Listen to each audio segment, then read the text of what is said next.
leaving the city or going to the inn, and then you turn it in. And so another interesting function that an inn served specifically. And so there we go, inns, what they were really like in the medieval period and how they differ in fantasy. I hope you've enjoyed it. It's been a bit of a fun video, but also, as I mentioned in the beginning, inns actually have served a fairly prominent place in fantasy, but I think we could make it more interesting if we aim for a bit more historical accuracy, like having to negotiate a place to stay, because inns should be... Anyway, so very fun stuff, very interesting. I hope you've enjoyed.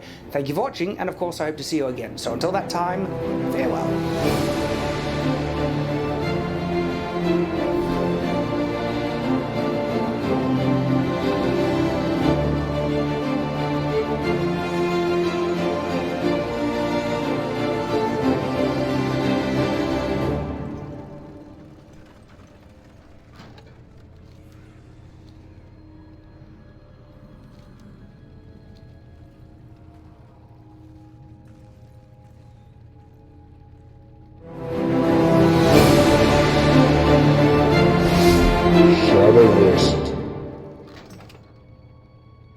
Greetings, I'm Shad, and recently good old Scarlegrim has done a reply to my video on barbarian armor, and it furthers the discussion. He raises some really interesting points that I would also like to comment on, and perhaps add an additional thought or two of my own. And even though there will be a focus on the fantasy style bikini armor as well as chainmail bikini armor, I like to extend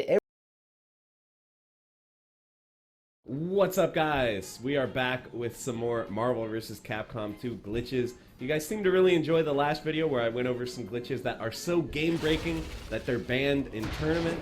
The link to that is going to be up in the info card and down in the description, so check that out if you haven't already. But today, we're covering some glitches that are just zany, crazy, over the top, ridiculous. I have no idea why some of these work, but I think they're all really, really hilarious and fun. So we're going to get right into that. Guys, before we get into it, I just wanted to shout out the sponsor for today's video, DataCamp. DataCamp is an online learning platform that can teach you skills like data reporting, programming, and even machine learning. Something you guys might not know, I have a lot of experience myself with software development, but something that always interested me, but I never had a chance to learn, was Python.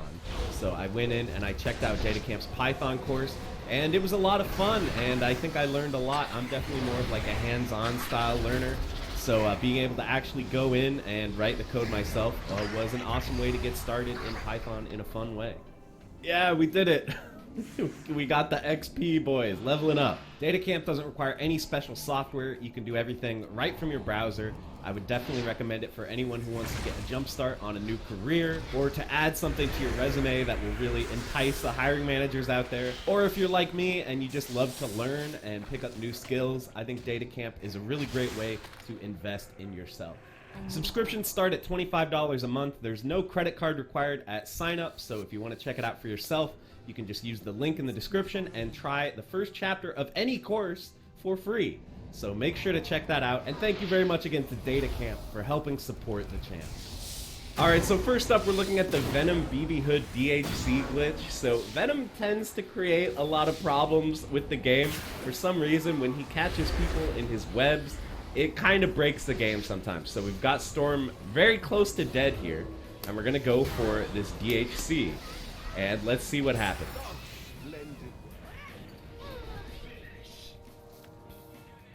Okay, so she died, but she's still alive. We can still play as her.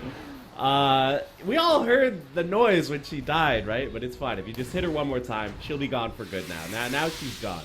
But this can get even crazier when we start to get Ruby Heart involved. So let's go for this real quick. And then the ghost is going to come out. And now Cyclops just lives here, okay? He's uninteractable at this point. He's just chilling. But, you know, we got our graveyard going. Let's see if we can add to it.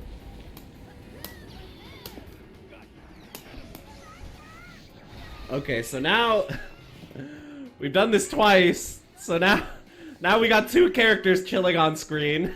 And also the timer, the combo counter gets broken, so that never goes away. All kinds of crazy stuff happen when Venom and BB Hood DHC like that. Alright, next up we've got a glitch with Guile that is kind of similar to the famed Gambit glitch that I showed in the last video. Just like the Gambit glitch, you're going to want to do assist 2 snapback, and then we're going to do team hyper combo. And you can see this keeps the flash kicks on the screen forever, and you can do this multiple times. So hold on, I'm going to spam this about 10 times off stream and we'll see what happens.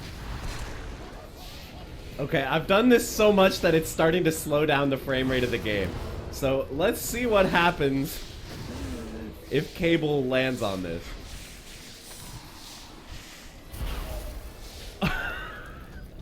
He just took half his life in chip. Hold on, I gotta see how much damage this is gonna do. Alright, Cable. Land on it, buddy. It didn't actually kill him. I'm surprised. I'm surprised. It was a lot of damage, but it didn't actually kill him. And as you can see, once the hitbox on these projectiles goes away, they just visually stay on the screen. They're not really a threat anymore. But they still make Cable block for whatever reason. So it's a very odd glitch and pretty funny. And I know back in the day people used to do combo videos where they would just leave these sprites on the screen just to mess things up. So yeah, that's the Guile glitch.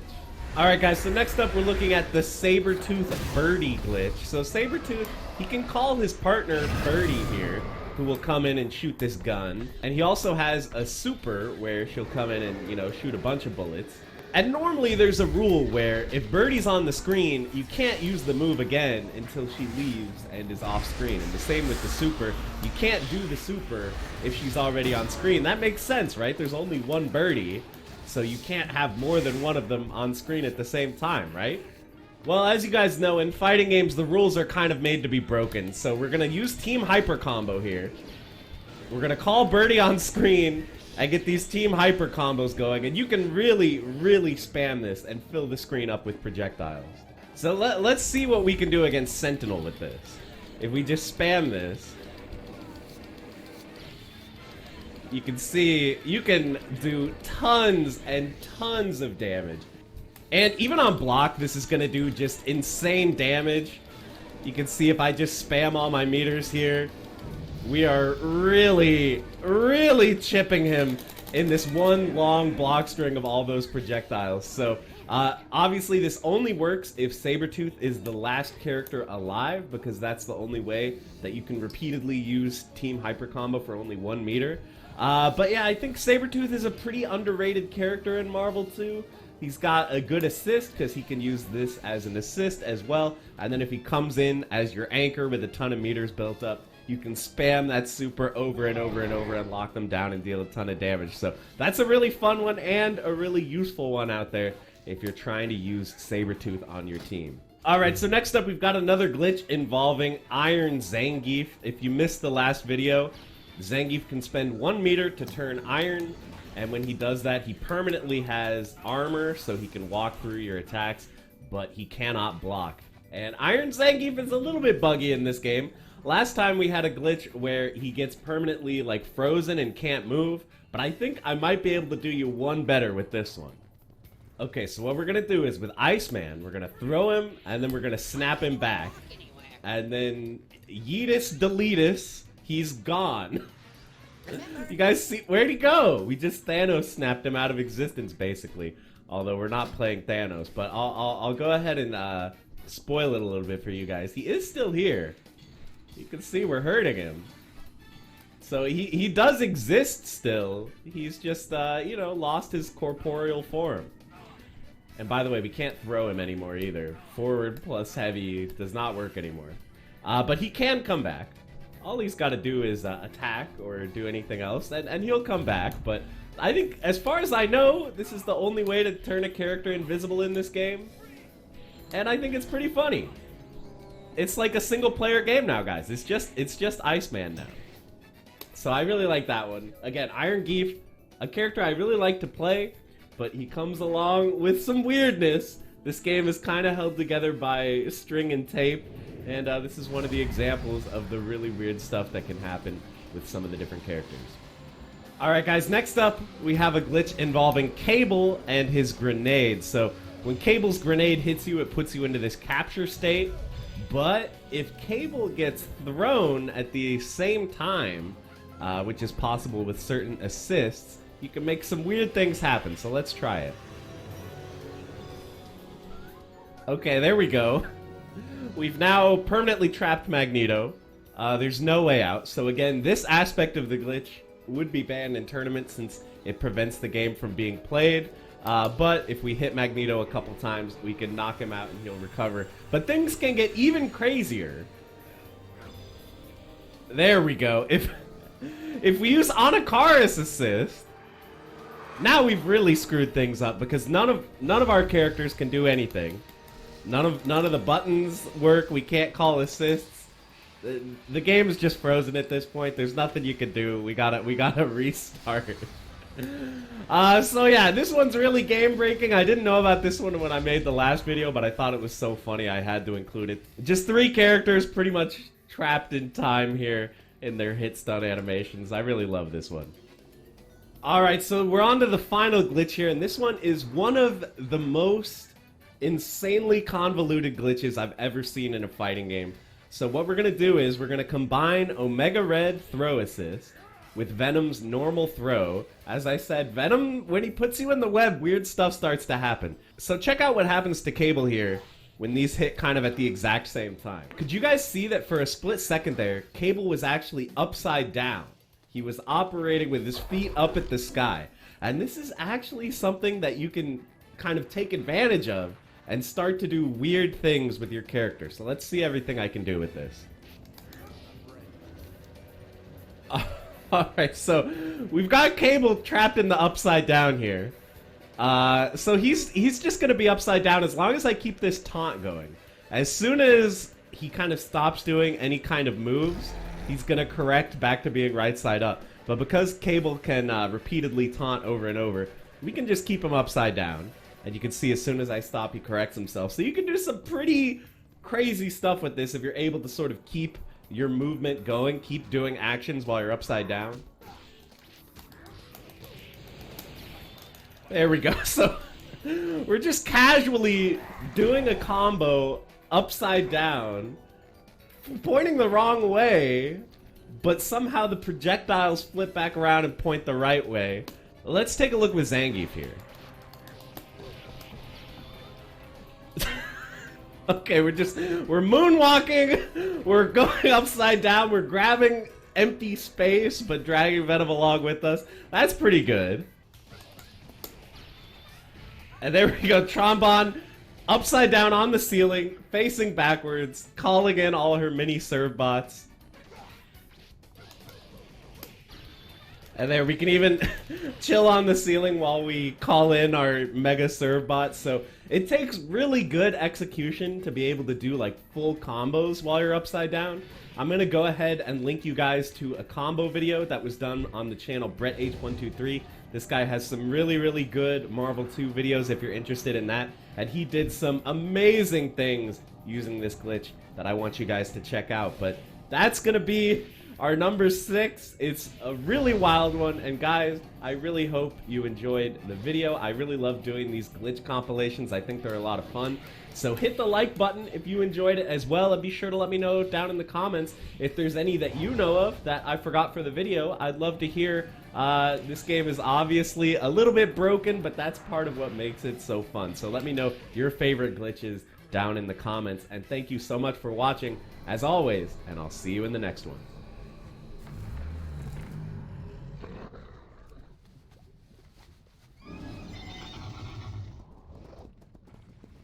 What's up, guys? So a few days ago I uploaded a video where I referenced a tier list for Super Street Fighter 2 Turbo, and a lot of people asked me in the comments, like, wait a minute, how are Ryu and Ken in different positions on the tier list when they're like the same character? Aren't Ryu and Ken the same? They have the same special moves.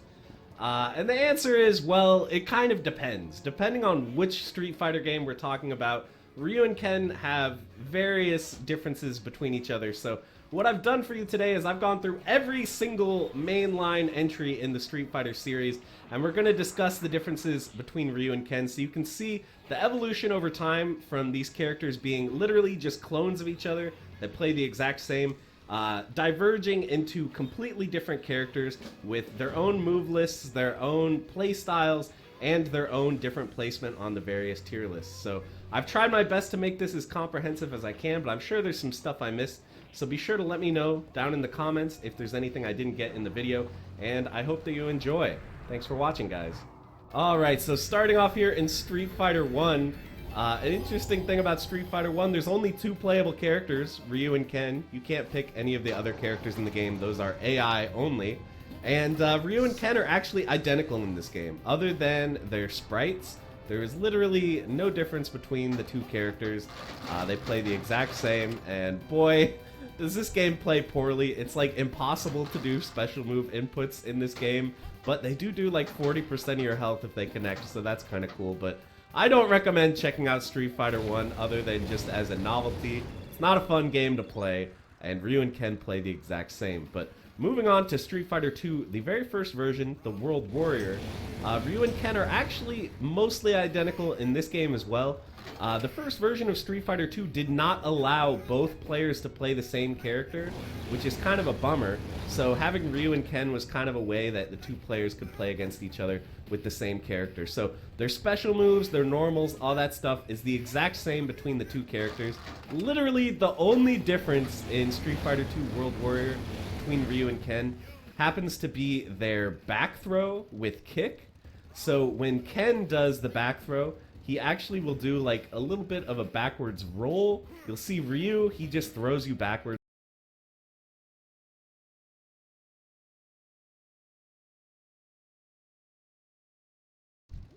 This episode brought to you by Stamps.com. Why go to the store to get stamps when you can have them printed right at home for your convenience?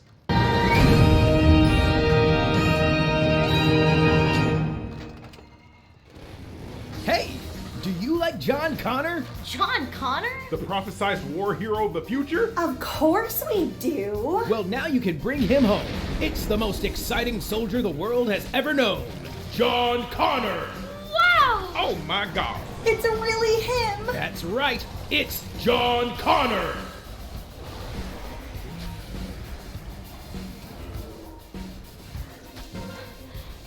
So what does he do?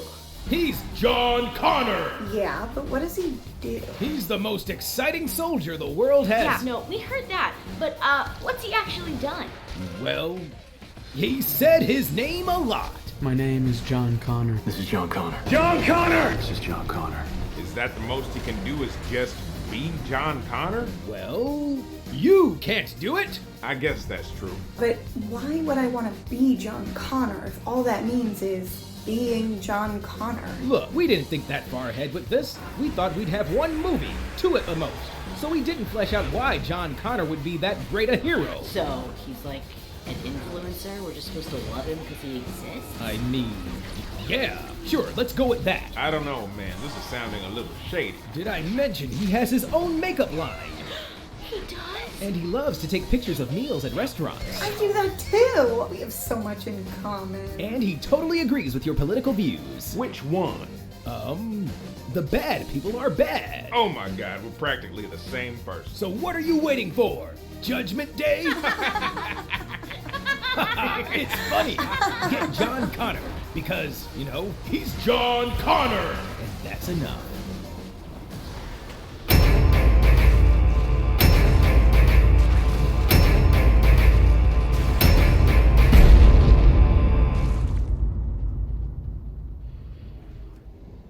Hello, I'm the Nostalgia Guy, remember? So you don't have to. Well, let's talk about the worst Terminator film. No, it's not that. Let's talk about the riskiest Terminator film. No, not that either. Let's talk about the most action-packed Terminator film. Let's talk about the one you forget even exists.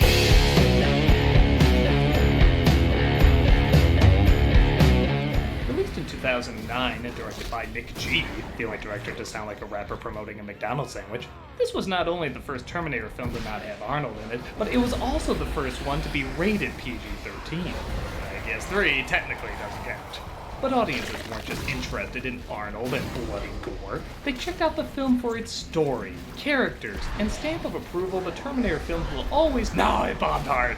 It did much better overseas, but neither critics nor audiences seem to get into the idea of following John Connor in the future. Truth be told, I'm not even sure the movie was that interested in it. The film was in production hell for some time because of figuring out what characters the franchise should focus on. So many rewrites that much of the story was written while they were filming. And most of all, ownership rights. The copyrights for this series has been passed around so many times with so many hoops to jump through that even Christian Bale's action figure is covered up because they didn't know if they had the rights to show his likeness. This is the toy for the hero of your series. Imagine if they did that with Christian Bale in the Batman movies. He still looks better than Joseph Gordon-Levitt. Speaking of which, yes, this is the film that Bale freakout recording came from as well. Oh, good for you! You're a nice guy, but I don't fucking cut it when you're bullshitting and fucking around like this on set. I never had a DP behave like this. Is it weird to say that after years of other meltdowns, this one almost seems polite? I'm gonna fucking kick your fucking ass! Yeah, I said almost. Needless to say, this movie's a mess, but is it a mess with some polished moments? Well, let's journey back and say, I did see that. This is Terminator Salvation. I think one of the conditions producers had for this movie was half the people not have last names. The 2000s! Our identity was, we had no identity. We open before Judgment Day as a death row inmate named Marcus, played by Sam Worthington, is asked by a doctor if he would donate his organs to a worthy cause after he's executed. You know what I did. My brother and 2 cops are dead because of me. Well, that'll be interesting to explore. Of course it does. Donating your body to a noble cause. But I'm not the only one with a death sentence in mind. No, that's just how Helena Bonham Carter looks now. Here's what Tim Burton just leaves you looking like that. I'll sell it to you. He says he'll sell his organs for a kiss from her. Says the guy on death row. This is some weird writing.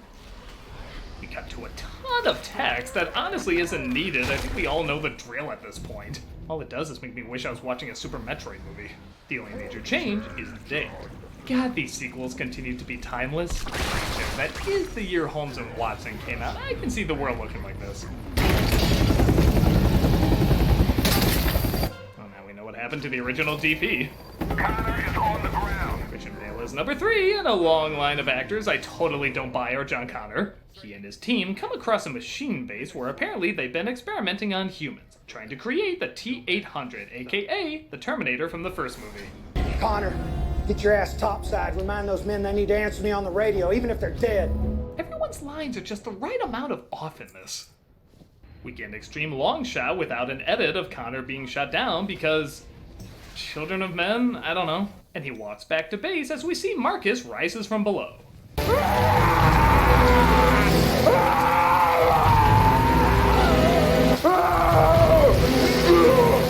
Line? Oh yeah. I'm a simple dude. Seeing Christian Bale argue with Michael Ironside to see who can outman each other is pretty satisfying. What the hell are you doing? What did we find out? You put every man and woman in this sub in jeopardy. You'll be briefed on the need to know, babe. Well, I need to know. My men died. You killed my partner! What? Oh, I don't know. We've hit all the other ones. 2 more and I get cliché bingo! They say they have a way to shut off Skynet, and Connor volunteers to test it out. He goes to his wife, Kate, played this time by Bryce Dallas Howard. Ooh, she's pregnant. What's that gonna mean? Okay. While he listens to the recording his mother made at the end of the first film. What's most difficult for me is trying to decide what to tell you and what not to. Should I tell you about your father? Will it affect your decision to send him back in time? Sounds a little more rushed and a little less poetic than the original, huh? You'll find that's a theme here. Speedy information over emotional comprehension. Even her picture is cut down to save time. Meanwhile, Marcus tries looking for some signs of civilization. Or color. Yeah, this movie's pretty fugly looking. I know it's after Judgment Day, but there's still a lot of post-apocalyptic films that still look good. This looks like someone filmed a person in front of their TV with Call of Duty on it, then put a tinted screen door over it. Maybe they're trying to simulate Arnold's vision, as the whole film feels like it's being viewed through sunglasses. Hey! Give a shout out to some of the effects though, as McGee really admired how much of the effects in the other films were in front of the camera and tried having as many on-set Terminators as possible. As we see when Marcus approaches the ruins of LA. Or maybe present-day LA. He's saved, though, by a young Kyle Reese, played by the late Anton Yelchin. How do I know it's Kyle Reese? Because he literally says nothing else when he greets people. Come with me if you want to live. Mr. Reese, this is Adam Rohr. Come with me if you want to live. Stephanie Evans. Come with me if you want to live. And Sarah Connor. I have always loved you. Come with me if you want to live. It's funny how a joke that they never got an adult I could see as John Connor, because Anton is instantly believable as a young Kyle Reese. Terminator. C600. You can't go on foot. Machines will cut you down. You need speed. I swear this is Michael Biehn with an Anton Yelchin Mission Impossible mask on. He is so eerie in how much he's got him down. After acting out the grittiest Roadrunner cartoon. No, seriously. 2-day-old coyote. He introduces Marcus to his silent partner in survival, Star. Oh, I wonder what her backstory is. You know the difference between having people and characters, right? While that's going on, Connor makes a speech to whoever's listening. We've been fighting a long time, and we have all lost so very much, so many loved ones gone. Yeah, I bet that whispery, gravelly voice sounds great on the radio. Huh? Huh? Why should the cheesemakers be blessed? Hey, Bale, what's your character's name again? This is John Connor. Oh, right, my bad. The next day, they're attacked by Amazon drones, and for a guy who's never driven, he drives like he's always driven. Keep it steady! I've never driven before! But I've seen Chitty Chitty Bang Bang. We'll be airborne in no time. They outrun them and come across another group of survivors. Wonder what their story. Something stopped me from completing that sentence. Thanks. It's the attachments that make this film meaningful. Now, I know you haven't seen something move quite this complex in the other Terminator movies, but Transformers just made bank. If this came out close to Frozen, they'd look like this. Thank you, Black Newt.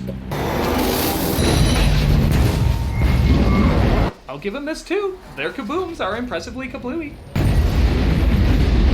They seem to escape, but they're headed off at the pass. Incoming enemy.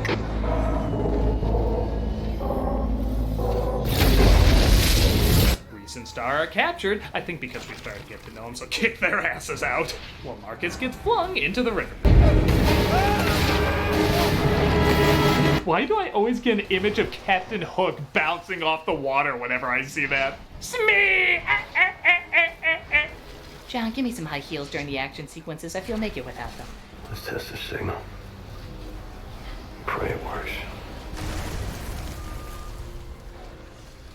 Didn't know Terminator Salvation had commercial breaks. Oh, is that what we're doing? Okay.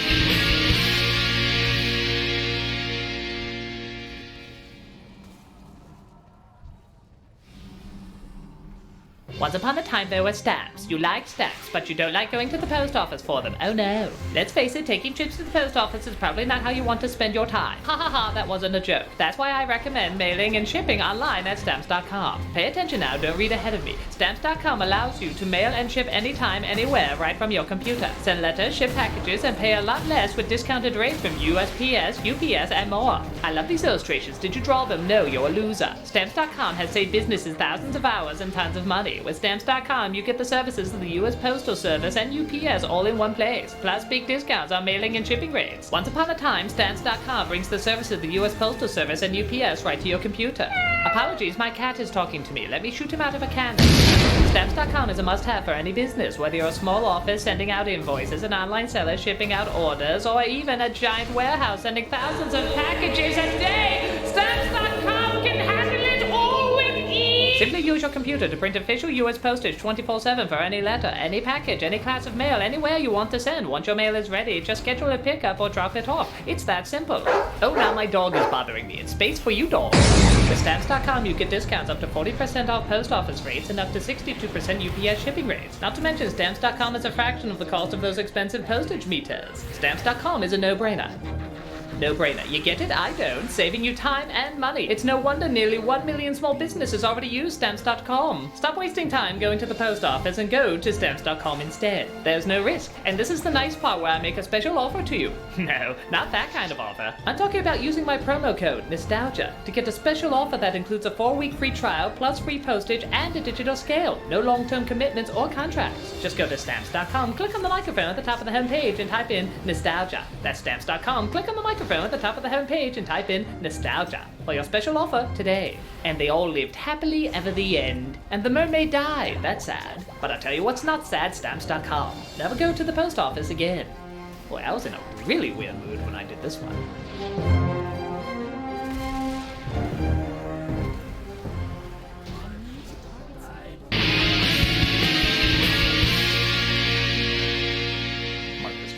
One of the ejected pilots. Oh boy, I can't wait to learn nothing about her. And she says her name is Blair Williams, played by Moon Bloodgold. Wait, which one's the fictional name? Why don't you come with me to my base? Connor might know a way. He's definitely the guy you want to talk to. If anything, he might know how to stop things from looking like the later Harry Potter movies. Did someone shit on the film? I mean, God. Yeah, this dark, easily ambushable area is a great spot to set down your gun. What do you got there? We've been watching you. Looking for this? Are you guys crazy? If you intimidate a woman you just met, she's not gonna instantly like you. You have to save her life first. Then she'll want to bang your bones. What a strong heart. God, I love that sound. The way it counts down to your reset mode is so sexy. Wait. Don't meet a lot of good guys these days. What's a good guy? You just don't know it yet. I've known you for 3 minutes of this film's running time. I got you figured out. Meanwhile, Connor and some other soldiers test out their Skynet shutter offer in literally a mountain of shit. I can't see at all, so I'm just calling it a mountain of shit. Mount Dookie. They're on Mount Dookie. Fuck it. I would have yelled at this DP. It seems to work, but they discover they're going to use it to blow up the machine base with human prisoners still inside. Leadership has its cost. You above all should know that. Ash down, come! Damn him! Why am I southern all of a sudden? Riggin' frogin' rockin' rabbit! Later we see Marcus and Blair are almost home, but he accidentally steps on magnetic mine. Or rather, the magnetic mine steps on him. Gotta love their animal reflexes.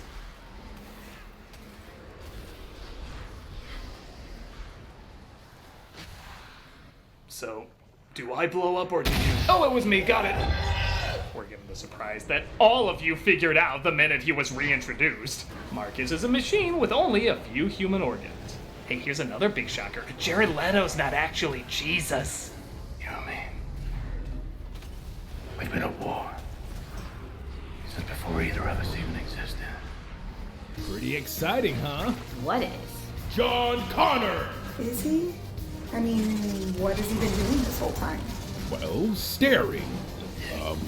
Staring? A general staring type of staring. Does he do anything outside the bare minimum? Does he even do the bare minimum half the time? Well, what were you expecting? I don't know. Maybe team up with that Marcus guy? What? Yeah, he could have formed a friendship with him, making the surprise that he's a machine all the more tragic. And then you could have teamed up the pilot with Reese. Are we writing a better story than you? No, of course not. John Connor is the most important hero ever. Plus, you push a button and he talks. What the fuck are you doing? Maybe you should ignore that, but he's only available for a limited time. I think that's for the best. John Connor! He's important because reasons. Nobody trusts him knowing he's a machine, so they plan to rip him apart. But Blair helps him escape for saving her life earlier. But not in the most elegant way.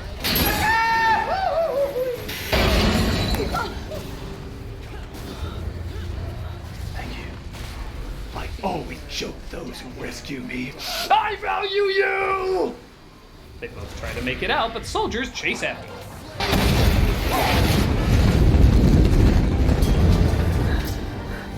Wow, even her hair didn't get singed by any of that. His body must be made of 100% Coca-Cola machine. She stays behind so Marcus can escape, but John chases after him, getting snatched up by robo-leeches. Again, gotta love how they program the machines to growl. If I'm right, I think they even have Austrian accents. Marcus saves him though, and he calls a truce, saying he knows where Kyle Reese is being held. He's in Skynet. You do that, he's dead. I can get you in.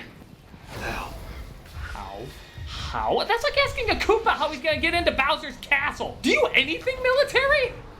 Contact me on that. Let me know he's still alive. What are you? Dude, I'm right here. You don't need to yell. I took 2 steps back. I'm sorry, Bale, I keep forgetting. What's your character's name again? This is John Connor. That's it. Gotta write it down. If any movie about war heroes shows us, it's not about strategy, playing sides, or understanding the enemy. Nah, it's all down to speeches. Command is going to ask you to attack Skynet. I am asking you not to. Our future will be lost. We'll follow you, guy who hasn't done a goddamn thing yet. We're on social media, so we're used to that. Sorry, just keep blanking. What's the name one more time? This is John Connor. Mental post-it note, won't forget.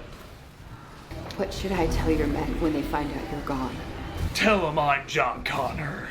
I'll be back. Oh, that's even more gimmicky, much better. Speaking of which, he uses the same Guns N' Roses song from the second film to lure a biking robot. I guess that's the only song playing in this universe. In fact, what DJ is still playing music in the apocalypse? And he makes his way to the machine base. Marcus helps him get in, but is quickly captured by the machines, who say he was programmed to lead Connor straight to them. Welcome home, Marcus. Dad. Calculations confirmed serving a code. Whose face is the easiest for you to process? Nothing about your acting after 2001 is easy to process. In honestly a better effect than you would imagine, a T-800 prototype looking like Arnold steps out and tries to destroy it. And you can tell this is PG-13 because there's always a puff of smoke around Arnold's junk in every scene, like Grumpy Bear is walking under him or something. No matter what they tell you, Mr. Bane, it is the size of your gun that counts. But not only are the machines dumb enough to only have this be their means of destroying him, but they assign no security around Marcus, who, upon being told he's been had, may just want to escape. Skynet's the Cyberpunk 2077 of killer machines. To think this is how they make American Girl dolls. As much as I make fun of how ugly this film looks, this shot is pretty sweet. I was trying to do like that scene from Back to the Future 3 where he's driving towards the Indians. I love that scene. Very underrated sequel. Please die now. Jesus, I'm such a clod. One more time on the name, Bale. John Connor! John Connor, John Connor. Helps if I say it out loud. John Connor. He pours molten lava on him, which always kills a Terminator. Not? Of course. Freeze him! That kinda worked before, and I already used my freeze pun, so let's call it a day. God! Oh wait, Marcus is out, so Connor uses electric wires to jumpstart him. This is a very silly movie. Sacrificing himself in the end. Marcus gets him back to base where they say his heart doesn't have much longer. You can guess where this is going. Can't take it. Take mine. Why? What's that? Why would they want to save Connor? Well, he's John Connor! Yeah, but Marcus is half machine, has all the information for Skynet, and is on their side. Yeah, wouldn't it make more sense to save him than a guy who's barely done anything? Well, funny enough, that was sort of the original idea. Really? You see, the script originally had Connor dying, but his team members agreed the story around him was too powerful to let it die, so they placed his skin on Marcus, who had all the info on how to take Skynet down. So it wasn't actually John Connor who was the big savior, it was Marcus posing as Connor, keeping the legend alive and inspiring humanity to fight back. Well, that's different. To say the least. I'm not gonna pretend a lot of people wouldn't have been put off by this, as it makes the previous film saving him almost pointless. But seeing how the movies get further and further away from John's importance, this at least would have been an interesting twist on the idea. But instead, Marcus offers up his heart to save Connor, and all that precious Skynet info is lost forever.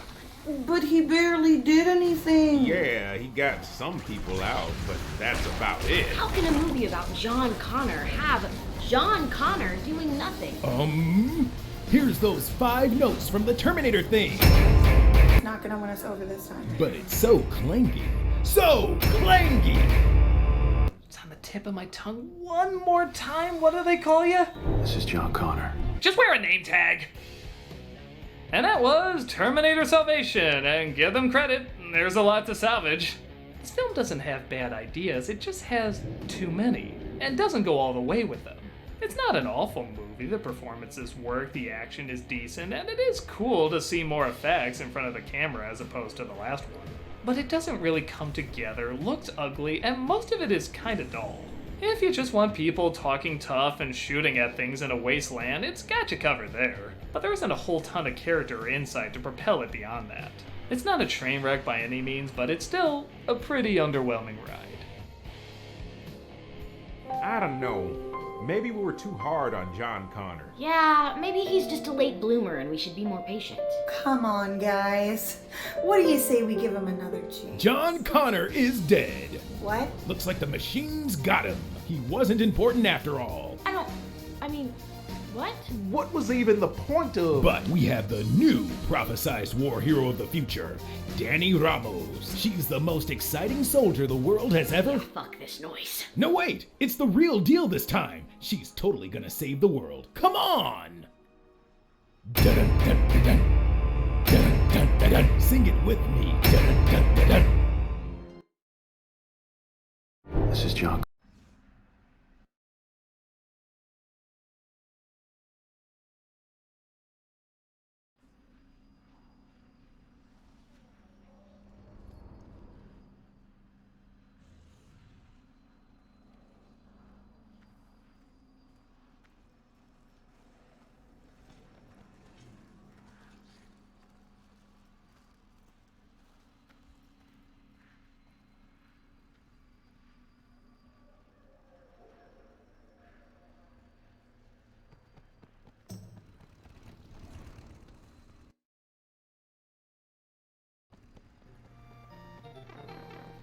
Alright, what the heck? Oh, damn! I love Federico so much. Carl finding the trolls that just missed. Oh no. I'm just falling. I predict that he wants me to drop the spring. I'm just falling.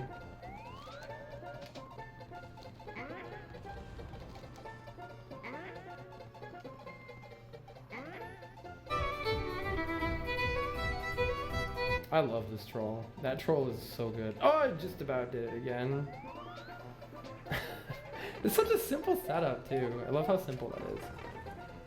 That's one of the things that I consistently love about Federico's levels, is the setups are always very simple. Like, I mean, come on, look at this! Like, come on, what is this? What the heck even is this? Oh my gosh. Like, in what world is the troll fall down the pit? In what world is the troll just go to the right, ignore the P-switch?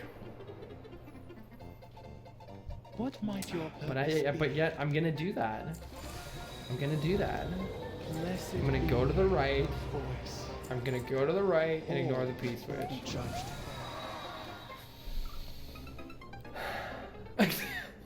I'm powerless. I am utterly powerless here. All right, the next troll, I'm just gonna do whatever I think I should do. I'm just gonna do the opposite of that, because any sort of brain power that I expend on predicting trolls is a 50-50 100. It looks like a 50% chance, but I'm wrong every single time. So I'm just gonna do that same brain-elating that I've been doing that gets me nowhere, and then I'm just gonna do the opposite. And that will be how I successfully predict the troll, by betting against, I have to bet against myself. That's all I have to do.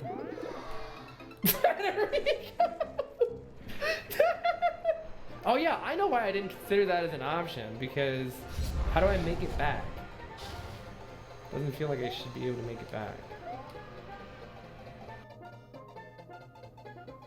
How do I make it back?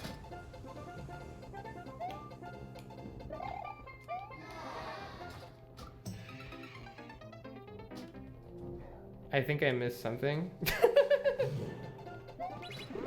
Oh my god, it's in a box too. In a freaking box. Oh, look at... Get out of here with that. Get out of here with that. Do I need this spring? I think I just used the spring. Okay. No, for people who are saying counts, though the rules have always been, it's not about dodging a troll, It is about successfully saying what will happen and then have that actually be what happened. So the only thing that counts is if I lay out, okay, this is what's gonna happen, and then I do the section, and then that's what happened. That's the only way it counts.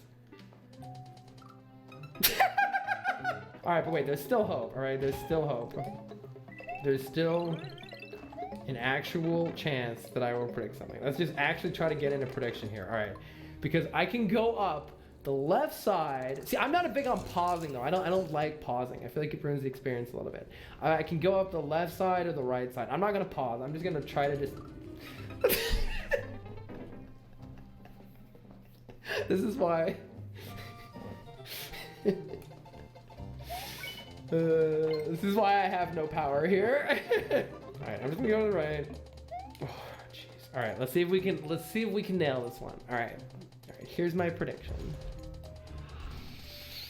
My prediction is I need to feed the hamsters in my brain. 1 second. It looks like I kick the shell. Kicking the shell hits the on and off switch. On and off switch lets me get the key. And then I can go up there and go in the door. Let's just pick this up. Okay, we can pick this up. I feel like putting on the helmet and going down there is a dumb idea. So my prediction is I do need to kick the shell. It will hit the on and off block. A fish will fall right here. And so all I have to do is hit the on and off. I have to hit the on and off switch, but then wait right here.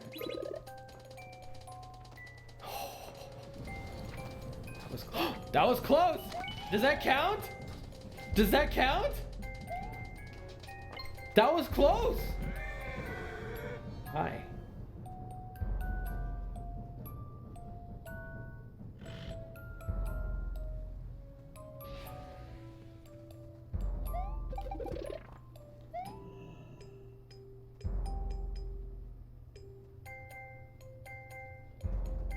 I did say there was gonna be a fish. Hold on, we haven't yet exactly proven that that was still even the right way to go. It was not a fish and it came from below above. I think it was close, but I didn't quite get it. We successfully avoided a troll.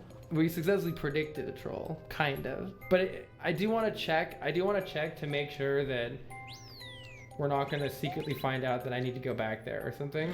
Oh gosh, I think the clown car is just gonna kill me and I'll fall through it. So I'm gonna just go to the right. I think the clown car, I think I just predicted another one.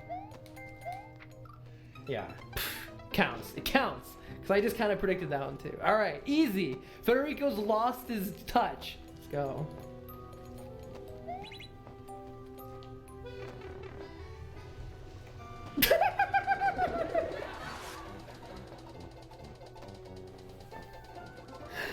See, in that case, it doesn't really count as me predicting a troll anyway, because what Federico was really doing was training me. What he was really doing was training me. Is this CP1, dude? Is it literally CP2 goes right back to CP1? Unbelievable.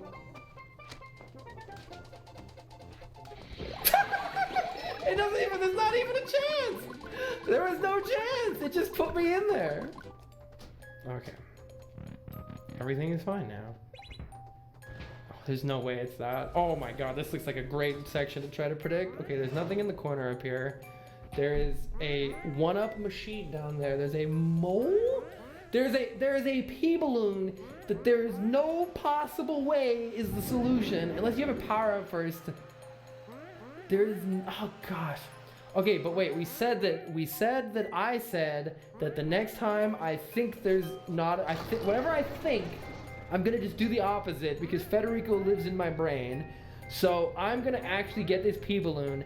Maybe now that I think about it, the pea balloon will still activate and then it'll hit me and I'll turn into Big Mario. And I actually need Big Mario to survive the mole and the clown car. So I will get pea balloon, get hit mole and clown car. Mole and clown car will boot me up, but it doesn't matter because I'm big. Winning.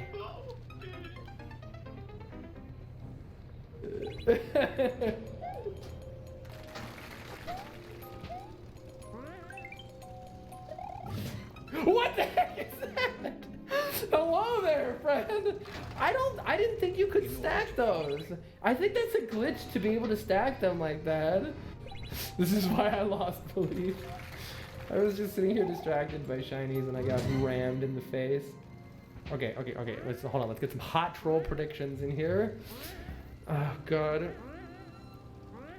I predict. Man, what could come out of that? Something could come out of that like has a wing on it or whatever, and so it like flies over to the right, and then you have to get it on the right side. But where's the troll in that? Maybe something will like hit you from the bottom while you're waiting. Okay, I predict that you're gonna hit this. You're gonna hit the block. Something's gonna fly over there. But like while it's flying over there, something's gonna come up from the bottom right off screen and F my hot bud.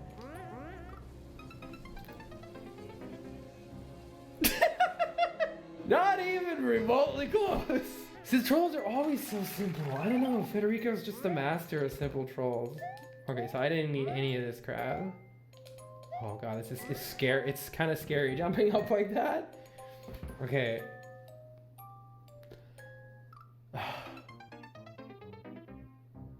Why'd I believe?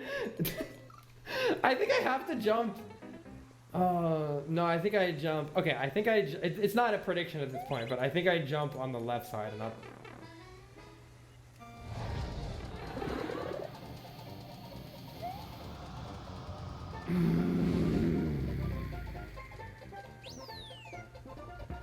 There's no way out. There's no way out. There's no way out. Federico! What do I do here again? Okay, I'm gonna go to the left. I'm gonna wait for it and go to the left. Wait for it and go to the left. Okay. Almost been in there. Almost been in there.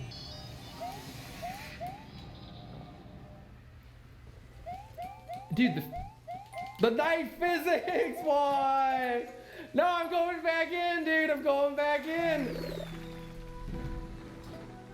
Rude. Oh my god. I think we have to go fast here, which doesn't count because I've already fallen for it. Yeah, okay. Ooh. That looks so sketch. That looks so sketch. Oh my god, I want to hit it though. But like, that's gotta be bad.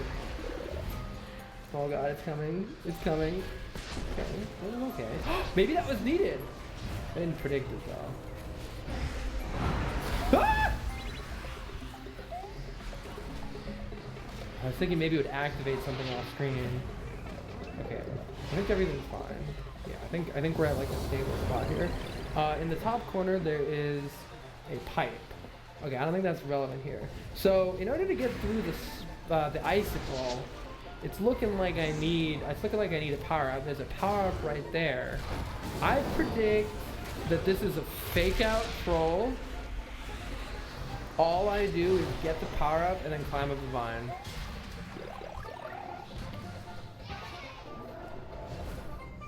Do I need that people in? Do I need that people in? Do I need that people in? I don't know if this is good or bad. I don't know if this is good or bad. We have to find out, I guess. I'm just gonna take fake out troll number 2. I'm just gonna get the power and go in the door. I'm just gonna get the power and go in the door. Some things are as simple as they appear.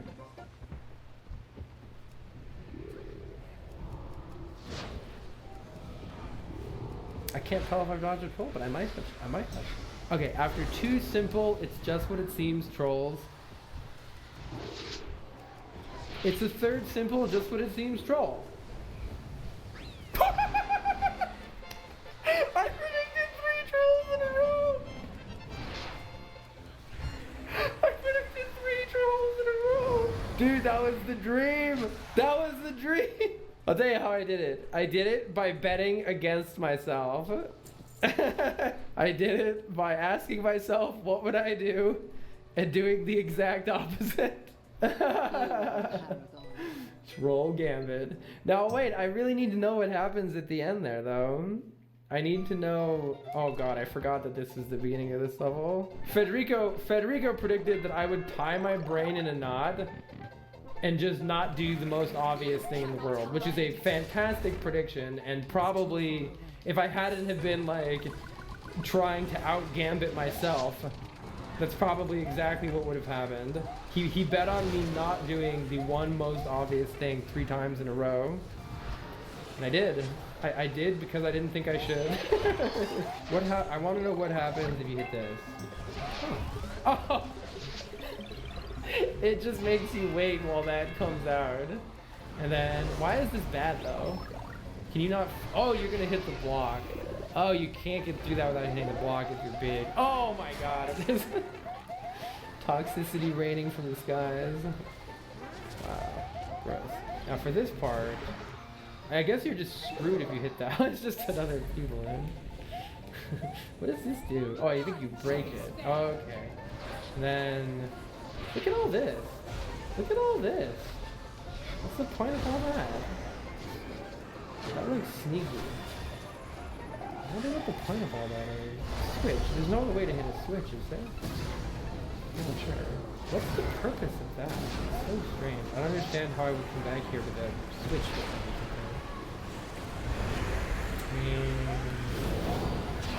It's just a spike. What's that section then? If that's just the spike, what is the, maybe if I throw the POW?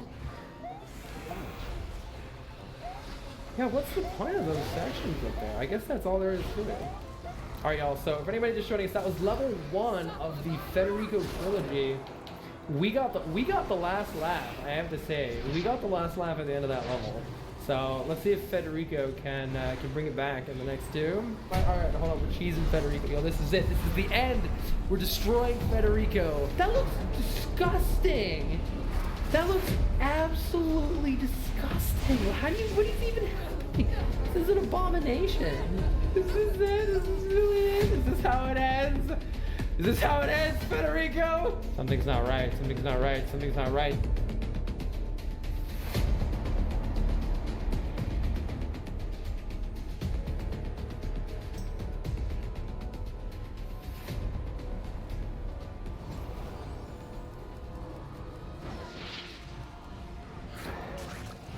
What's up, guys? Welcome back to Newswave. So there's been a lot of conversation when it comes to concerns of game preservation as we head towards the all-digital future for games. Well, now it looks like a new report is circulating online that's pointing towards Sony actually shutting down the PlayStation Store for the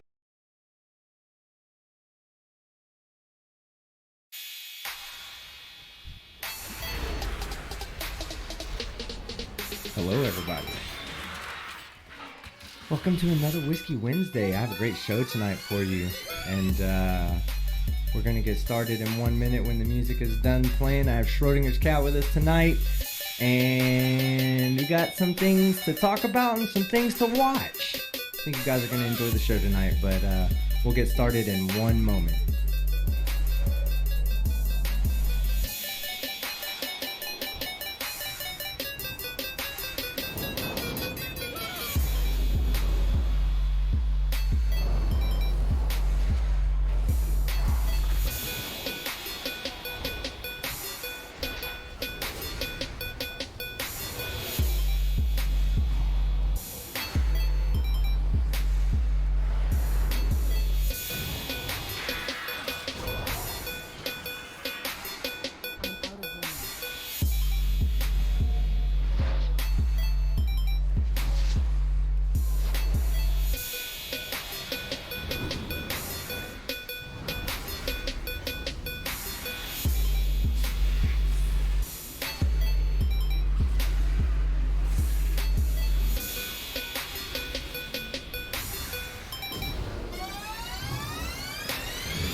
Bang.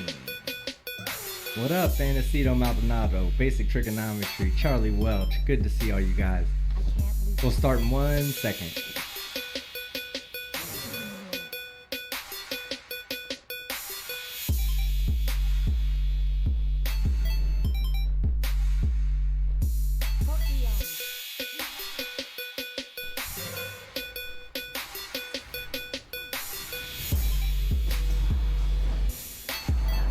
Hello, hello, hello, hello, everybody. Great to see everybody tonight. Let me turn the music down just a little bit. Welcome to another episode of Whiskey Wednesday. Tonight we have on one of my favorite people to be watching recently on the internet. Well, not recently, I say recently, but like what I mean by recently is the majority of my videos that I watch recently have come from a very particular topic, and it's sovereign citizens, First Amendment auditors, Moorish citizens, and of course you kind of touch on all of them. So your videos are always recommended to me, and I love watching them. They're amazing. So what up, Schrodinger's cat? How are you doing tonight? I don't think I've had you on in a while. Yeah, it's been a bit. I was supposed to be on with you the other night, and there was sort of a misfire, and I was just exhausted from the job that I'm currently on. Everybody can, see from my background, I'm in a hotel room, which I typically am. I spend more nights in hotel rooms than I do in my own bed at home, being a defense contractor. I'm on the road, but this particular job, we're working 70-hour weeks, so I told you I was going to be on, and then it turned out it was later than we meant for it to be, and I just had to crash. So, don't even worry about that. That was all right. We can always link up later. I know that you have an important life, and you're busy too. And now that you have more subscribers to me, it's really hard for me to get your attention anymore, and to have you on to do. Oh, come on. So. No, but you're the guy that I text that doesn't answer my text messages. Hey, this is true. This is true. I wonder if I have an old phone number for you. We got to work that out later, but that's not for the my phone audience. Number's been the same. Yeah, my phone number's been the same forever. So you just don't answer when I text. Just don't answer. Exactly. You dick. My bad. I mean, now we're talking. Just like a sailor to. Yeah. Hold on 1 second. Let me get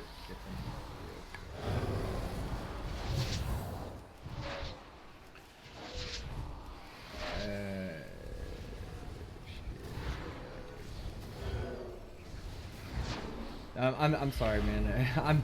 I messed. Oh, no worries. I was just gonna say I see a bunch of cool kids in the chat. We got Prestonic, Harley Quinn. I see Cat Girl's in there. Yeah, Cat Girl. John Fukumoto just gave you a super chat. Commander Darklight's there, but we don't typically acknowledge him anymore. Earth is seriously flat. Is that guy still around, or is that somebody else that co-opted his name? I'm sure that's the same guy. I'm sure that's the same guy. Oh, dude with the creepiest voice in the world. What would you've heard his voice, right? Oh, you debated him. Yeah, I've spoken with him. What would you do if you woke up in the middle of the night and he's just standing at the foot of your bed, just telling you all of the flat Earth proofs that he has? Like, how scary would that be? I don't know that I could move. I think I would be stuck in place, like just frightened out of everything. Stop talking to me! I just woke up. I can't handle this shit right now. Yeah, just the amazing globe Earth. Yeah, it's scary dude. Earth is seriously flat. Oh, we got Artie Corporate Fiction in there. We should send him a link. Yeah. Let's bring him on. Artie, type in the chat if you want a link. Go ahead. Yeah. Let's bring Artie on. I'd love to have him on. I was talking about him the other day on my chat, talking about how he's one of my favorite channels to watch. Again, just like I watch yours a lot, I see a lot of his because of the topics that I'm trying to take on. Oh yeah, no, Artie, it's criminal how few subscribers he has for the quality of content. He says send it. Do you have? Okay. Done. Here, I'm gonna send it to you, and you can get it to him. Okay. I think Discord? I have him on email. Yeah, I have him on email, but I'll just send it to you. It'll be easier. Yeah, I'll shoot it to him on Discord. No big deal. There you Okay, go, there we Artie. go. Don't be scared, Artie. No, Artie's not scared. Artie's a good dude. Like, I heard Artie was that's the frightened. guy. When I'm making a video and I think, am I gonna say something stupid like when it pertains to like law? I send it. I run it past him and OPT lawyer. I like OPT also. OPT's a really good dude. I had him on the other night. Oh yeah, to yeah. chat. They, along with Natalie, the lawyer chick, that's my legal team. So Artie, if you're listening, it's in the chat that you and I share with OPT on Discord. All right, and now I'm trying to fix it. Trying to fix the view so you're not just on camera by yourself. I know you love seeing yourself so much. Oh yeah. My big dumb head, like everybody loves to see that.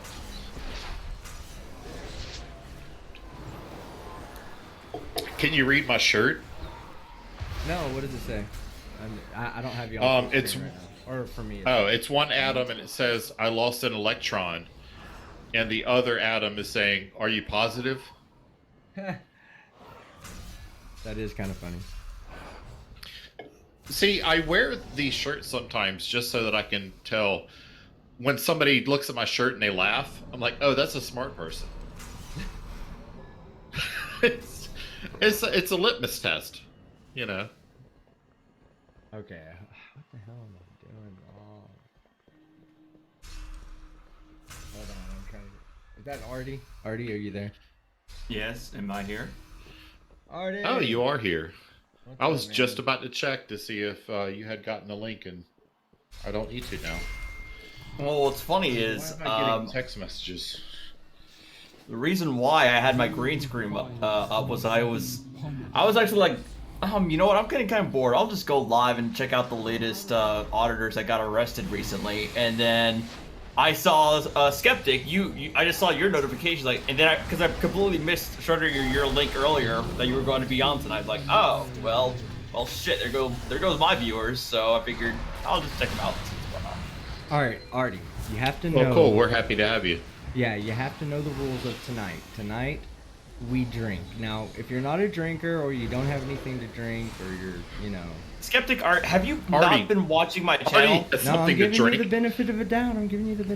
No, Artie's an honorary sailor. Most drinks. Most Moorish people don't have alcohol to drink, so I just figured you didn't have any alcohol. I'm sorry, that was my misconception there. He called All you right. a Moor. Yeah, I did, kind of slight. But hey, go ahead, Artie. Get whatever you got to drink while we introduce what we're drinking on tonight. I gotta get mine. I'm drinking on some new stuff. I've never had this before. Proper 12 whiskey. This would be Conor McGregor's whiskey.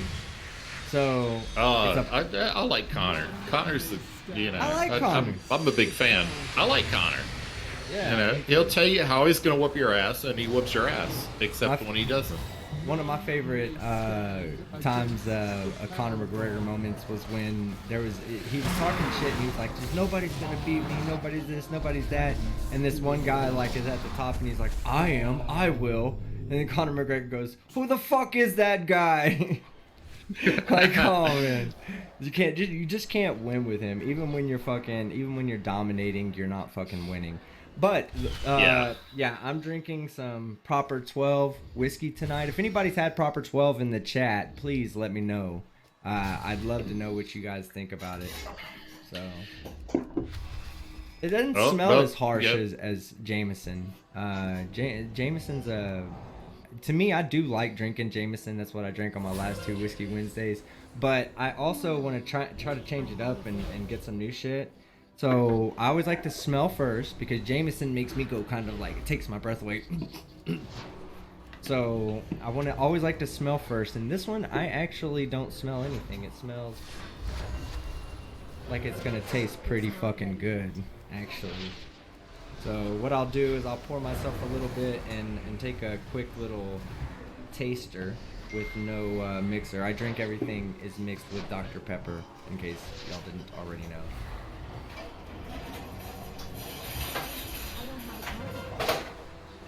Oh, that's I'm answering smooth. texts from my boss right now, so Yeah. That's it's performance review time of the year, and he's saying that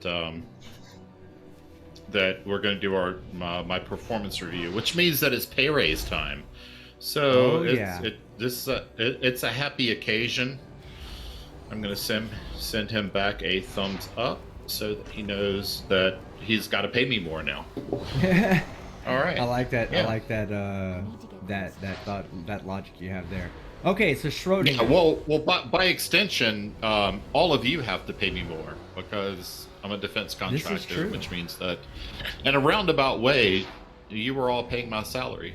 So thanks. As your manager, I think I'm entitled to a little bit of that money, 10% at least. And you know we have that special 10%, yeah. 15%. Yeah. Okay, Yeah. so we're on you, Schrodinger, since you wanted to interject personal life and bad choices and pay raises into I make the mix. I make tons of bad choices. Yeah. Let's see what you're drinking on. You're drinking on two things tonight, so you're kind of outdoing me a little bit. Yeah. What are you drinking on? You know, my I do the the Coors Light's just my standard daily beverage.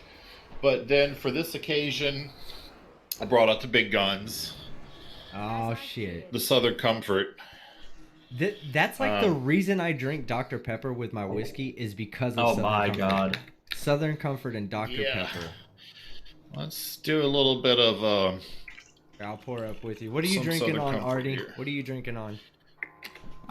Well, the thing is, I'm conflicted, largely because I do have work in the morning. So Whiskey Wednesdays really doesn't work for me because I don't drink hard liquor that much anymore. It's usually the only times when I drink is when I'm visiting family, on vacation. On a normal everyday thing, I tend to just drink beer. With that said, I have both of these items are actually from a viewer of mine. He has his own brewery down in Texas that he has on the side. It's one of these is his Bermuda Festival Stout, which is a banana split sundae inspired imperial pastry stout with cherry and marshmallow. And then he also, when he found out that I was actually curious about trying different whiskeys, he sent me a bottle of Nika whiskey from Japan, 51.4%. Apparently, this is something pretty nice. He gets like a special bottle or a special shipment every couple of months, and he sent one to me. So, Doug, if you're out there, shout out to you. You've always been a big supporter of my channel. So, and you're also contributing to my alcoholism. So, you know, it's nothing's wrong with that. Nothing's wrong. Yeah, but Artie, just when you say the phrase, he found out that I was curious about and then you pause, you know that I can clip that out and do whatever I want with it. I you did not know agree that, right? to those terms and services, so if you do that, I will take you to court, sir. Yeah, he has not entered into joinery. Yeah, the postal court? Oh my god.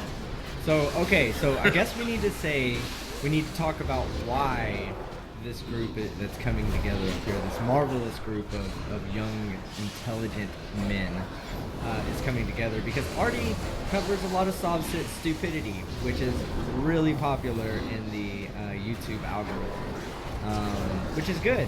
I hope your channel's growing. It really deserves to grow. If you're not if you're out there, you're listening right now, and you think soft-sit stupidity is one of those things that you just find hilarious, like I do, check out Artie's channel. And Artie, go ahead and plug your channel right now so that people know who you are and what your qualifications are. Most people know who Schrodinger's cat is just because he's been on my channel several times. But go ahead and plug your channel. Let everybody know a little bit about yourself. Well, my channel, my channel is Artie's Corporate Fiction. It's a play on, where you get the name is a play on my original channel that I had on YouTube, which is Artrexis Liz, which is where I do gaming.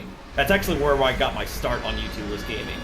But I've always been interested in soft sits. I've always wanted to tell myself to talk about soft sits, And I had on my original channel. Eventually, I thought I should just split into two because not everybody who's into gaming is going to be caring about soft sits and vice versa. So I made my Artie's Corporate Fiction, and also the reason why I put that, I am a licensed attorney in New York and New Jersey. Been that for the past 10 years. So I've always been fascinated by sovereign citizens because of the nature of my profession. Largely the legal theories, the pseudo-legal theories, and the fact that they really, really, really, really hate lawyers, like more so than the general public.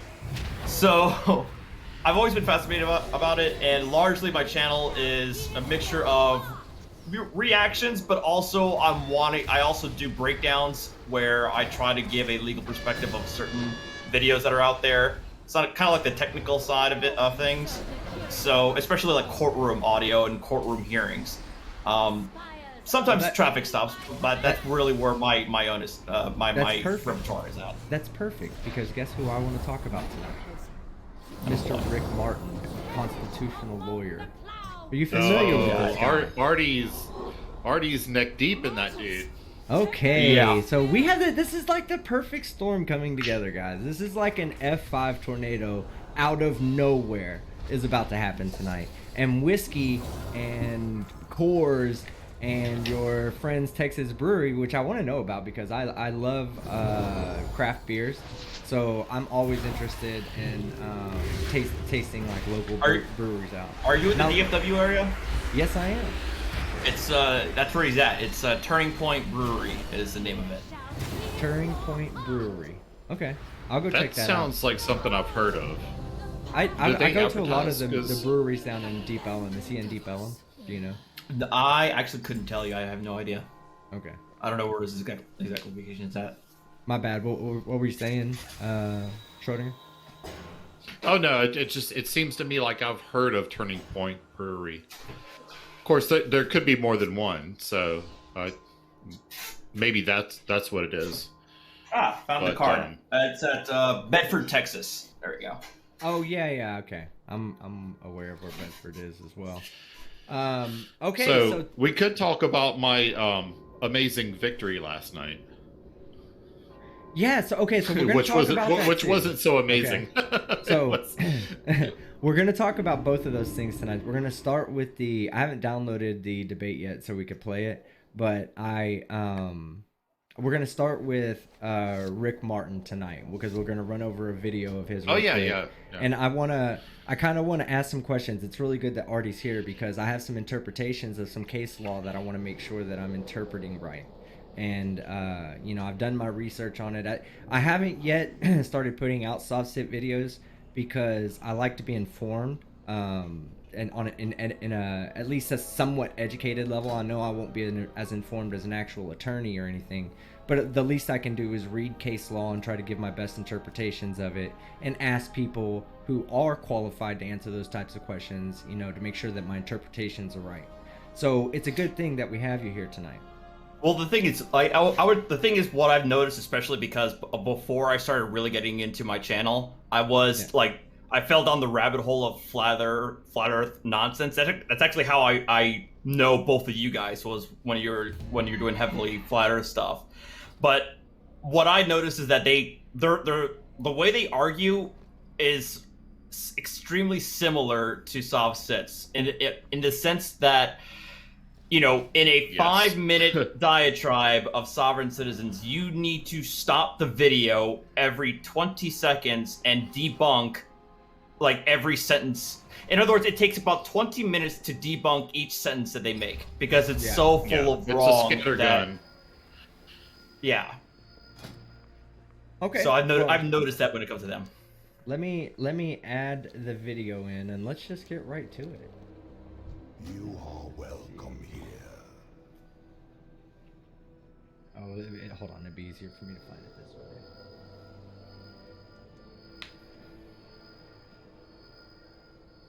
Oh, I know I downloaded it.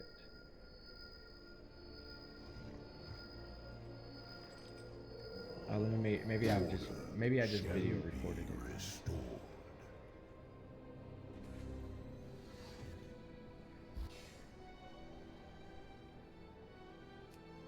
Okay, apparently I didn't download it yet. Let me go here and download it real quick. It won't take me but a second. But yeah, while you do that, I want to say hi to in the chat a Marvel girl who's my producer and good friend, and PhD Tony. I see you out there. Clifford Reynolds, who I know affectionately as the other Cliff. Who else do we see? Who do you see out there, Artie? Oh, I know I've Taco, seen Taco. Yeah. Taco's out there. Catnap. Iowa Aniceto Maldonado. Okay, Yeah. I found the video. It seems like all the cool kids are here. Harley Quinn is here. Yeah, we got tons of the cool kids in And the I want chat. to welcome all the new people out there. For my veterans, my channel members especially, throw that meat tube emoji at them. And be like, what's this meat tube emoji he's talking about? What's You do know that I worked at Taco Bell when I was a teenager. And you played with plenty of meat tubes, do not lie. We did not have we had the sour cream tube.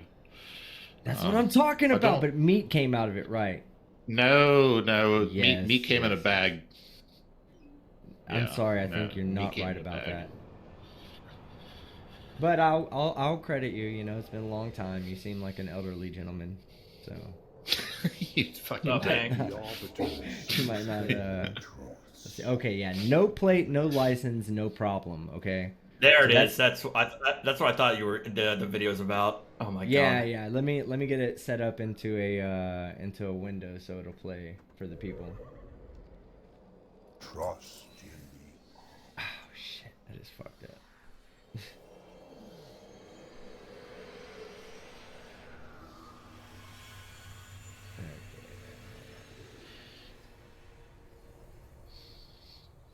Yeah, he's calling me old while he's struggling with technology. Shut up, man. I'll get us there. Trust me. I just have to reset. Well, let me, let me brag here for a minute. I broke a record on MC Tunes channel last night. It's the most people he's ever had viewing a live stream. Here we go. Oh, yeah. Here we go. Yep. He told me that he had 600 was his record, and when I was on, he got up to 750. So I'm just saying, very super famous. You know, the paparazzi was there. They were taking pictures. They were not, guys. They were not. I saw were. way too much fangirling in the chat. It was kind of embarrassing. There was Toon deserves the audience, though. I don't Toon know. deserves I don't an know how audience. it happened, but when I left my hotel room this morning, you can see the door in the background of where I'm at now. When I opened that door, there was like a pile of panties like at the door. So don't know how.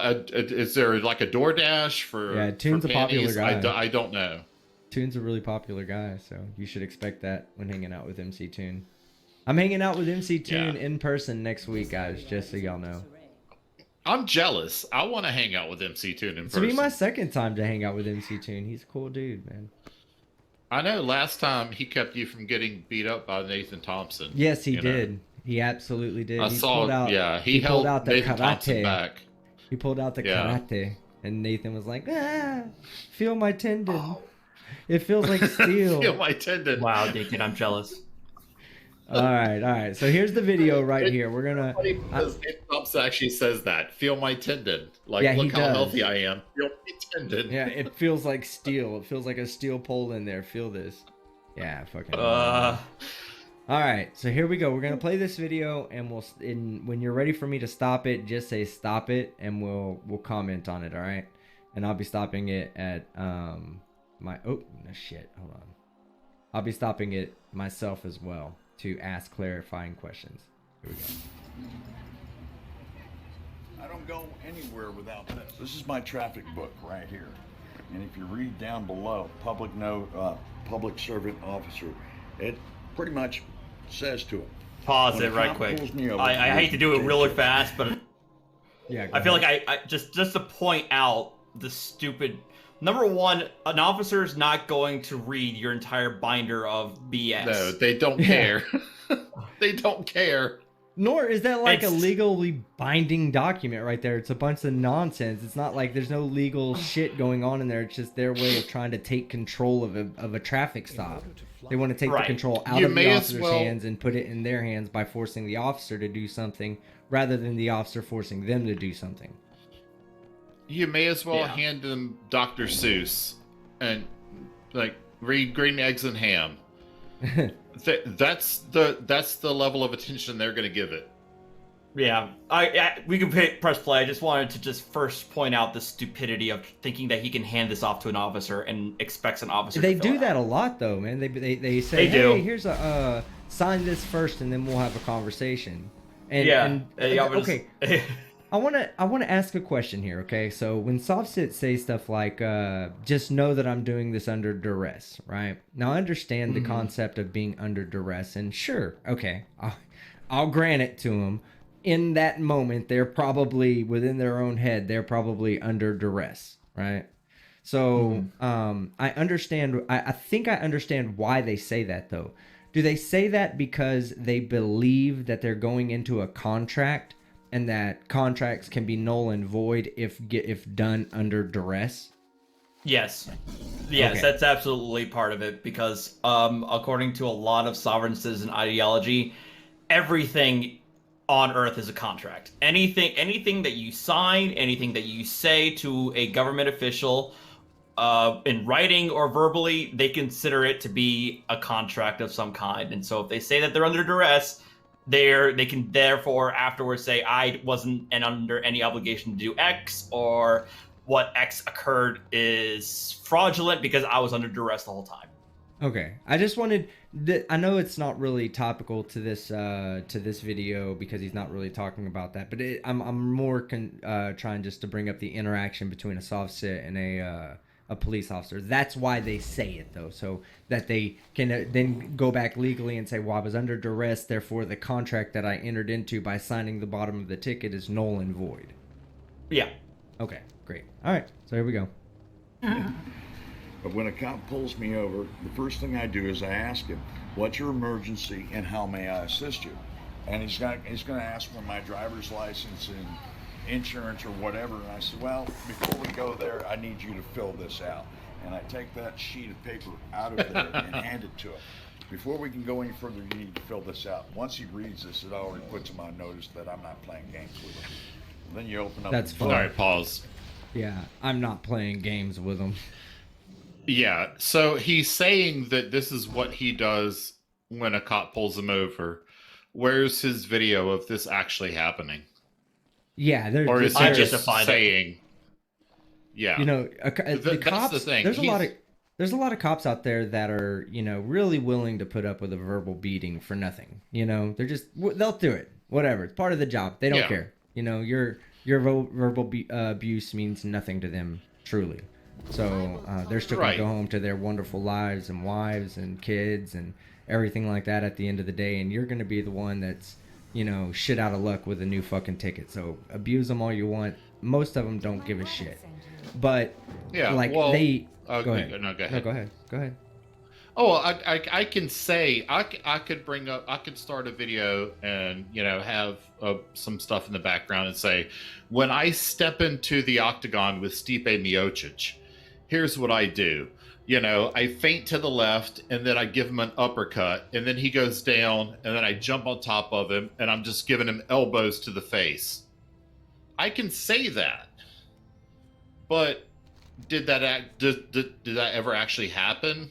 Or am I just saying some nonsense that would never actually survive reality? Because Stipe would stomp a mud hole in me in like 10 seconds. Yeah, later in this video, he brings up something that when I first found out about this video, I did some research and I came to this opposite conclusion, which has a lot to do with what you're saying now. So we'll stop it and I'll bring it up then. It's when he talks about his $250,000 suit that he won against Harris County. Yeah, I can't find that anywhere on the internet. Anywhere. Oh yeah. Well, I mean, his evidence is bullshit. We'll be able to will discuss that. Look into forward. But That's typical. It's typical of any con artist, typical of any snake oil salesman. Look at all of my testimonials, I have had all these victories. He called himself the judge, the quote unquote the judge slayer, before he was taken into handcuffs by the Michigan judge a couple days ago. That was beautiful. So I have 36,000 hours of law study under my belt. I put 35 judges in jail and prison. Yeah, this is all part of the shtick when it comes to con artists. So, and then he tried to hide behind, I believe it was the Sixth Amendment, right, which is the right to counsel. Is that the right? Yeah, word? he claims that because the Constitution says assistance of counsel, it doesn't say like attorney, but the Supreme Court has already said assistance of counsel means lawyer governed by the respective states, i.e., a licensed attorney. And there's a reason. There's a reason why you guys have to get licensed, right? Because people's lives, same reason and their freedoms medical doctors dependent upon. Exactly, it's the same reason medical doctors have to be licensed. Lives depend on it. Whether it's going and getting an operation, or turning around and risking spending the rest of your life on a charge of murder. You need to have somebody that's licensed and qualified to represent you. You're allowed to represent yourself, but even then, the judge has to ensure that you have some kind of understanding of the law as well. Because if you don't, then you can just throw that out. Feretta versus California. I want to know what sovereign citizen would get on an airline with a dude in the cockpit that's like, "No, I got this. No worries."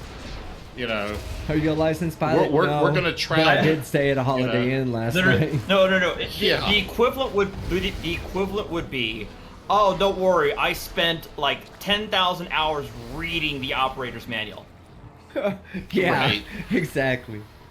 I can land this plane. No big deal. Do you want to know the ultimate equivalence of this? I read a news story the other day. India lost a $3 billion submarine because they went to dive and somebody forgot to close the hatch. Not kidding. No, they didn't. Oh my God, no. No, they didn't. We gotta revisit I'm gonna Google it and I'm gonna shoot it to you. Oh my God. We can pull it up on screen. I will. Okay. Okay. We'll do that, but we're plus pray for right now. But yeah, I'll believe it when I see it. And that is so fun. And here's the case I won against Harris County. Harris County. That's not a case.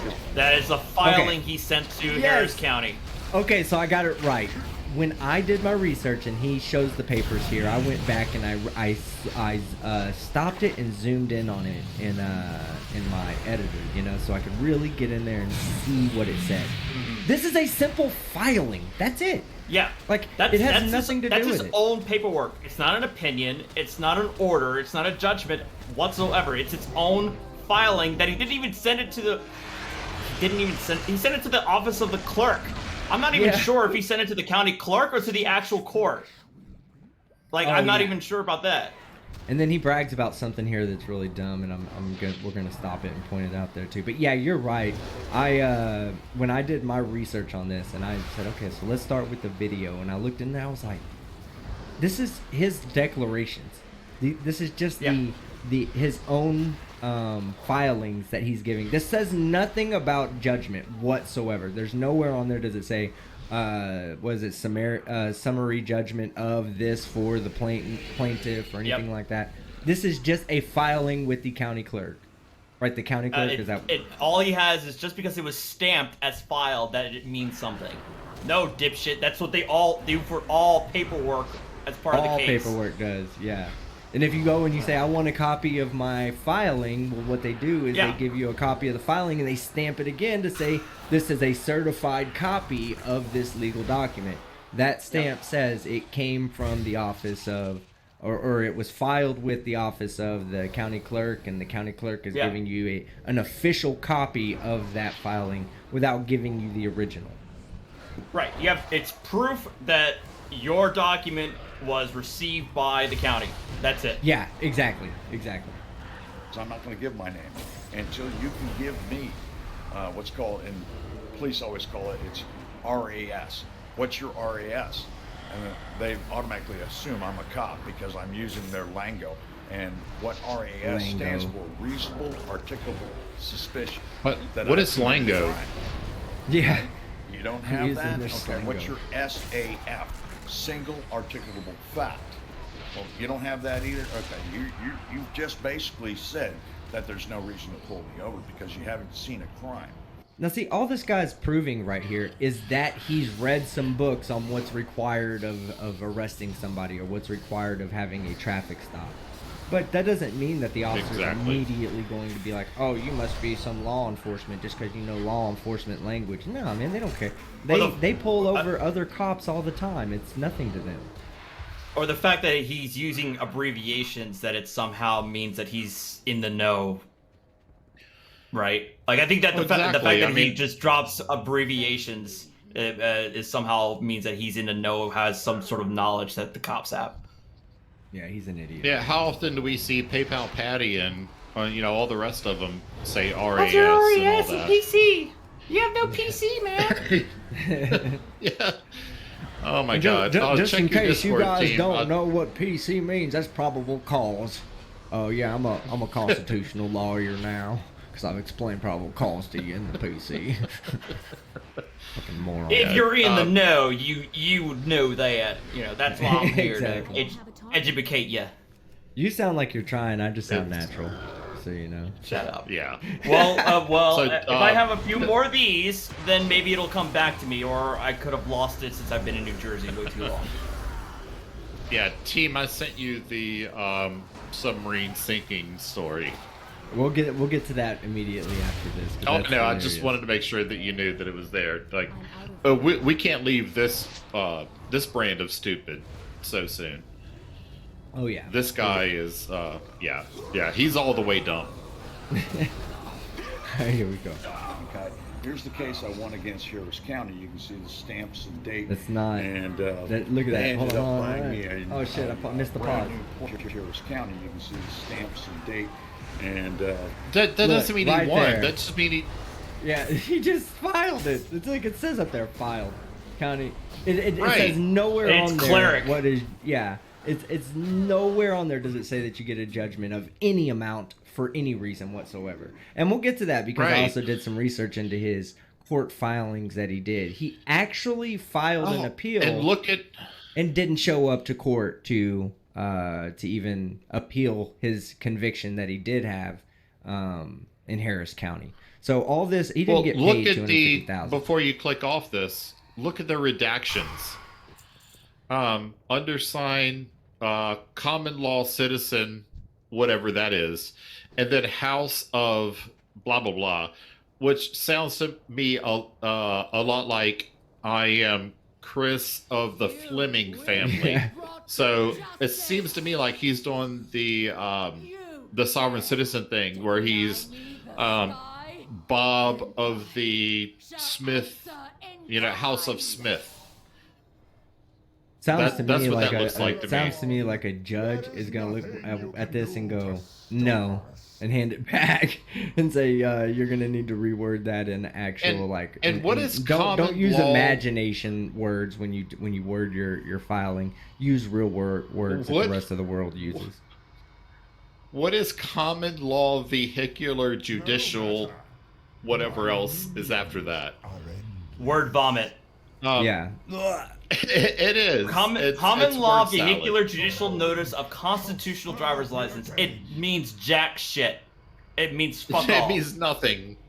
And this Yeah. is not something that would be at the top of a court filing that's saying you have been awarded money. They would not begin it by saying the undersigned common law citizen of the House of.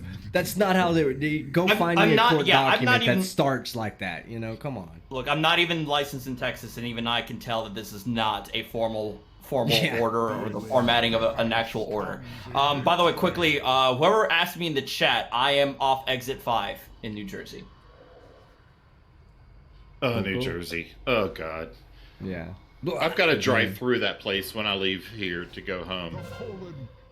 Don't lie. You're Your coming from turnpike. you're coming from South Carolina. You're just driving through New York to go to visit No, New I'm- Jersey and say that you went there. No, and I'm saw in Jesus. I'm in and then went Connecticut. home. I'm in That's what everybody I'm in says who Connecticut right doesn't now. want to admit that they're driving to New Jersey to worship New Jerseyans. No. I have to drive through New York and New Jersey. From All right. Connecticut, get back to the motherland in Virginia. Hold your breath as you drive through. Just hold your breath. I may just do that. There we go. They ended up buying me a brand new Porsche 911 Turbo all-wheel drive convertible. No, they didn't. Funny. It's funny they didn't buy you Of any course, seat liners. of course, you think a Porsche would be something that somebody would Here's be the impressed by lawsuit, it. And I got these for everybody to see. You're gonna get 250K. Make it a better car. Yeah, you're gonna have a lot of money and go spend it. And then here's the bullshit. Okay, here's the bull. Showing they lost the case. No, No!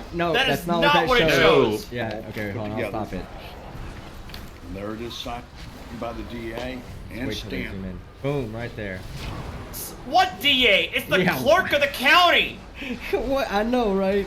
This shows nothing. Where does it say that you won anything at all? I'm just a stupid engineer, and I know that that's not you didn't win anything, you know. And then he says it's the county that he sued, Harris County. But Okay, you notice what it says at the bottom? The city of Houston. It's in Okay, Harris it County, looks- but that's not from Harris County. The stamp looks like it's the court. It says court at law number something Harris County. So the stamp may be the county where the court's at. But regardless, that's the clerk signing it, not the district attorney. Okay, so I'm gonna read this off what it says on screen. Okay, for those that are hard of reading, and I'm gonna do my best Rick Martin voice, so that it's as if he is himself reading this to us. Okay, and I want you to tell me what it means in the long run.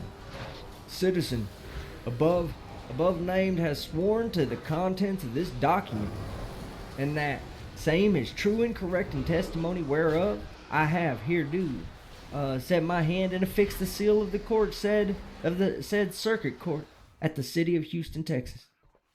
What does that even fucking mean? Please explain it to me, Artie. It's like a half combination of a notary and a certification, or a certification of service. That document to me just says that everything that I said I believe is true. Right, which is that's standard for legal documents, but that doesn't mean anything. Where You're does just it say certifying he that won what you just $250,000 from the county of Harris County. Where does it say that? Maybe I'm missing it, Artie. Maybe I'm not fucking smart enough to catch on to it. Where does it fucking say it on there? I'm missing it. There's nothing from a DA. It's not it's not a judge. It's not an order. It's not a judgment in favor. It's simply saying that it's either somebody is attesting that you are asserting the contents are true to the best of your ability, etc. So it's either it's a combination of either a notary and or a certification that the vomit that you spewed a few pages back is true to the best of your ability. That's all it is. Right. Period. And even if it did come from a DA, the DA can't give you money. Am I missing something there? No. The DA can say, okay, I'm going to give you $250,000. That means nothing, right? Yeah. Like he can agree to give you that money, but he's not the final say, even if he did say that. That'd go through like the say city that again? manager's office, right? That'd go through the city manager's office. Right. So what I'm saying is the DA of the county can't give you $250,000 of the city's money. He can agree that he can say, I agree that to the terms to give you $250,000, but he doesn't have the final say. So even if it was from the DA, and he had that document, that still wouldn't mean that he got $250,000. Right. Yeah, that's the thing. The county can't dictate what the city has to do, and because again, we're still confused as to whether it was a sheriff or was it a Houston PD officer who allegedly stopped him for this shit. So we not even sure who he's suing at this point. Right. The So city we or the don't county. even know who he won this case against because he's mix and matching. I'm gonna make an assumption and say that this guy sues life every day and fucking loses. Okay. Yeah, probably. Like Yeah. he loses in the lottery of life daily. He sues his alarm clock every morning. Well, he sure as shit lost a couple days ago, so. Oh, it was hilarious. It was hilarious. Maybe we'll try to find that video real quick and play that as well. Showing they lost the case. It's not what it showed, asshole. No, it And doesn't show I that. sued them. And what did you win? $250,000 for a night in jail. No, you didn't. Yeah, maybe 250,000 imagination dollars because I looked it up. I tried to find any public record of this guy's civil suit against the Harris County where they lost the suit or lost the case and it was ordered to pay $250,000 to this guy. Could not find anything. What I found was an appeal that he filed for his arrest, right? His arrest and conviction. He filed an appeal.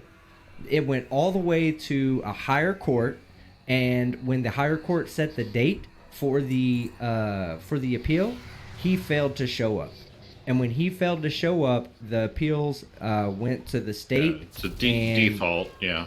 Yeah, and he basically dismissed the appeal. Yeah, they dismissed it. So, and it says I've read all the actual documents from the court case, and it says that it is dismissed. You know, that they didn't, that his failure to appear is taken by the court as a sign that he is giving up on his appeal case. So he didn't win shit. He didn't even win an appeal because he didn't bother showing up to the appeal like a fucking that's 1,000 IQ points right there. You deserve, Rick, for doing that. That was an amazing chess move that nobody was fucking expecting. I assume that this appeal was at the state level, right, with Texas? Yes. Because I couldn't, but I couldn't really find anything at the federal level when I looked up this guy's stuff. Yeah, but that doesn't keep him from making these videos and manipulating stupid people into thinking that he's some sort of guru. Well, if it's on the internet, it must be fucking true. You know that. Right, so he can well shepherd them. Yeah, he can shepherd them to the Soviet promised land. And that's exactly what he's doing. That's what this video is. He's saying, "Oh, I had this amazing victory, and I can show you how to do it if you send me a little bit of money." Yeah. Right. All right, so here we're going. We're going to keep going with it because he still says stupid. And then Supreme Court says no license necessary to drive an automobile public highways. Now these bullshit. These are all done. Fuck this guy. No. Keep it playing until you get to the bottom print. So what this is called stare decisis. Okay, Oh, we're running my a God. case that's already been won in the. We're going to Supreme talk Court. about. Oh, it's these, not. Hold on, pause. I'm sorry for pausing so quick. It's not called stare decisis. It's stare decisis. And correct me if I'm wrong. I pronounce it as stare decisis. Right, stare decisis. Yeah. Which is Stare. It's Latin. It means yeah. case law. It's a fancy way of saying case law. Stare decisis. It's a fancy way of saying decisis? like a precedent. Yeah. Yeah, I forget what court I precedent. forgot what Just it case literally law. means, but it's intended to mean, precedent, as in we're not going to arbitrarily rule against what has already been previously adjudicated. Correct. Yeah. Okay, here we go. So, in other words, if the same sort of facts come up in a future case, we are going to adhere to the previous court's decision, assuming that it's higher than we are. And he's talking Right, about but the Supreme Court of the United States, so this is going to be the highest levels. There would be no overturning this unless it was the Supreme Court overturning its own decision. Itself. Correct. Right, but it should be a red flag to people that are watching this when he says "stare decisis." Like when he can't even pronounce the term correctly, and people still they fall for it. I don't know how that happens. Because he's orders of magnitude more intelligent than the people that he recruits to his cause. And that's not saying much because he has an IQ of like 7. I'll give him an IQ of 7. He carries around a notebook and he knows how to open it and turn the pages. He gets an IQ of 7. But he's orders and orders magnitude more intelligent than the dipshits that he fucking talks to and that believes. Well, you gotta think about it this way. The average person isn't very smart, and half of the people that you run into every day are dumber than that person. Dumber than that person. No shit, right? All right. I just want to give a shout out to Juan Galt in the chat, where he says, "What up, Juan?" That's from a Discus blog where I've debunked all that bullshit. I mean, we know you probably debunked everything before we did, but right, yeah. Juan Galt, I watched 2 of your videos today. As a matter of fact, everybody check out Juan Galt. Yes, I watched the what was it? There's a new Robbie Sovereign Citizen Robbie clone out there. I watched that one today. Yeah, a new Robbie Estabrook clone. I watched your video about that today. Well, I'll say it like this. Juan Galt, right? Juan Galt. If you have some alcohol on you tonight, we'll send you an invite. You can come on and speak your opinion as well. We'd love to have you on. Yeah, This is all about Juan Galt. Absolutely, he was a gold mine for because I knew who Mark Stevens is, and Mark Stevens is another infamous Sovsit guru. Doesn't like to be called a Sovsit, but he is. But he is Juan Galt is a repository for all things Mark Stevens, and so he's been an excellent resource, and I highly recommend you check out his channel. Well, I had him on a live stream. Yeah. Okay. Go ahead. Oh no, I was just I had Juan Galt on a live stream because he either was or it requires some nuance. He either was or he was on the verge of being a sovereign citizen at one point, and now he's just a master debunker of sovereign citizen nonsense. And well, me and you were starting to talk about this, and I'm gonna wait till after the video before we get really in depth about this. But we were talking about what makes a good video. What makes a good video to cover, and a lot of that has to do with with videos like this where someone's putting their face up and acting an ass and everything like that. But when I started to think about it, I was like, when you were asking what it was, I was like, it's somebody, when you're talking about a soft sit or even a flat earther, you want somebody that really has an emotional belief in this way of life. Whether it's a flat earth way of life, or soft sit, or First Amendment.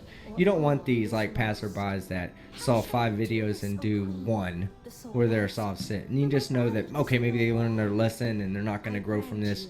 But with this guy, this is really he's emotionally.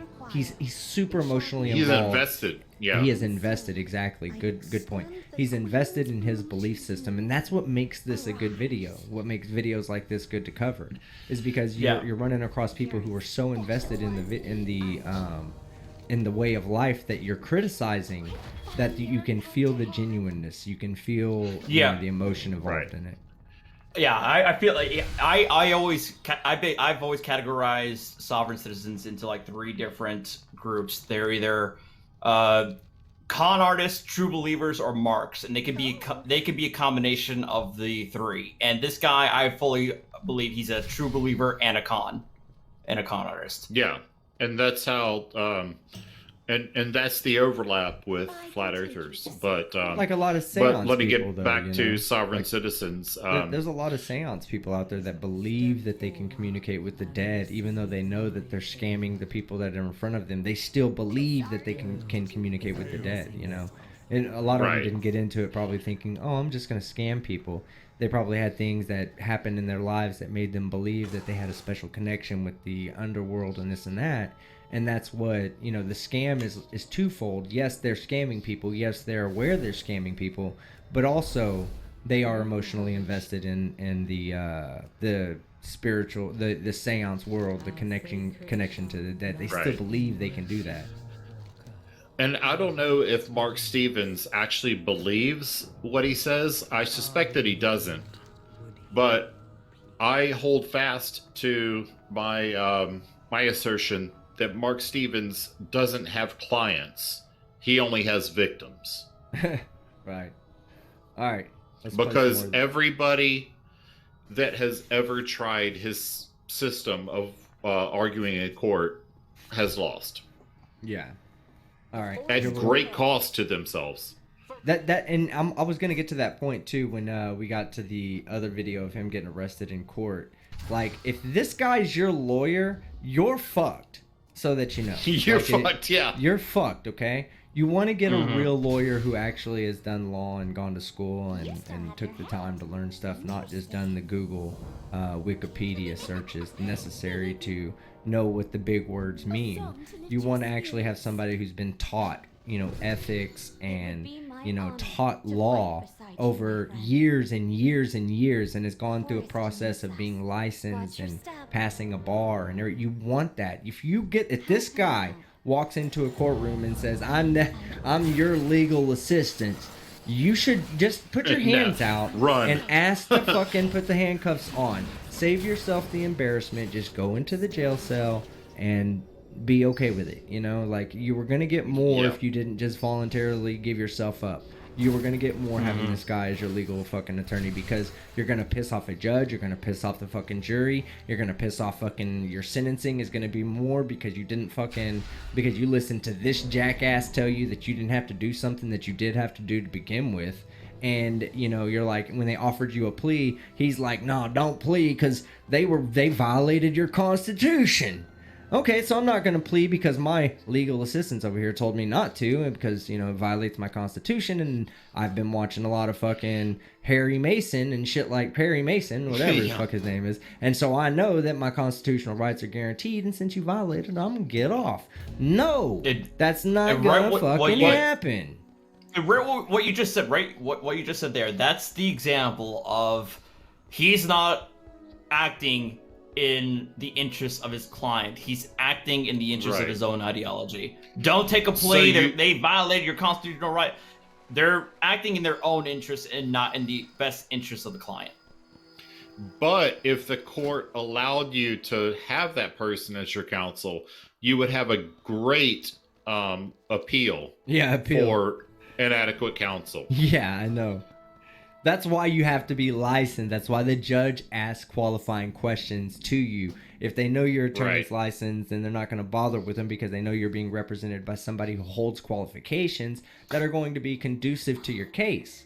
However, when you stand up there with a fucking jackass with this ponytail, and nothing against ponytails, I used to own one as well, but a jackass with a ponytail like this gets up there and says, I'm their legal advice counsel, you are fucked. You are fucked, and accept your punishment and save everybody, including taxpayers, some time. Just say, Judge, give me the max. I'm sorry for listening to this dipshit over here. But that's why he went to jail, because he claimed to be a lawyer when he's absolutely not a fucking lawyer. What's that sticker on his card that says law? Constitutional law, that's what it says. And Is that what it says on his door? He has a website. Oh my God. I think it's his website. Yeah, his website. Yeah. He's a jackass guy. Ridiculous. Don't ever listen to people like this. If you meet somebody in court, if you don't have a lawyer and this guy comes up to you, or somebody comes up that sounds like this guy, just say no thank you and do yourself a favor. Save yourself some additional days in jail. Constitutional Law Group is the name of his group. And he says on his fucking website that he is a fucking lawyer. It says lawyer in fucking plain English on his website. Well, hold on though. He tried to change it though. He tried to update his website. And if you were remind, I saw it this morning. But if you were remind, show me that it's still the original page link is still up. But they updated it, so now it just says instead of here's the thing. It used to say Rick Martin. What does it say? Lawyer Rick Martin. Lawyer Rick Martin, quote unquote, the Judge Slayer. Now it just says Rick Martin, Assistance of Counsel. That's hilarious. That's fucking hilarious. Curious. Very curious. Anyway, let's continue on. In violation of their oath of office when they don't pay attention.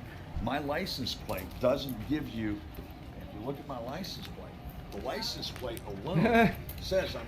That's not a license plate.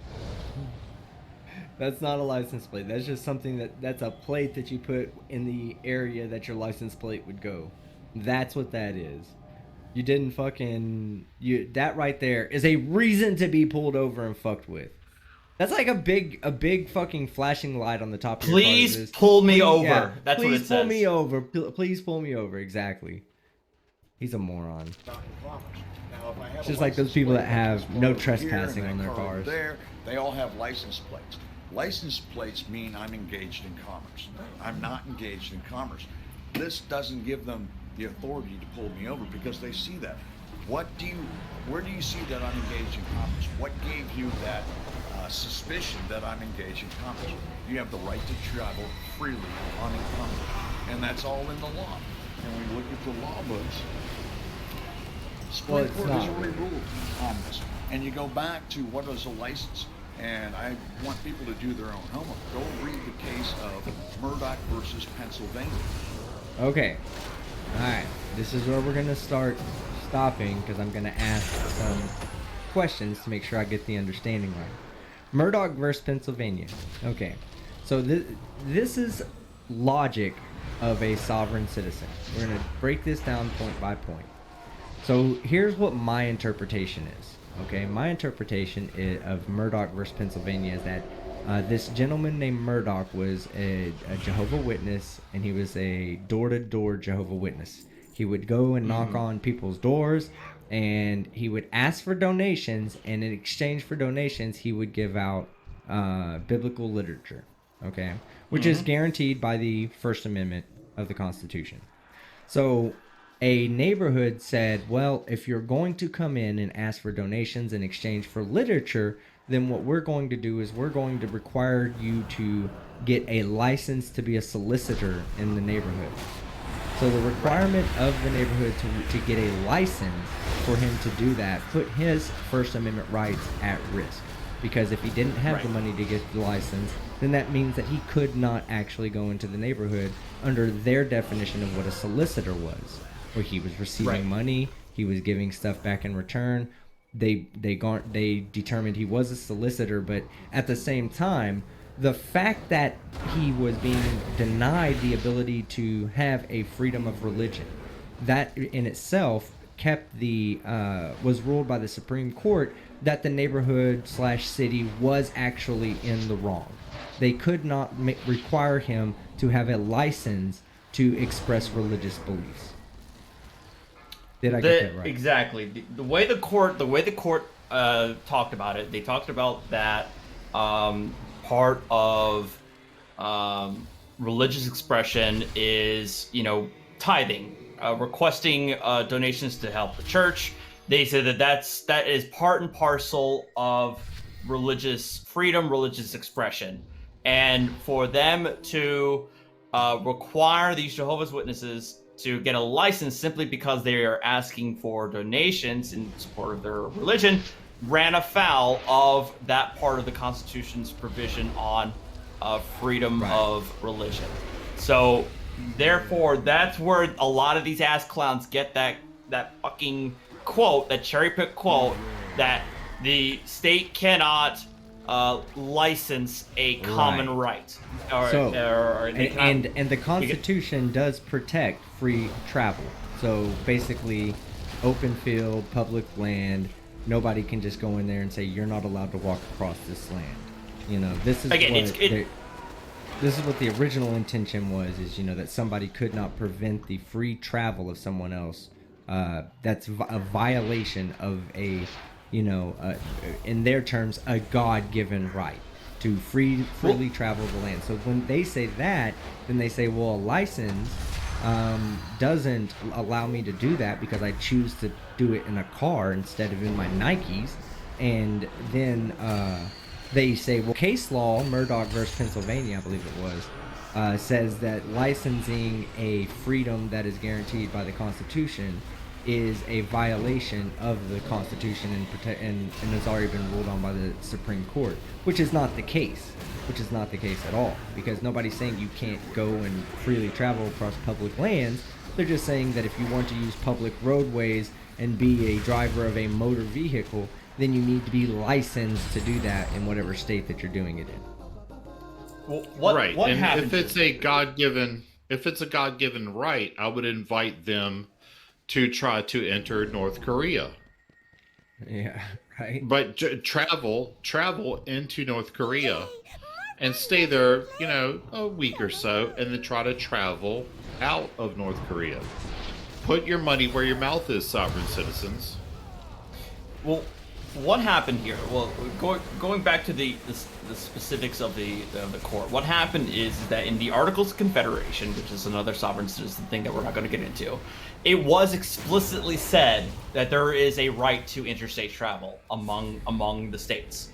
It was explicitly said. In the Constitution, that explicit statement of a right to travel was not there.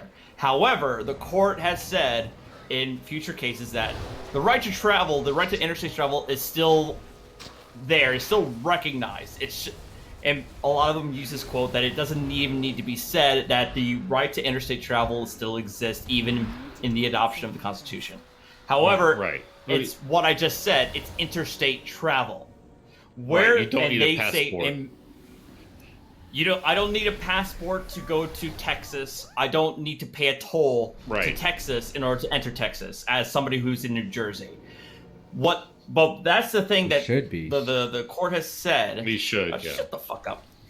You know what? All right, fucking balkanization over here. Where the court, and they also mentioned that it's a common right. That's where that's the latch that a lot of these guys take. Aha! He said it's a common right, and Murdoch versus Pennsylvania said you cannot license a common right. Where they fuck up is that connection between right to travel and operating a motor vehicle or operating a car, whatever the fuck they want to define it as. The privilege, because the court has not said of that. Operating a motor vehicle on public roadways.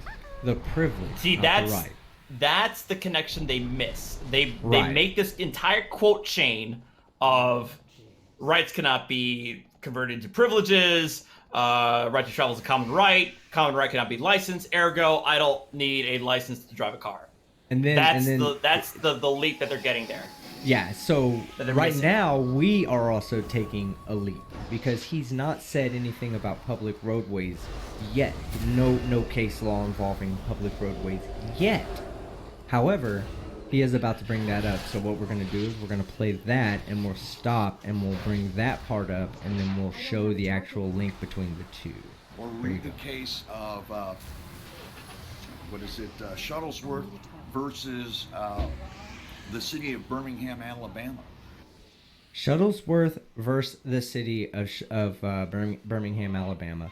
Are you familiar with this already, first off, before I start going into my... Okay, good. So I'm going to go into my interpretation of it, and I'd like you to correct me anywhere I'm wrong. So Shuttlesworth versus Birmingham, Alabama was about civil rights.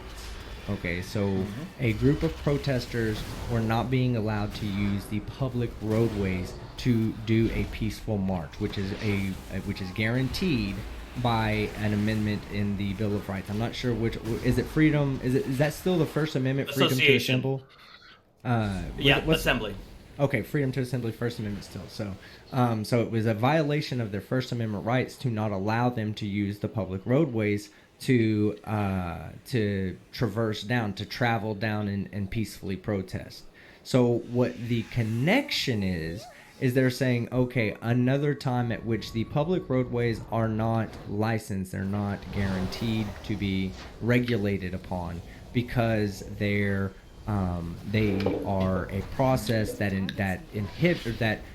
promotes the ability to enact my constitutionally guaranteed civil rights. So instead, they take it and they say replace peacefully protesting with their interpretation of free travel, and they say we can use the public roads for free travel because it's guaranteed by the Constitution. And this is the case law that guarantees that your Bill of Rights are ensured with the access to public roadways. Is that correct or incorrect?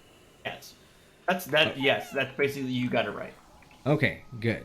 So their connection is two things. Number one, they can't be licensed. And number two, they have the right to use the public roadways. So those two, and the right to freedom of travel. So those two cases that they make leaps and bounds to connect are what feeds their delusion that they don't have to be licensed, because they believe being forced to being licensed is a violation of their right to travel. And then also case law, Shuttlesworth versus Birmingham, is a guarantee that they're allowed to use the public roadways for their right to travel. So therefore, in their eyes, it's a double whammy against any officer trying to pull them over, asking them for a license. Mm-hmm. Right. And the issue regarding the Shuttlesworth versus Birmingham was that it was not content neutral. A city can require you to get a permit before holding a parade or a procession in city streets, but it's restricted to time, place, and manner. It cannot be subject to the content of what's being said. The Birmingham ordinance was not content neutral. It was very subjective and subject to the whims and fancies of whoever was going to allow the permit, and that is why it was struck down. So yeah, let me make an addendum for legal terminology. Let me make an addendum to what I just said earlier, and say also that I forgot to mention that part of the Supreme Court ruling included the fact that even if the protesters should have the right to use public roadways or public domains as a means of public protest, peaceful protest, it still must be regulated. This keeps people from walking down in the middle of a highway and expecting cars that are moving at 60 miles an hour to see them and stop, and holding them liable for an unregulated peaceful protest on a highway. This is one thing that they, that for when they fail to acknowledge this part, that there's regulation to it, because once they acknowledge that there's regulation to it, their argument for why they are being licensed goes out the window. Mm-hmm. Yeah. Exactly. Again, it's another example of a law they like to cite that has nothing to do with the state's authority or ability to regulate the public roadways in terms of operating their vehicle. Yeah. All right, here we go. These are showing that you don't need a license. A license is to do something that is immoral, that's sanctioned by the government. Like being a doctor. Yeah, that's literally the first of being a doctor. That's literally the first example it popped into my mind when I was talking about this video when I was live streaming. So it's like being a doctor is inherently immoral unless, I guess. But yeah, that's literally the first example I have in my head. Because I know the general public doesn't like us attorneys. We're all a bunch of greedy assholes. So I figured everybody likes doctors, I guess, unless you're an anti-vaxxer. But we won't get into that. Yeah, I did. You know, it's funny, as I did a poll on my channel today, and I was like, "What's worse, flat earthers, anti-mask Karens, anti-vaxxers, soft sits, or First Amendment frauditors?" And the overwhelming, and I'm talking about, I have like 1,200 votes already. This is a 5-option poll, okay? We should not even see one option being above 40%. 40% would mean they were holding a true and significant lead over the competition. One option has 60 fucking % anti-vaxxers. People hate I voted anti-vaxxers. Yeah, I voted anti-vaxxer on that. You did? Oh, I was surprised. Yes, I did. I'm so surprised that you didn't go First Amendment frauditor or Sovtard. Well, no, because I have common sense. I mean, I would say anti-vaxxers and anti-vaxxers. auditors.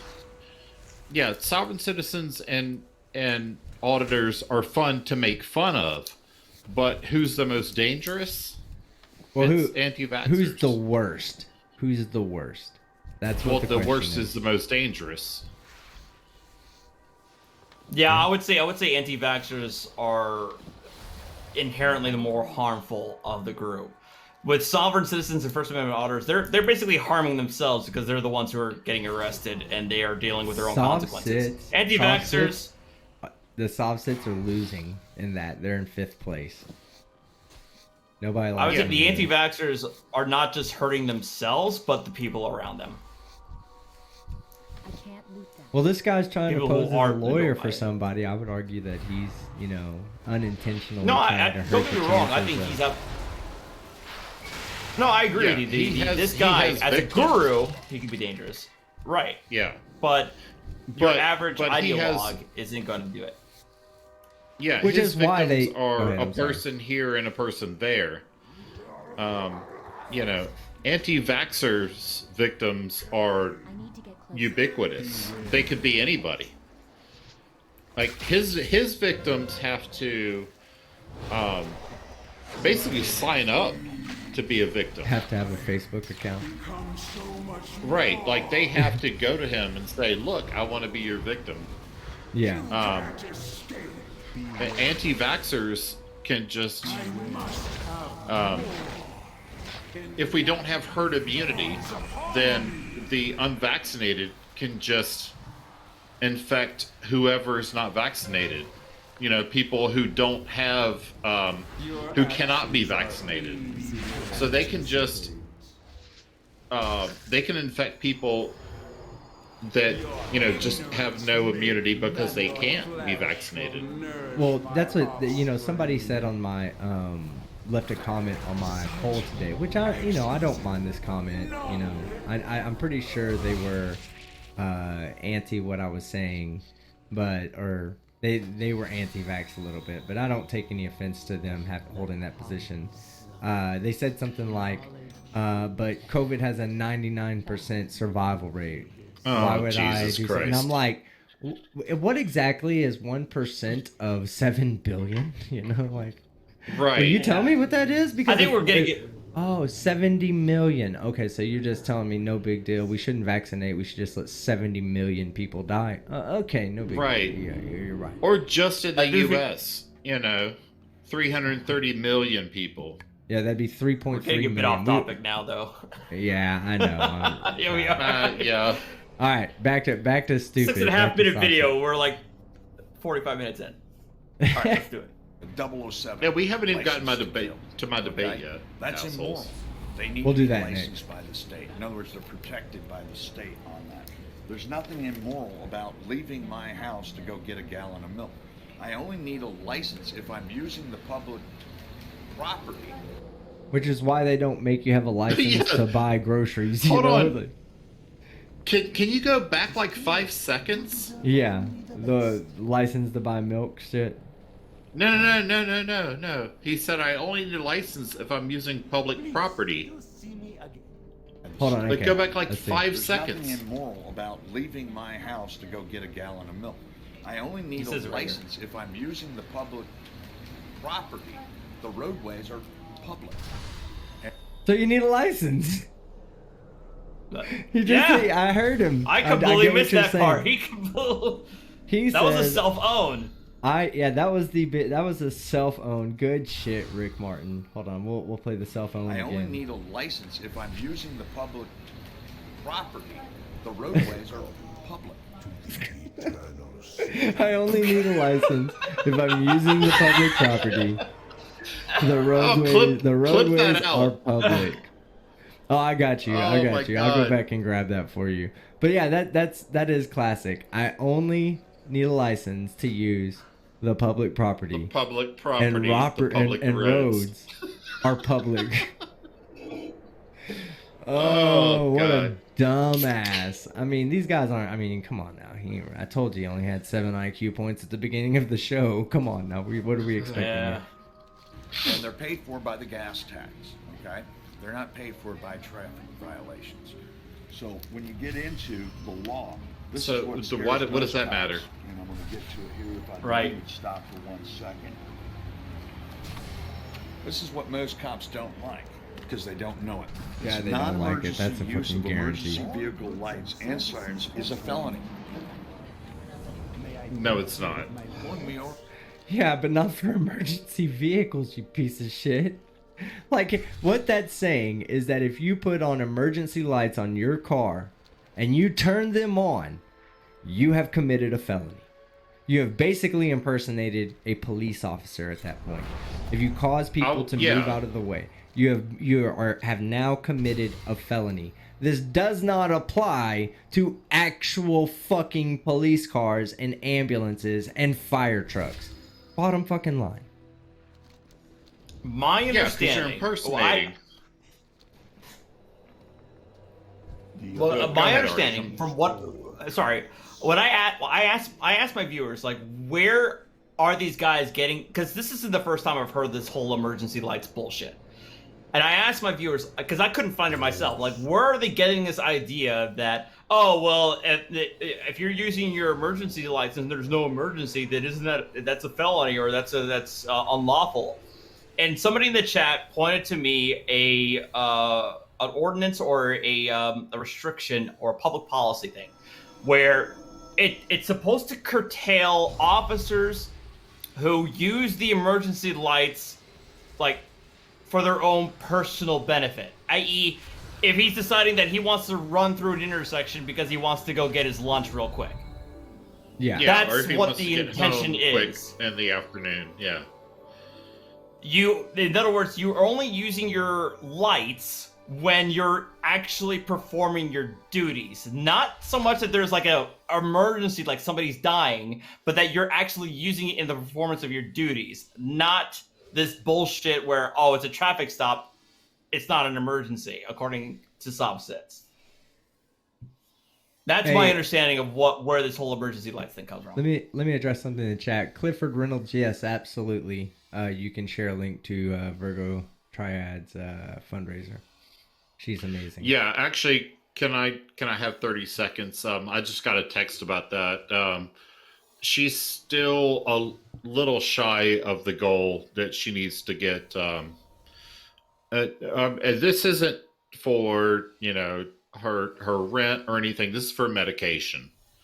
And we raised, I think, a little over about $6,000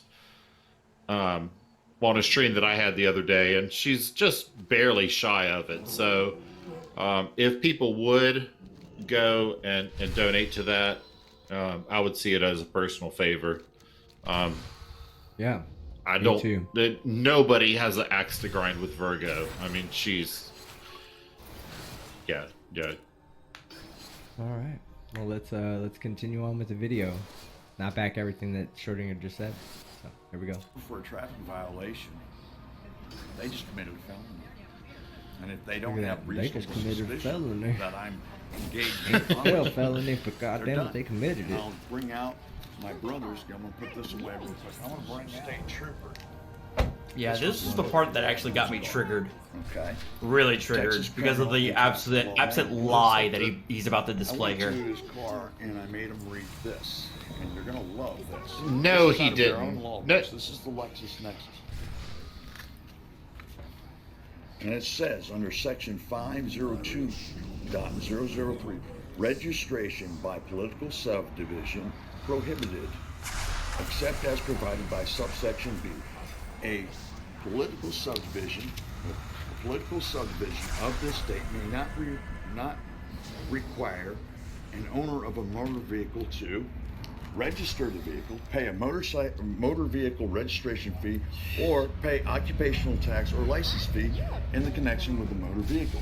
This section does not affect the authority of a municipality to, right here, license and regulate the use of a motor vehicle for compensation. So if I'm not engaged in compensation, being paid to go from point A to point B, I don't need a driver's license. I don't need to register my automobile.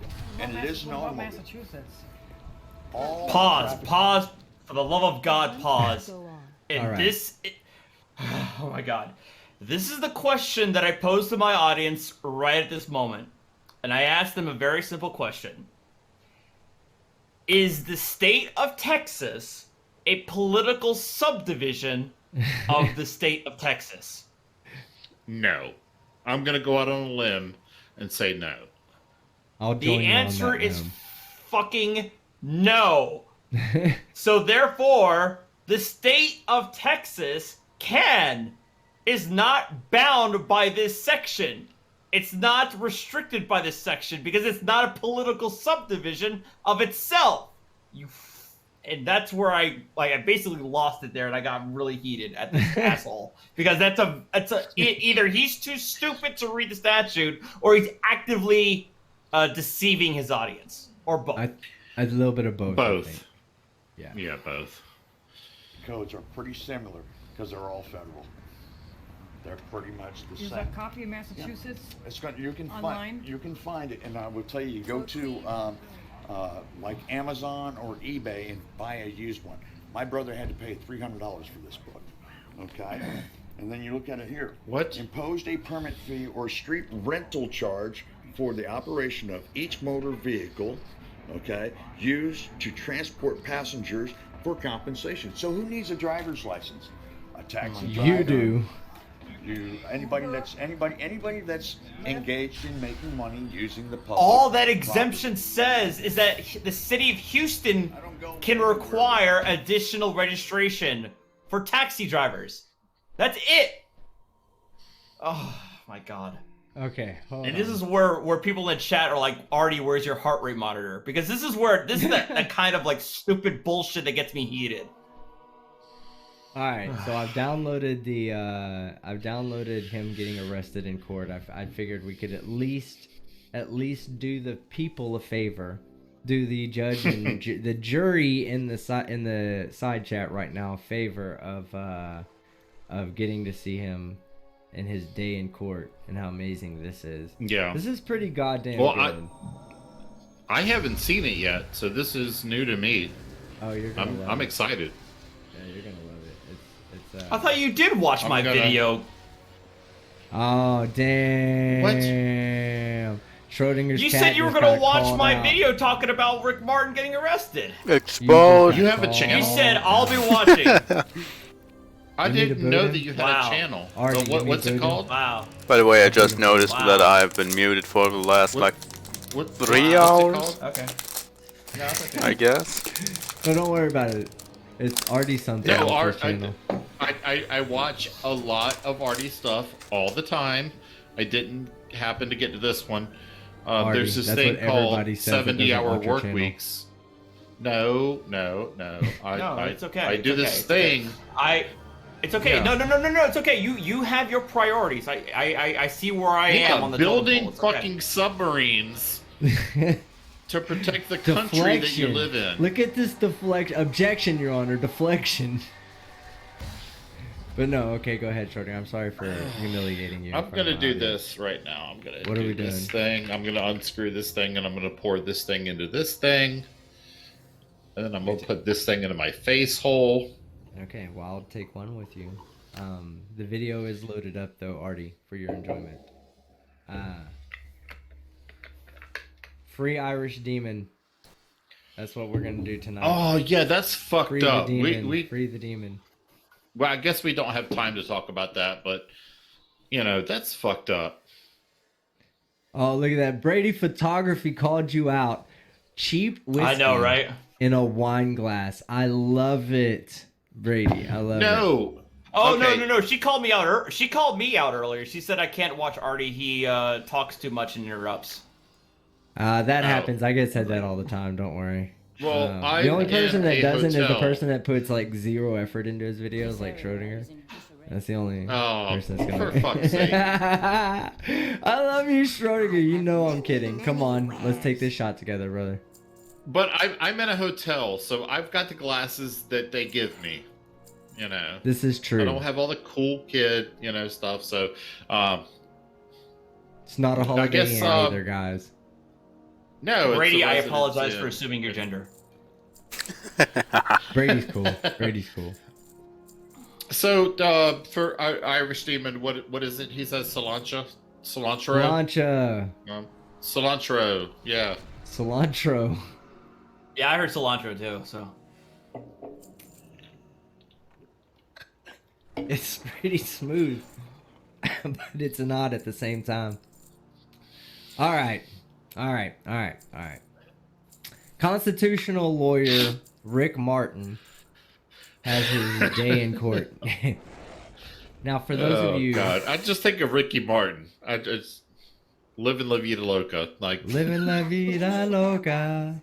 No, for those of you that are having a few drinks with us and whatnot, the guy we're about to show right now in court is the same guy we just watched. Okay? So here we go. Same video. Hey, calm down. I realize that now. Friend of the Grummels. Good. Is it amateur hour? Is that what's happening here? Guys, calm down. I've fixed the Hold on. problem. Who said that I put zero effort into my videos? Okay, hold on. We gotta stop this. Let me pause it and bring it to the front. Okay, so this is a courtroom beatdown that's about to happen, guys. Okay, and it's followed by a Karen, So a Karen and a Sav sit in the same video. Here we go. The lady in the bottom corner looks like a Karen, but I'm sure she's not. But she is. But doesn't she? The blonde. Oh, is she? Is she the Karen? Calm down. In the video? In the video, or I've never. No. Are you talking about in the video or right next to him in the blonde hair? No, in the blonde hair. She is the ultimate Karen. The one with the blonde hair is the Karen who hired Rick Martin. No, she's not. She's the one that hired him? That makes so much more fucking sense, man. Oh my god.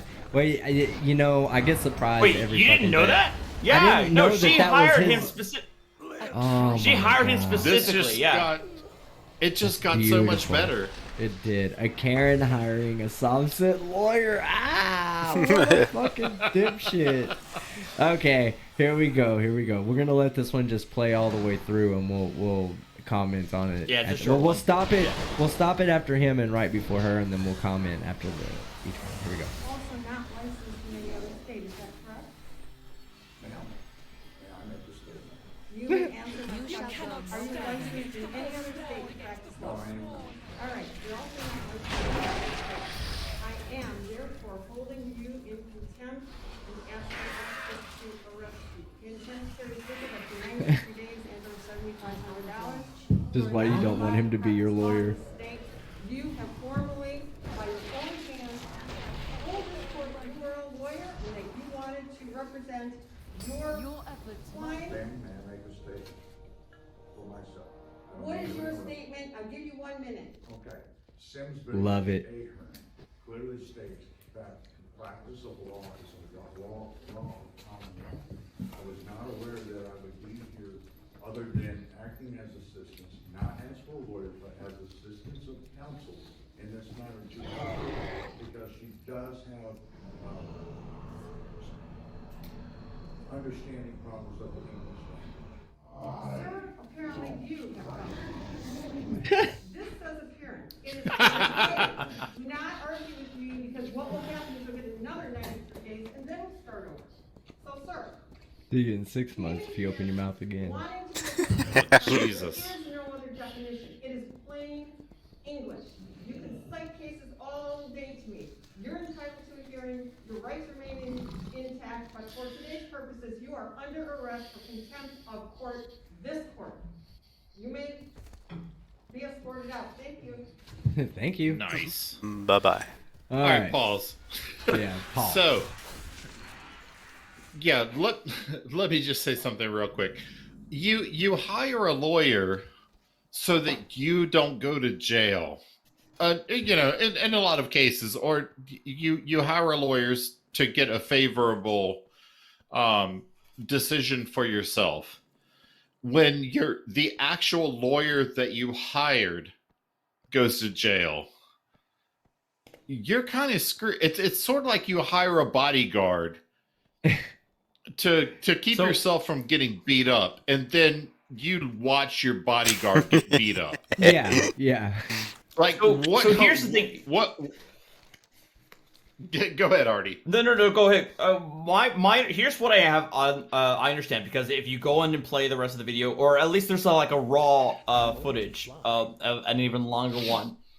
She does have an actual attorney she's hired, and he's actually in the Zoom call in the quadrant over there that you saw there. Yeah. But so here's the thing where now it's actually coming to my mind that Rick Martin actually did think that he was coming in as assistance of counsel.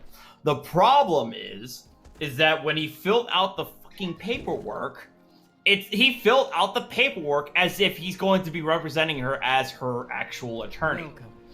So, and that's where we go into this idea that I thought I was just being here for assistance of counsel. It's like the judge is like, this is the form that all attorneys use to give notice to the court of representation. You clown. So that's what the idea that I'm getting from So this he self-owned interaction. himself again? He owned himself by trying to sign that paperwork. Yes. But ultimately, even if he didn't sign the paperwork, if he tried to go up there in front of the court as though he's trying to be assistant of counsel, he still would have been slapped by the judge. Like, either he may not have gotten contempt, but he would have been like, the judge would have been like, get the fuck out of my gallery, you're not an attorney, and would have moved on from there. But because he probably signed that paperwork, that probably earned him the contempt charge. So he didn't get an automatic 90 days in jail. He said he can get up to 93 days in jail or a $7,500 fine. But yeah, Mr. Judge Slayer, he'll just sue the county for $250,000. No big deal. Mr. Entry of appearance. Thank you, Juan. That's what it is. I said notice of appearance or notice of representation, but entry of appearance. That's what he probably signed. But yeah, Mr. I put 35 judges behind bars. Mr. I've ordered the bailiffs to take a judge into custody. Was just walked out. Oh yeah. In a very, very meek fashion, I might add. He seemed very submissive to the court's authority in that regard, and not the bloviating. I know what I'm talking about, and I've put all these evil dirtbag public officials behind bars every other week that he offers to his audience. Yeah. Who was the other guy that used to say that? Who's in prison now? The other guy that was like the he had a Ronnie Lee ponytail Davis as well. Ronnie Lee Davison, yeah. Bears Law, Forensic Science. Bears Law, yeah. He used to say, I've put so many judges in jail. And what's he in jail for now? Like, he's in kidnapping. Kidnapping. That's right, kidnapping. Kidnapping and false imprisonment. He had a compound that he, had people on his compound, and he wouldn't let them leave. And but he would go to court and he would say, well, I put 30 judges in jail, or however many. Yeah, he was eccentric. So now let's watch Karen, since we've already got people enticed with dipshit. Yeah. Here she goes now. She thinks she runs shit, by the way.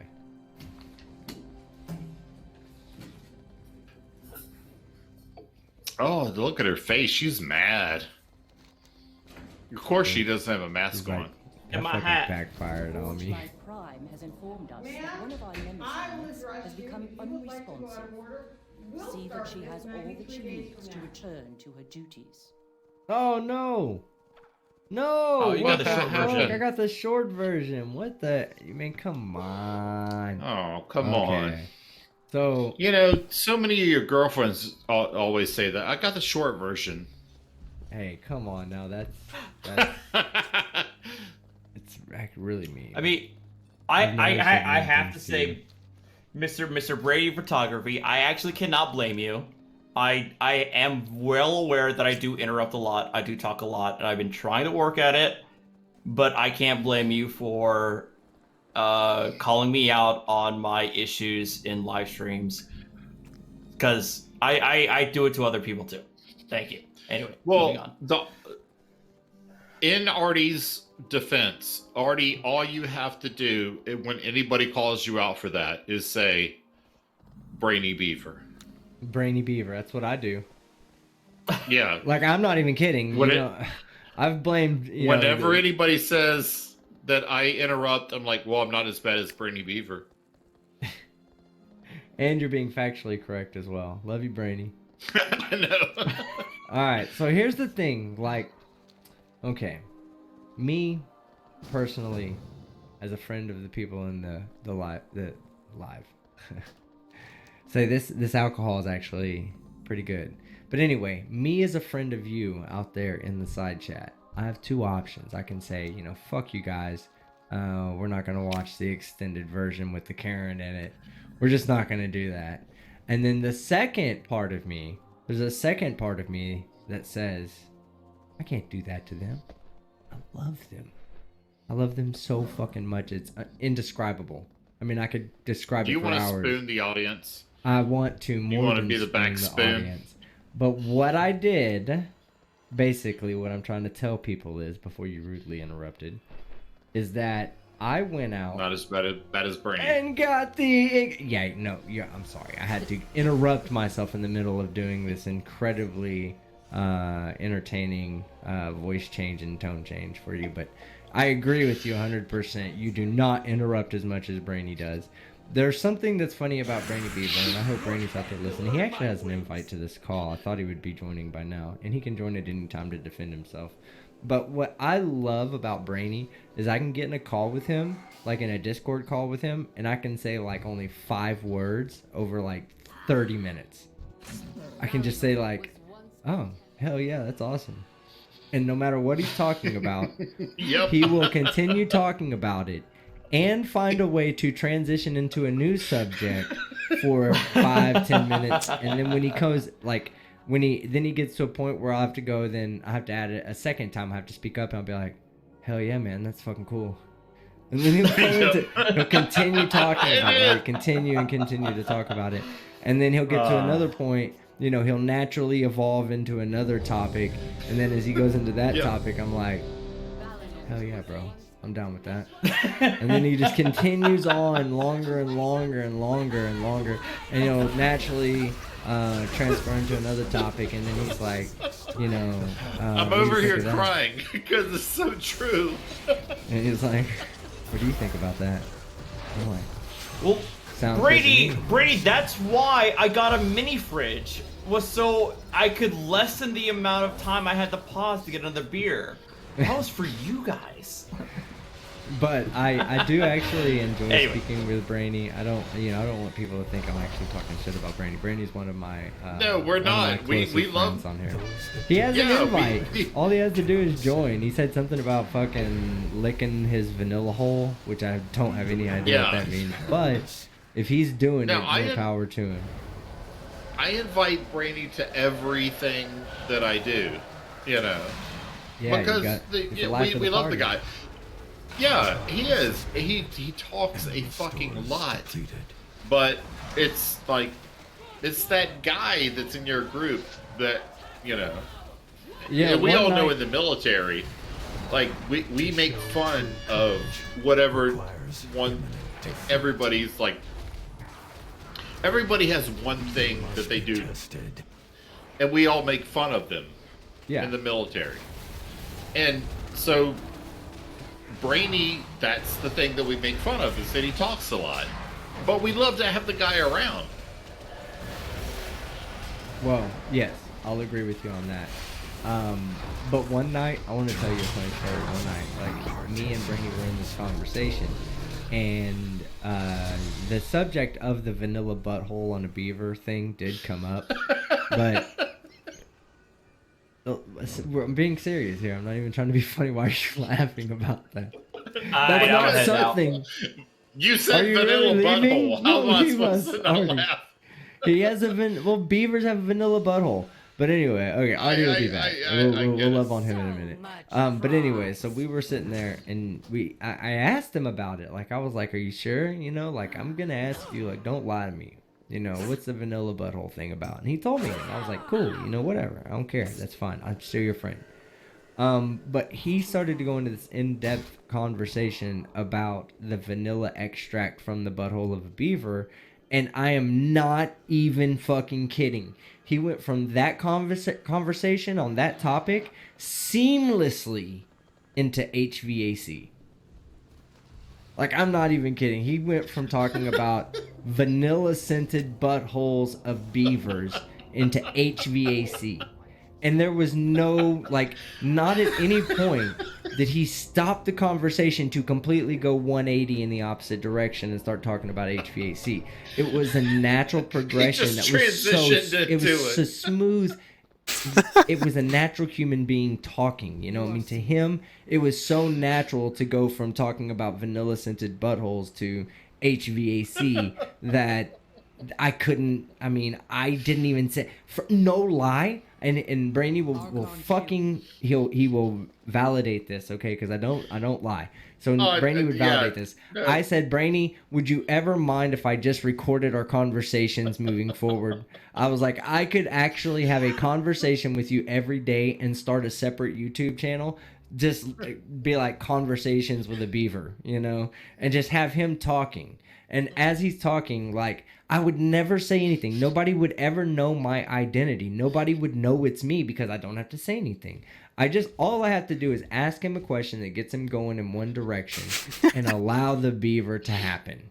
And as long as when the beaver happens, it moves. It's like boom, boom, boom, topic, topic, topic, topic, topic. And it's so seamless. The transition from one to the next is so fucking seamless that it should be criminal that he's this good at going from fucking vanilla scented buttholes to HVAC. I once drove from Virginia to Delaware listening to Brainy Beaver. Just stream of consciousness. It wasn't even... He was just streaming. I don't even know what the topic was. But I was entertained the entire way. Like, just listening to... He barely took a breath.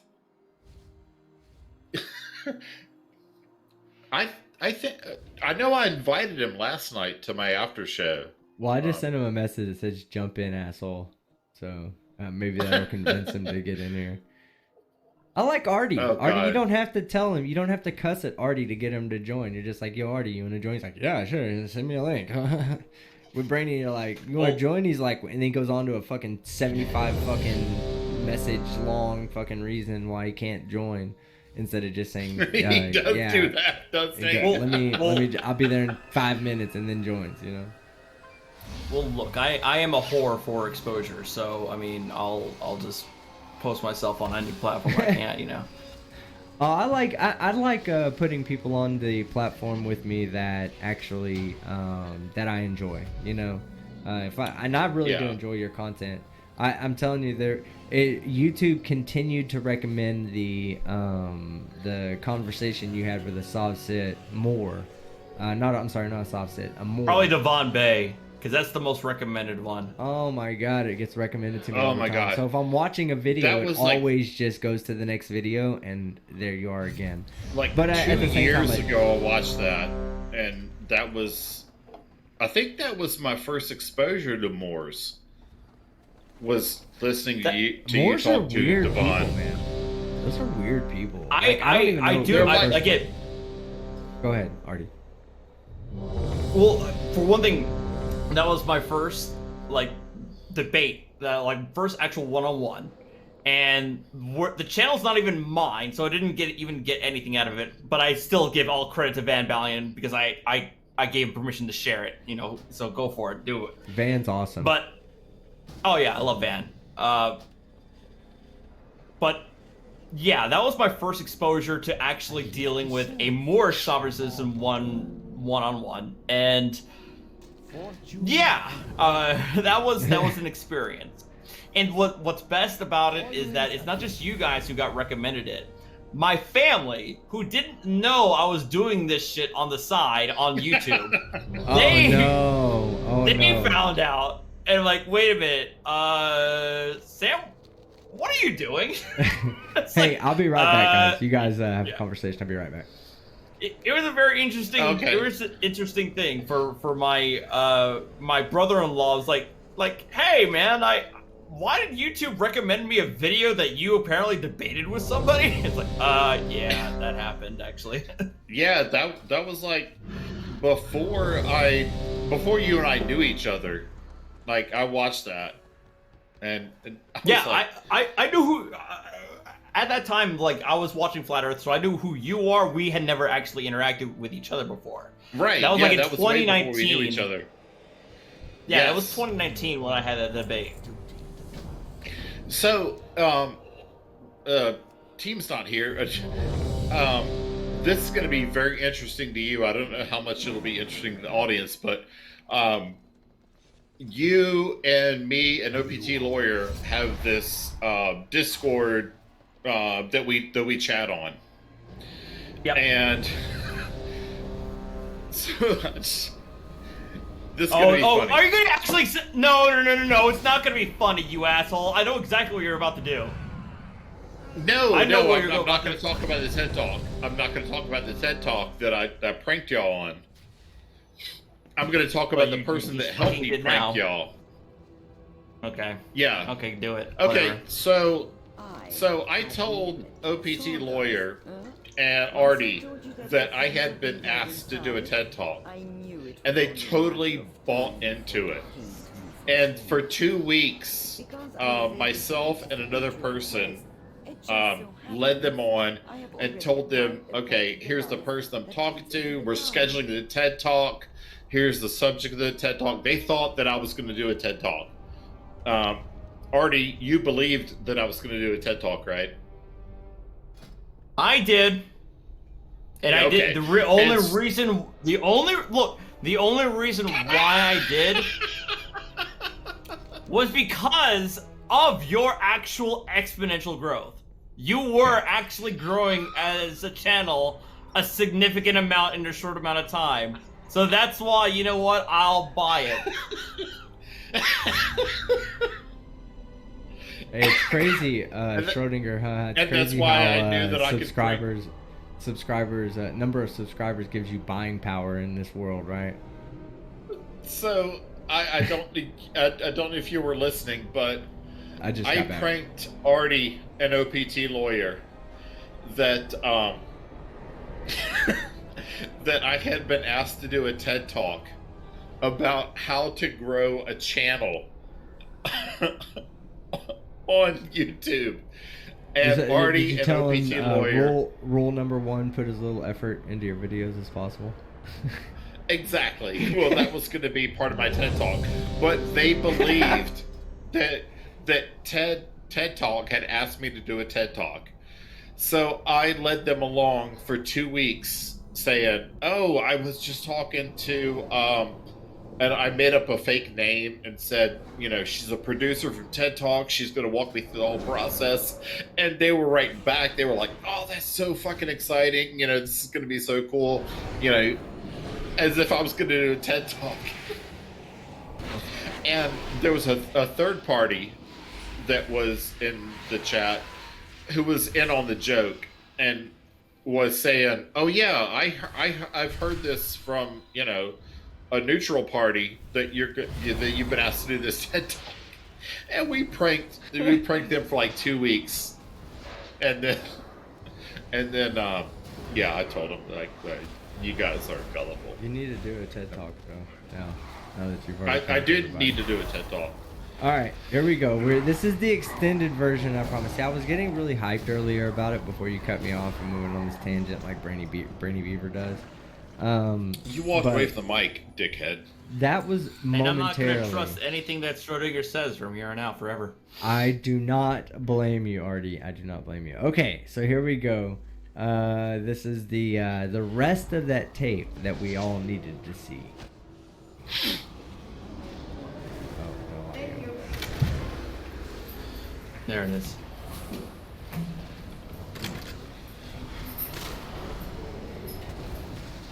Yeah, Skeptic, you pulled an Artie right there with your absence.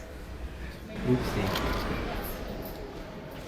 Ma'am, I would rush you if you would like to go out of order.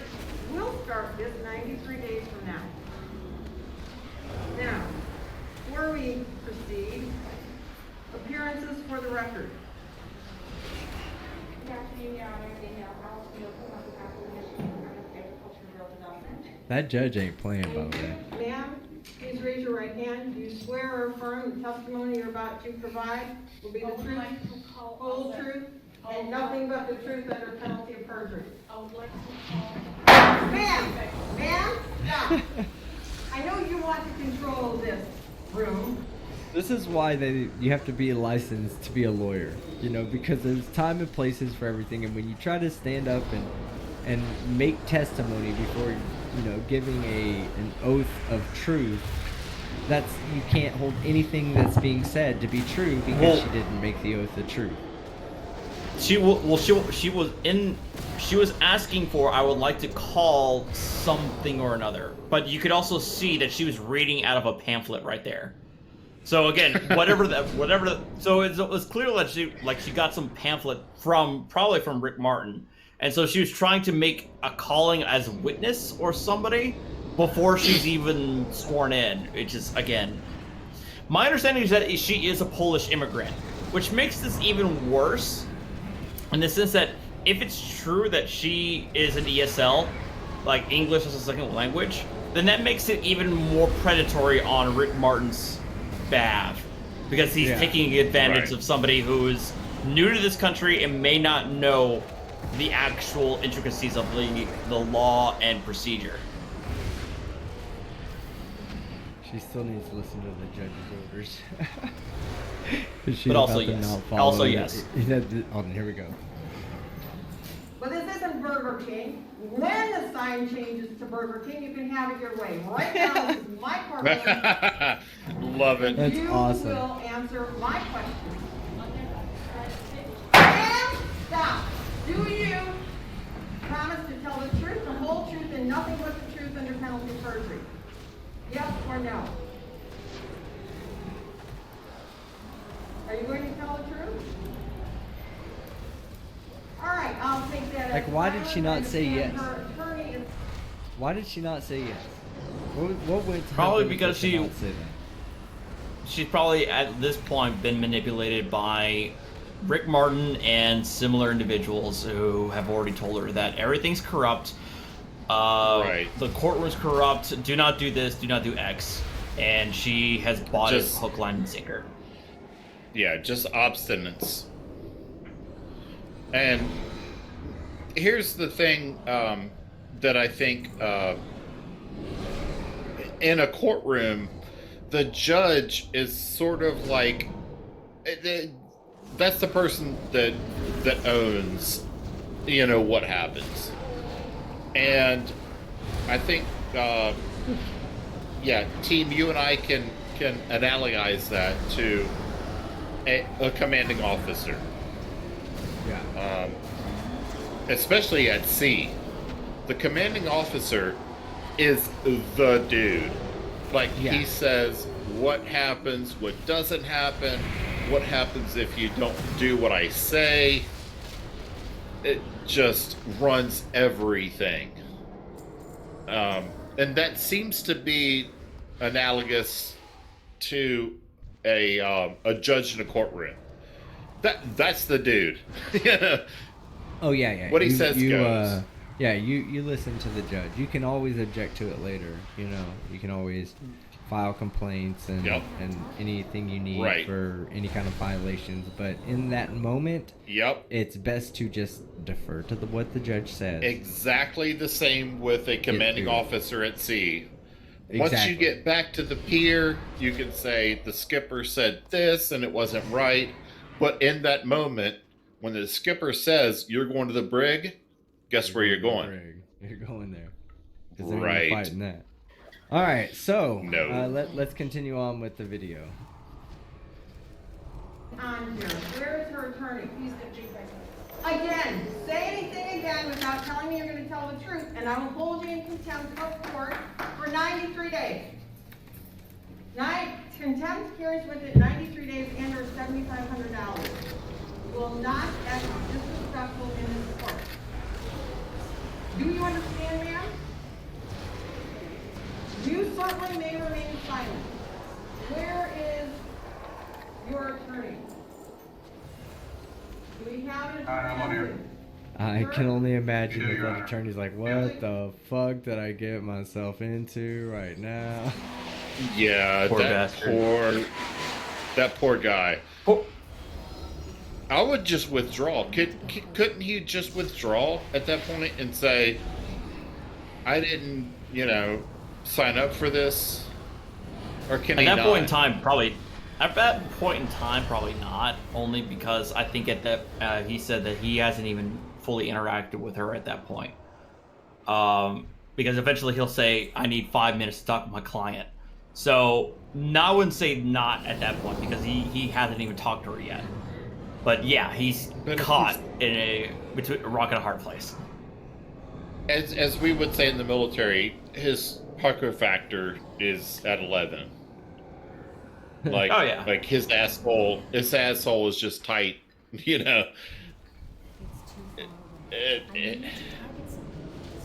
knows that he's in for a world of pain. Yeah, he'll if you continue the video, he'll eventually say, like, Judge, I need 5 minutes to talk to my client. So it's clear that he has not talked to him lately. So we know you're on Zoom. Robert Baker, B-A-K-E-R, T57964. All right, thank you. So your client has elected to not be able to make a statement, not taking the oath. Do you wish to proceed, or would you like to speak with her before we? I would like to speak with her prior. I'm not sure she Yeah, I would think so. All right, are you going to make that happen? If I know what you're going to do, how much time do you need with her? 5 minutes. Find a way to make that happen. Please stay on Zoom. She's in We Texas. can, They're in Texas. Put you in a breakout room with your client. Michigan. Oh, Michigan. So I need 5 Yeah, minutes. this is in Michigan.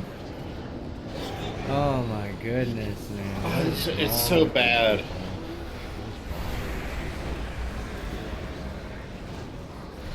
All right, so Schrodinger, So bad. we are done with that video. Do you want to go into your debate? I would love to. It was so much fun. And the guy that called MC Toon, who's a Christian, and myself God haters, he broke the 9th commandment multiple times.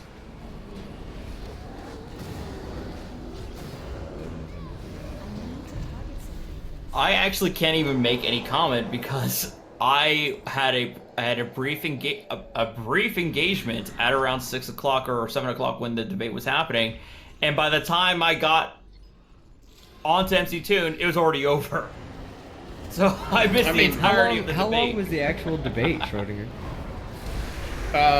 Well, first let me say to Artie, I mean, what you do at truck stops is, it's up to you. We don't kink shame around here. Bullshit. So, Just keep going. Go ahead, Artie. No, be yourself, man. I promise not to laugh at you while I'm on the live stream. So the the debate was scheduled for 2 hours. We had it all laid out because everybody has seen Donnie at this point. He interrupts. He talks over. He does all that nonsense. So we had worked it out. And can I be honest with you? Sure. I've never watched one of his debates, so this will be my first. You time didn't to see him in debate. FTFE? No, I didn't watch that one in particular. Oh, And well, I haven't. I started the MC Toon one with you, but it got maybe 5-10 minutes in, and I needed to do something. I turned it off to watch later, and I haven't gotten to it yet. Yeah. But, and it was just yesterday, right? Yeah. Well, he overtalks. So we Brainy laid Beaver, out. speaking of over talking, Brainy Beaver, and I'm sorry I'm over talking you right now, but Brainy Beaver is on his way, so be prepared to be over talked. Okay, well, then we'll have an example of what's happening. And my headphones are beeping at me because they're about to die, so I may have to switch to another audio source. But yeah, he overtalks. So we had this a 2-hour format laid out, and he agreed to it. And he said, yes, that's the format. We're going to be there for 2 hours. So I scheduled the after show for 2 hours after the debate was going to start. Well, 40 minutes into the debate, he was getting his ass kicked. I mean, he just was. And you'll see it when we start to show the actual debate. And all of a sudden he said, we're 40 minutes in, I got to go. I'm 20 minutes late to an appointment. And then he says, I told you I'd be here for 40 minutes. Well, you broke the 9th commandment twice. After he told us about how, much of a Christian he was and how we hated God, he said, I told you I'd be here for 40 minutes and I'm 20 minutes to an appointment. Yeah. Well, that means you lied to both of us. You lied to us by saying you were going to be here for 2 hours. And you lied to whoever you have your appointment with because you're 20 minutes late to it. So, just by, math, you have to have lied to both of us. Yeah. The truth is, in my opinion, and in MC Toon's opinion, because I talked to him as well in the after show, he didn't have an appointment. He was getting his ass handed to him. And he said, he tapped out. That's what happened. And I think if we watch the first 40 minutes of the debate, you'll see he got his ass handed to him, and he tapped out by lying. Yeah. Well, all right. Let's we just got a fucking 35.7 fucking 69 goddamn minute long synopsis of the hour-long video we're about to watch. So thank you very much for being overly detailed in something that didn't require it. Oh, wow. What an asshole, What an asshole. Jesus. I'm just fucking with you. Hey, you did your best Brainy Beaver impression just now, I swear to God. A sailor acting like an asshole to another sailor, that's never happened before. Don't bring the Navy into this. Yeah, you're right, it hasn't. But don't bring the Navy that was a joke. Like, sailors fuck with other sailors. That's yeah. That's why, I feel sorry for the Marines and Army guys out there, especially the Air Force, who've never, all they have are feelings. No sarcasm, just feelings. And then the Navy. You know what? Actually, fuck you. As a son of 2 Air Force veterans, fuck you. Yeah, you look like you come from some Air Force people. Yeah, you look like I could touch you and you'd be like, oh, stop. Stop your touching. Well, the Navy. That's assault. In the Navy, we have the Navy Exchange. That's where you go and you can buy some clothes and stuff. The Marines have the Marine Corps Exchange. and the Army has the post exchange, the same thing, and in the Air Force they have Macy's. Yeah, they do. They got Macy's. Ever since Sears shut down, it's been a one-stop shop for Air Force people. That's Macy's. Yeah, the Chair Force. The Chair Force, exactly. No, we love everybody out there that's a veteran. And we have an obligation to say that because we're veterans, but... we really do. We really don't do. Want the lawyers. Really. Wink. Yeah. Hey, you can't see me. Schrodinger, look. I'm looking. We love the Air Force. We love the Air Force. Yeah. I'm sending Morse code over to fucking Schrodinger. He knows what time it is. Yeah. They Nobody's are not gonna capture operationally irrelevant. I'm just saying this for the lawyers that we have. At Schrodinger's Cat, my lawyers have told me to say that the Air Force is operationally relevant. I'm getting unsubscribed right now. I just want y'all to remember, for every person that's thinking about unsubscribing, go do one for me and then one for Schrodinger and then one for me, and so I don't take them all. Like, split the unsubscribes between me and Schrodinger's Cat, okay? Just so we don't all unsubscribe from Skeptic right now for talking shit about the Air Force. I love the Air Force. I think everybody should own it. These fucking guys. It's okay. Alright, so we're gonna jump over here to Schrodinger's Cat. Fucking, he doesn't have his headset on. Yeah, he's looking at it. Look at that. He's looking at it like a caveman. Did y'all see that? Like, no, I'm trying to plug my fucking headphones in. It doesn't work. I'm too close to the fucking camera. Okay, let me try to figure That's this a fucking understatement.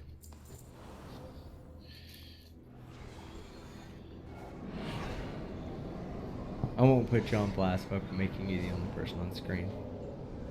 This is what happens on Whiskey Wednesday, guys, by the way, just so y'all know. So that the chat knows. Love you guys. Hey, put a 1 in the chat if you love Whiskey Wednesdays and you're having a good time tonight with us. But while we let the Neanderthal try to figure out how to plug his headphones back in and get a signal, we'll keep you entertained in the meanwhile. What do you have coming up, Artie? Oh, look at all the 1s in the chat. I love you guys too. I really do. This is you guys make it fun. I actually do need to jet. It's 10:15. I legit have work. No, I have work tomorrow morning. I have work in the morning. I have work tomorrow morning. That's what every homeless bum I've ever met says, Artie, by the way. Yeah. Anyway, what $3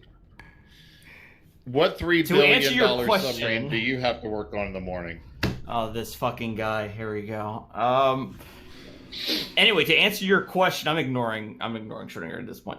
To answer your question, I actually have a debate with somebody who thinks that they have the definitive answer as to what First Amendment auditors are allowed to do in public spaces.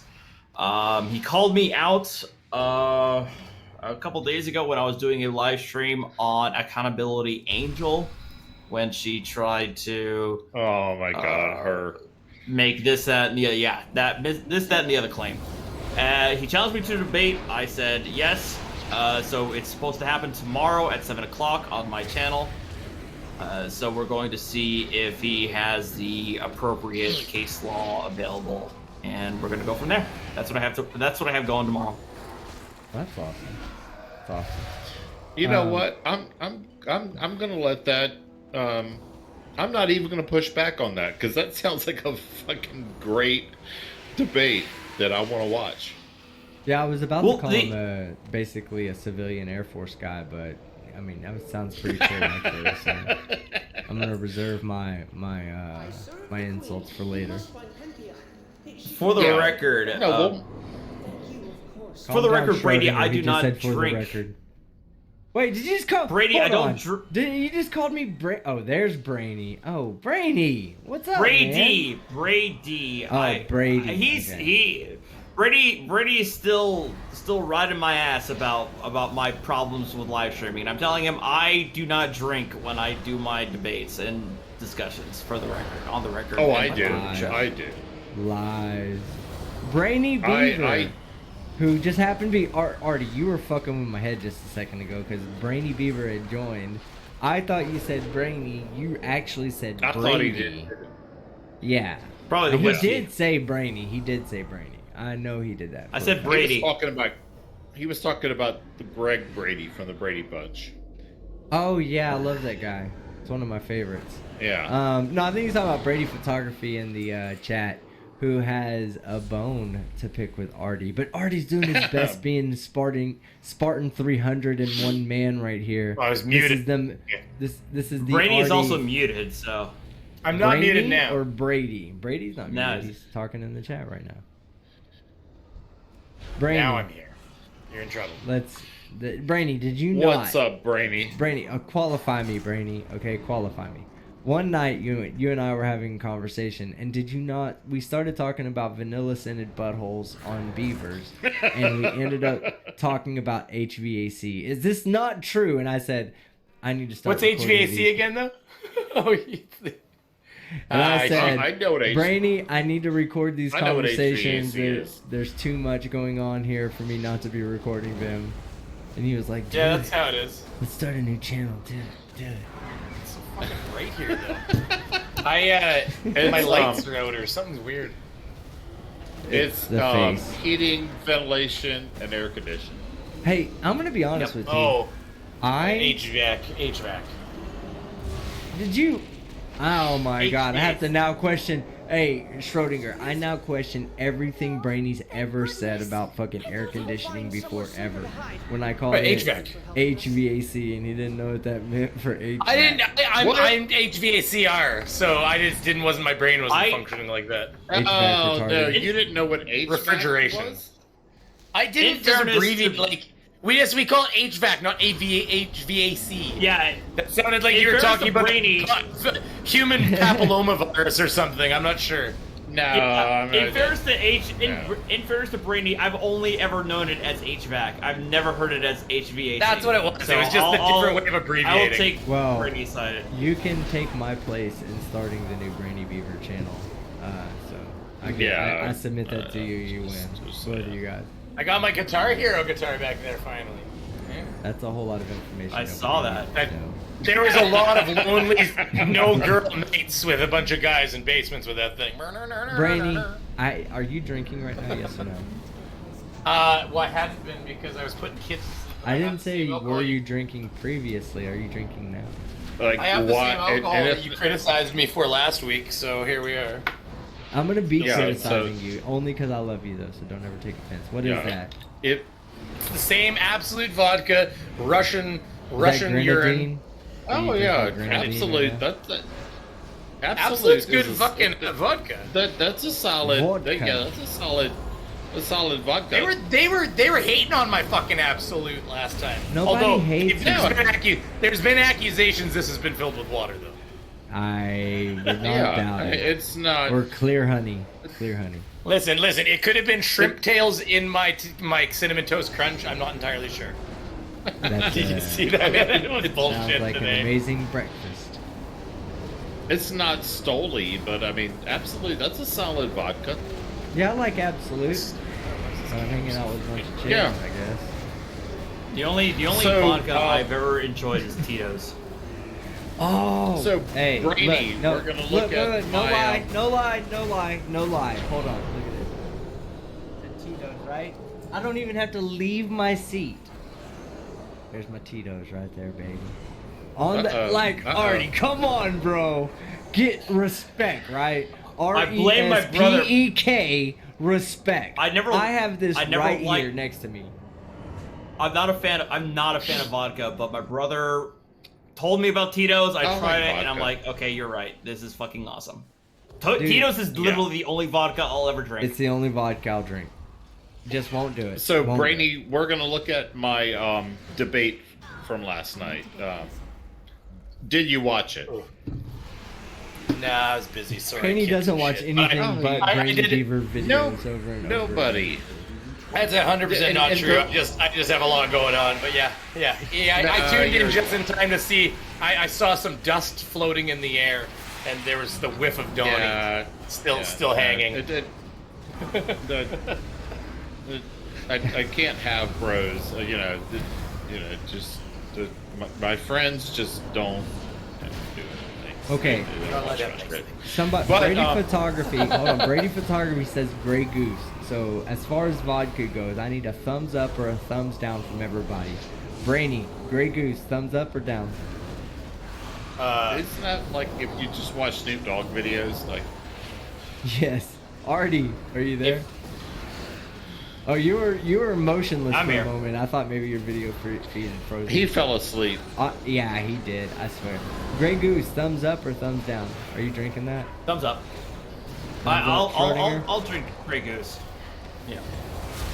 I don't know that I've ever had Grey Goose, so I don't know. Yeah, me too. It's not dark enough for me. Yeah. It needs to be whiskey. Why you gotta bring color into this? Because vodka isn't brown, and I like brown drink. Isms right there. All right, so here we go. We are going to. That's why I got the Southern Comfort. Yeah, exactly. Right. I love Southern Comfort. I'm telling you, man. I might have said this at the beginning of the show. We're gonna do a live stream. Yeah, we're gonna do a Southern Comfort live Dr. stream. Pepper is my shit. It's my original whiskey drink with Southern Comfort and Dr. Pepper. And Wild Turkey 101. I think that's what, right? 101 Wild Turkey. I think that's we'll do a live stream every time the auditor says something stupid. We'll do a shot. Wait, okay, so is this guy an auditor or a flat earther? Are we doing a flat earth debate or a No. I mean, in the future. In the future, we'll do a live stream. So we normally have, so Schrodinger, check it out. Artie, check it out. Brady, you already know. On Wednesdays, we do a drinking stream where we just have a conversation. We drink a little bit. We talk about what's going on, right? Like your debate, we talk about tonight. Rick Martin and Jackass, we talked about him tonight. Yeah, I'm gonna do this every fucking Wednesday so that we can all get together and have a good time and relax a little bit, having a few drinks. So you're always welcome to come back, and we can always discuss whatever you guys want to discuss that week. And already, that invite is open to you as well, as long as you super chat $20 or more dollars. Wow. Okay. Bribery. All right, fine. All right. Hold on. Let me. Speaking of super chats, I haven't read any tonight. I don't have a lot, but let me get some real quick. So it'll take only a couple. You do have some. I've seen them. Yes, I do have some, and I just haven't been paying attention to them.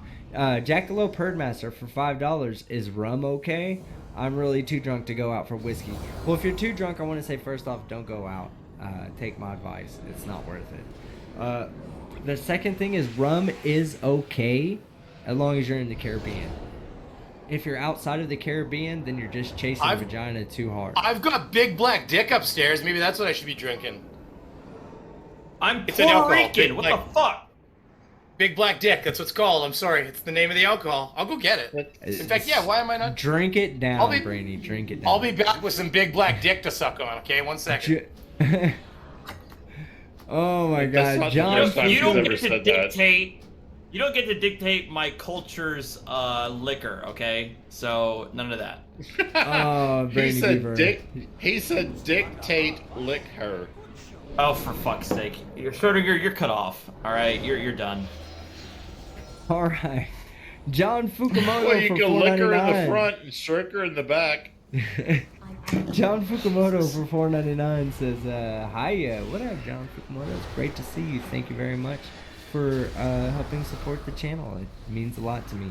Bella Charge for $5 New Zealand dollars. What up, fuckers? What up, Bella? Good to see you, my friend, as always. And Bella Charge for $2 New Zealand dollars.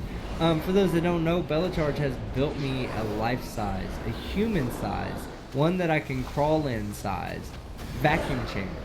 And in the near future, I intend on doing some experiments with the vacuum chamber, including Newton's third law of motion, recreating the Cavendish experiment, doing some free fall experiments with like helium balloons, and my cat is right there and getting ready to make an appearance. I think I might just forcefully make her make an appearance so she can tell me. This is shut the my fuck up. stray. This is my pretty stray. Are we bringing? Okay, we're bringing Yeah, kitties. in. I want to get. Oh, she jumped away. Okay, go ahead. This was the one I took in. Yeah, About the same I- time as you, actually, at team. We took in strays around the same time. We're stray partners. This thing was Oh. hanging out in a box outside my Well, house. You heard that, guys. Brandy's my partner. Well, She's a beautiful kitty. Scratch you in the face. Oh yeah, she's fucking I know, hating my right? life right now. She's looking at me with those eyes, just ready to claw. Hey, you. Yep. When my Yeah, cat, I want to get a vacuum. Yeah, she's like, "What? Get the fuck off me!" Yep. She's like, I'm out. Okay, so No, we can I no wanna get longer a vacuum delay. chamber. We can no longer. Oh, what's that about my vacuum chamber? I was gonna say we can no longer delay, but now we can't delay. What was that? Egg. Oh no, just really Black. quick. If Brainy would shut the fuck up, Rainy. Drink that. we tonight, we don't kink shame around here. We do. But This is no, my Caribbean all I'm booty saying rum. is, Oh my God. yeah. My plan is to get a Just vacuum put your chamber wrist and into start it. doing some cool Use shit the with the strong vacuum wrist, chamber. right? Put your wrist into it, Rainy. I don't think I've opened Okay. this fucking like a decade. All right. You gotta twist Oh my at the God. top a little bit, right around the tip. You gotta twist it. you Jesus know. Christ. It'll It's make still it- sealed. It'll make it come off. Work the easy. shaft. Work the shaft. Oh my God. This is crazy. Yeah, Brandy, I'm gonna be honest with you. Your shoulder doesn't look like it's rotating Yeah! very much. You're not I doing got it. it. Oh, there he goes, right there. Oh no, it's been open. That's why. The That's why I moment- didn't like life. The moment of expression. Are you kidding me? There you Just go. Screw Some off top. li- Yeah, don't put it in your eye. Some That's liquid's not- coming out now, I That's guess. not conducive. Don't put it in your I eye. had to make sure it wasn't like a Perfect. cream that got left on the pantry or something. Now what is? Hold on. No. Oh, my Don't put the big black dick in your mouth yet. Hold on. I want to know He what already did. that is. More of it. He's into it. Oh god. All right. Once you go black, and that's what they say, you know. So let me ask you a question. What is what kind of liquor is the big black dick? Liquor. It's rum. Liquor, barely It's even good know her. old-fashioned- He already said it was rum. Premium It's rum. Caribbean rum, right from the Caribbean. That You can't makes read that if sense. it would focus that you could read that, but it's in there. That makes Is it? sense. Oh my God! It's coconut rum. Oh. There was Oh, vanilla it or was out of coconut in there. focus. That doesn't Oh, matter. God. It was out of focus, just like every picture that Donnie. Listen. I've got ass flavored rum upstairs. Okay. Well, now that you've said that, you have to go get it. You cannot It's not drink vanilla. ass No, on. it's the same. It's big Oh, black you dick got ass vanilla flavor. rum. Vanilla You edition. sound like a soft sit. Artie, we were talking about this earlier. How soft. I can't do anything right. I do pure said- vodka and I get He says like this. criticized. He goes, I have vanilla. Vanilla comes out of my asshole. Number one. That's the first premise he That's makes. true. It's The a second fact. premise he makes is he's drinking vanilla flavored rum. So the third conclusion he comes to using his fucked up logic is, I'm drinking ass rum. You know, that's not how that works. Vanilla rum. Oh, it comes very close from that hole, buddy. We'll just In call fact- it beaver rum. In fact, the scent they leave behind is a mixture of anal fluids and the vanilla. Okay, that was a bit much. That was a Okay, bit I'm much, out. I'm It not was. gonna lie. On that, Hey, on we're that talking, note, we're it talking is beaver exactly facts 10:30. here, people. It is exactly Artie- 10:30. I need to pass out. I need to get to work tomorrow. Yeah, he's Artie, he's you're looking for welcome. the exit door. Artie, you're welcome to be on the channel anytime you want, man. I love the I opinion would- of a professional. leave that freak and, up. I would love to be back on. okay, well, but yeah, anytime I see I'm you in the going chat, to you end may it on just that get note. You may just get a, hey, Artie, get your ass in here, demand, and be prepared if that should Yeah, happen. it'll be a Of course. summons. Yeah, it's we'll not do a going to be a summons. request. I have a question. Yeah, Hey, Yeah, he has I a have free right to something. movement, Yeah. goddammit. I'm trying to set up a, you know how YouTube, the algorithm really doesn't like the broken window scene of almost every Soft City encounter you'll ever see. Yeah, I'm working on building a montage of like short clip videos that will hopefully accentuate that point without allowing the officer to actually bang on the window. I think you guys will love it. Fair enough. I'll also say briefly, for the record, Ryan, I do not even touch White Claws. Talk to my officer brother. He's the one who drinks White Claw. All right, thank you guys. Have a good night. Take care, and I'll see you brother. next time. Take care. Peter. Yeah, good night, Artie. Good night. My cat is literally cuddling with my toes right now. I'm gonna try to grab her so that we can have a cat stream, but I'm sure she's gonna dip out as soon as I go down.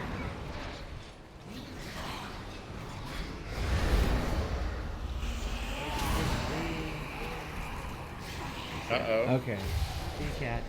Yeah, no shit. I literally talk to Artie every day. Artie's cool as fuck. Yeah, no. When I make videos and I think I might say something stupid, I send him a message and I say, I think this guy, this sovereign citizen or this auditor, I think he's breaking the law. Like, am I right? Like, I do that almost every video that I make. Between him and OPT Lawyer, they advise me on a lot of my videos. Yeah, OPT's cool too. I had OPT on the other night. He's a badass. Yeah.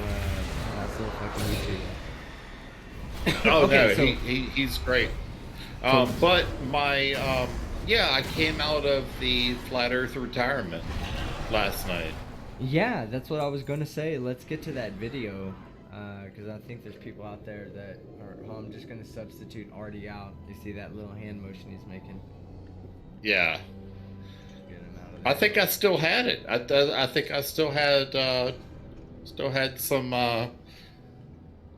some globe Earth cred. All right. So are you ready? Are you ready? I'll judge you. Can I judge you harshly without you getting butthurt? I mean, I know you're not an Air Force guy, so I didn't figure you'd get butthurt or anything. But will you promise? I don't have those. I've heard of these things called feelings. I don't have But you those. don't have them. So yeah, it sounds like a yeah, Navy guy. no, I Sounds don't more have like a those. Marine right there. But okay, so let's go through the rest of the super chats. 'Cause we got a couple of them, so we can get to the video real quick. Bella charged for $2 New Zealand dollars. Not this call sign, not my tax money. I don't know what Bella meant by that, but I'm sure it was very hateful, and I appreciate it. No, I'm just kidding. Like I said, I'm getting a vacuum chamber from Bella in a couple of days, and I cannot fucking wait, guys. Okay, so Professor Jimbo for $5 says Schrodinger's cat looks like the Navy version of the Big Show. Uh-oh. I'm 5'11". Them's fighting so words, by the way. I'm not a small dude, but I'm not the Big Show. Yeah, So- Gary Wabanga is in the chat. I think I saw. Oh, Gary. Globies are For Christ's sake. idiots. Gary, you're welcome to come on here and That was debate. very articulate Brainy of him. Beaver. Me and you we'll pull military rank and we'll host the debate between Gary Wabanga and Brainy Beaver right now. Brainy, is your HVAC nuts ready for this? Oh, that's amazing. Brainy's so ready for it that he muted himself while he was talking. Oh my Oh, god. I'm muted on my panel. You're such a no, don't. God, you ruined everything. If you didn't apologize, you could imagine, you could just say that, you were so excited about it that, That's right. Fucking, you were clipping at the top with all the energy that you were putting out. No, yeah, because so Gary Wabanga says that you ain't shit and that he's ready to debate you. Is that right, Gary Wabanga? Is that what I just read? Alright, let me go back to the super chats while Gary Wabanga verifies that. Professor Jimbo, thank you so much. Or Jimbo, I called him Jimbo. God damn it. Professor Jimbo, thank you very much, my friend. Wrote no last name for $5. I want to walk into one of these Sovsits' house unannounced while shouting at them, you are impeding my right to travel. Yeah, they just don't get it. You know, Exactly. They don't get it. Yeah. A lot of their rules, like Peggy Hall, she said something one time and I was like, could you, like, she's like, oh, I don't have to follow the rules because of my religious beliefs. And I was like, oh, okay. Well, I'll just tell you that my religious belief is that I should be able to rob you. Right? I mean, what gives you the right to protect yourself when my religious belief, the spaghetti monster, all hell the spaghetti monster said, hey, Team Skeptic, in our religious belief, what you do is you rob people that you want to, that you just want their shit, you rob them. No big deal. Well, yeah. That's my, now I'm how protected many- by the religious protections of the Constitution. I mean, there are religions out there that says that a man can just do whatever he wants with a woman. How many women are Southern going to Baptist. subscribe to that? Yeah, that's my Oh God, I grew up as a Southern Baptist. Me too, man. But I'm so I mean, sorry for a lot of my but relatives. but doesn't it say that like a man can just do whatever he wants with his woman? I like that theology. Well, Damn straight, I married her. Actually, it's one time I was joking. I was saying to my wife, I said I was talking about. Can't remember what I was talking about. I was talking about something. Oh, where the fuck I got this on? I was talking about something to do with taking advantage of your wife or whatever, and I can't remember what I said, but I said something to my wife, and she turns around, she's brushing her teeth, and she just touches her ring like this, and I'm like, really? She's like, yeah, you're allowed to do that or something. Like, I can't remember what we were talking about. I'm like, oh, religion, so weird. Like it's because like she's mine once I betrothed her, I guess. I guess it's like was it Braveheart, right? You're just gonna go pick a woman on her day of her wedding or something. That's some fucked up shit they used to do, boy. That whole like trying to breed them out. Wasn't that what the idea was? Yeah, for sure. Wasn't that the original idea? Snatch up a woman. Yeah, you snatch well, up the a idea woman was and that she's yours. they would get. Well, no, the original what I'm talking about is on Braveheart, where he beds the woman on her wedding night. The idea was that by doing that, they would try to like. The idea was to try to get her pregnant, and that way that they would have more English babies instead of less Scottish babies. Didn't work very well. We were talking about at work the other day. We were talking about there's a website called dumblaws.com, and the next town over from me is Norfolk, Virginia, and there's an actual law still in the books that a woman cannot leave her house unless she's wearing a corset. Get your ass back in the house, women. Or put on a corset.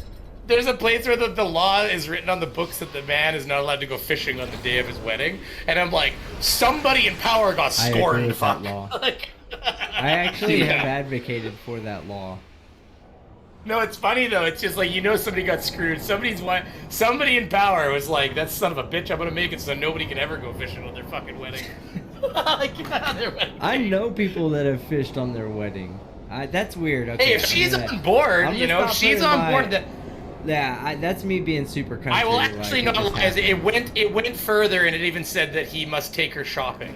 So apparently somebody was having a rough wedding day one time, and they decided to get it set in law.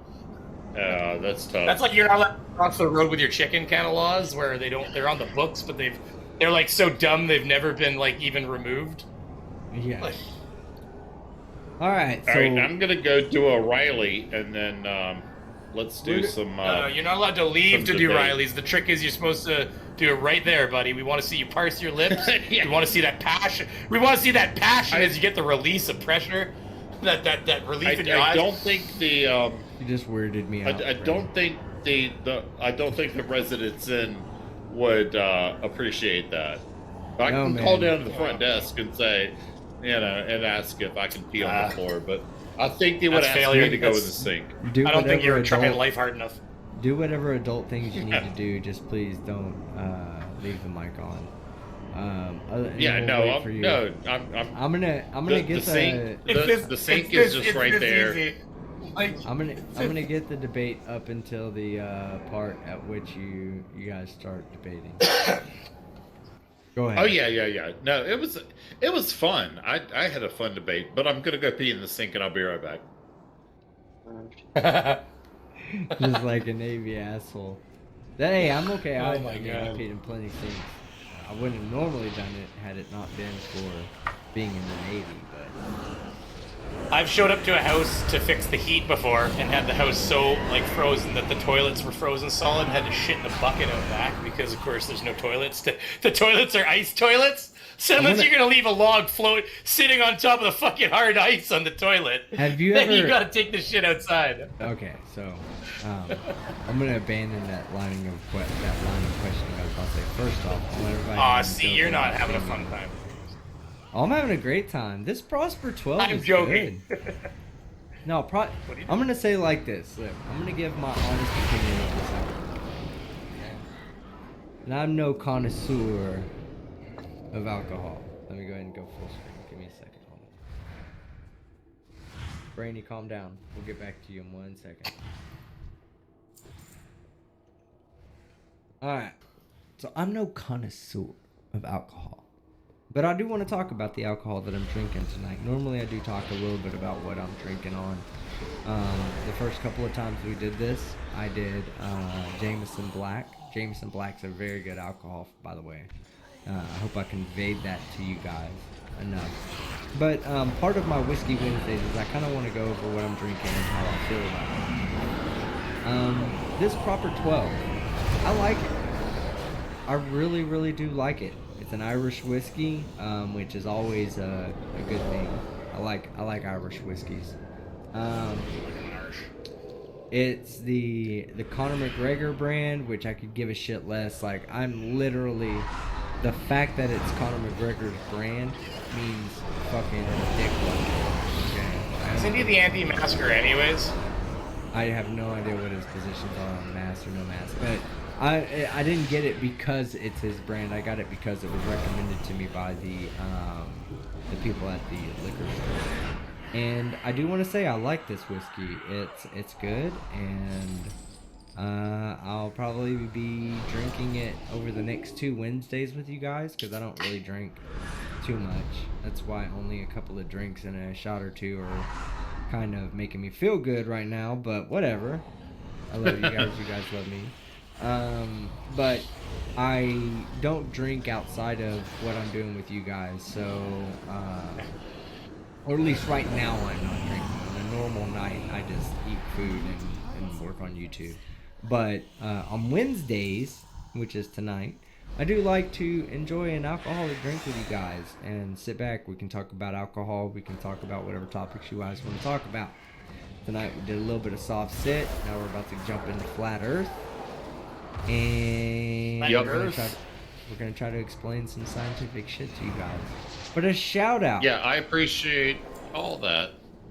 I got about 30, maybe 45 minutes, and I gotta go do the horizontal time. What are mibnits? Because What? that's what you just said. You had about 45 mibnits. Minutes. Minute go. That's what he 45 said. 45 mibnits. 45 a minutes. That's like There's 45 minutes yeah, in your Bill of Rights, guys. Yeah, so you know. yeah. In the Bill of Rights, I've got about 45 of those before I have to crawl into the horizontal time accelerator. Okay, so we have 45 wibnits before he has to get out of here. So we're gonna cram as much into 45 minutes as we can, and okay. I have no idea where this is in the video, so if I'm not far enough, or if I'm too far, let me know and I'll move it, okay? Here we go. So we're...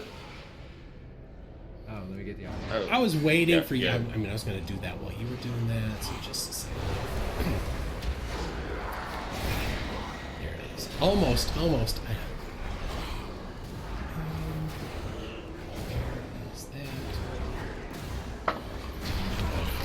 There it is. Okay, where am I at in this? Schrodinger, should I move it up? I don't know yet. I'm trying to figure. I think this is very close to the beginning. Folks. Oh, this is channel my name opener. Schrodinger's So- Cat, and I debunk sovereign. Okay, so is this your intro to the debate or your intro evidence? Is this evidence? No, it's my intro to the debate, but I think it's worth watching. It's only about 2 minutes. Oh, I just skipped it because I'm sorry if that came through the mic. it did. It's okay. Alright, I here had we to, go. yeah. So It's a good mic. here it comes, and Can we Folks, play you on 1.5 my channel name is speed? Schrodinger's Cat, and I debunk sovereign citizens and First Amendment auditors, but I used to debunk flat earthers. I've had flat earth debates going all the way back to the days of the Non Sequitur show. So why are we here tonight? What made me come out of flat earth retirement to deal with an inconsequential flat earth? Is dead after all. What the hell? Donnie is using his failed sorry. naval service Yeah, to further team- the flat team earth can't watch narrative. shit at And fucking as a one retired time. naval He's- officer, I take exception to that. I'm a I child spent at 22 times. years in the most powerful navy that the world has ever known. And when some Woohoo! moron walks around saying that he thinks the earth is flat because he was in the Navy, it reflects poorly on all of us who put on the uniform. That's right, it So does. here's what you're going to see tonight.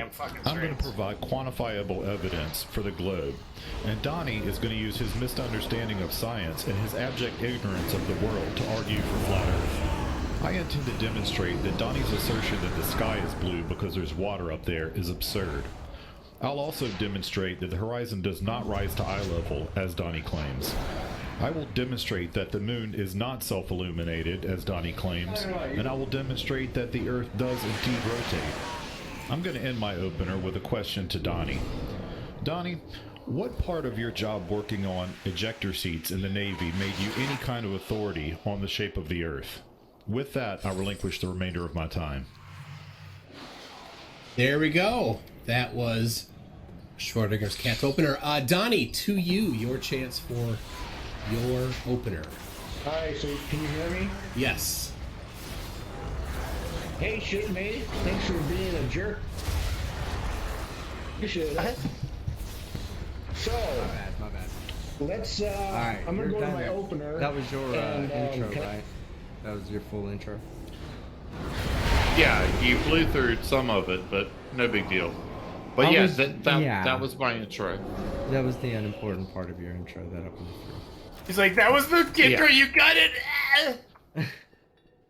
Alright, so now I have to before we continue, I want to tell people that I was trying to watch a couple videos one time with Team, and like Team was just like, this is just not this fast is enough. no lie. And he kept having this to is no lie. He kept having to have me increase the speed of the videos because he could not. I was like 1.5, and he's like, this still isn't fast enough. I'm like, oh my god. Brandy's like, here, let me show you a video of robots dancing. It's only like 8.5 minutes long. No big deal. Yeah. You're like, do it at 2 times fucking speed. I'm like, what?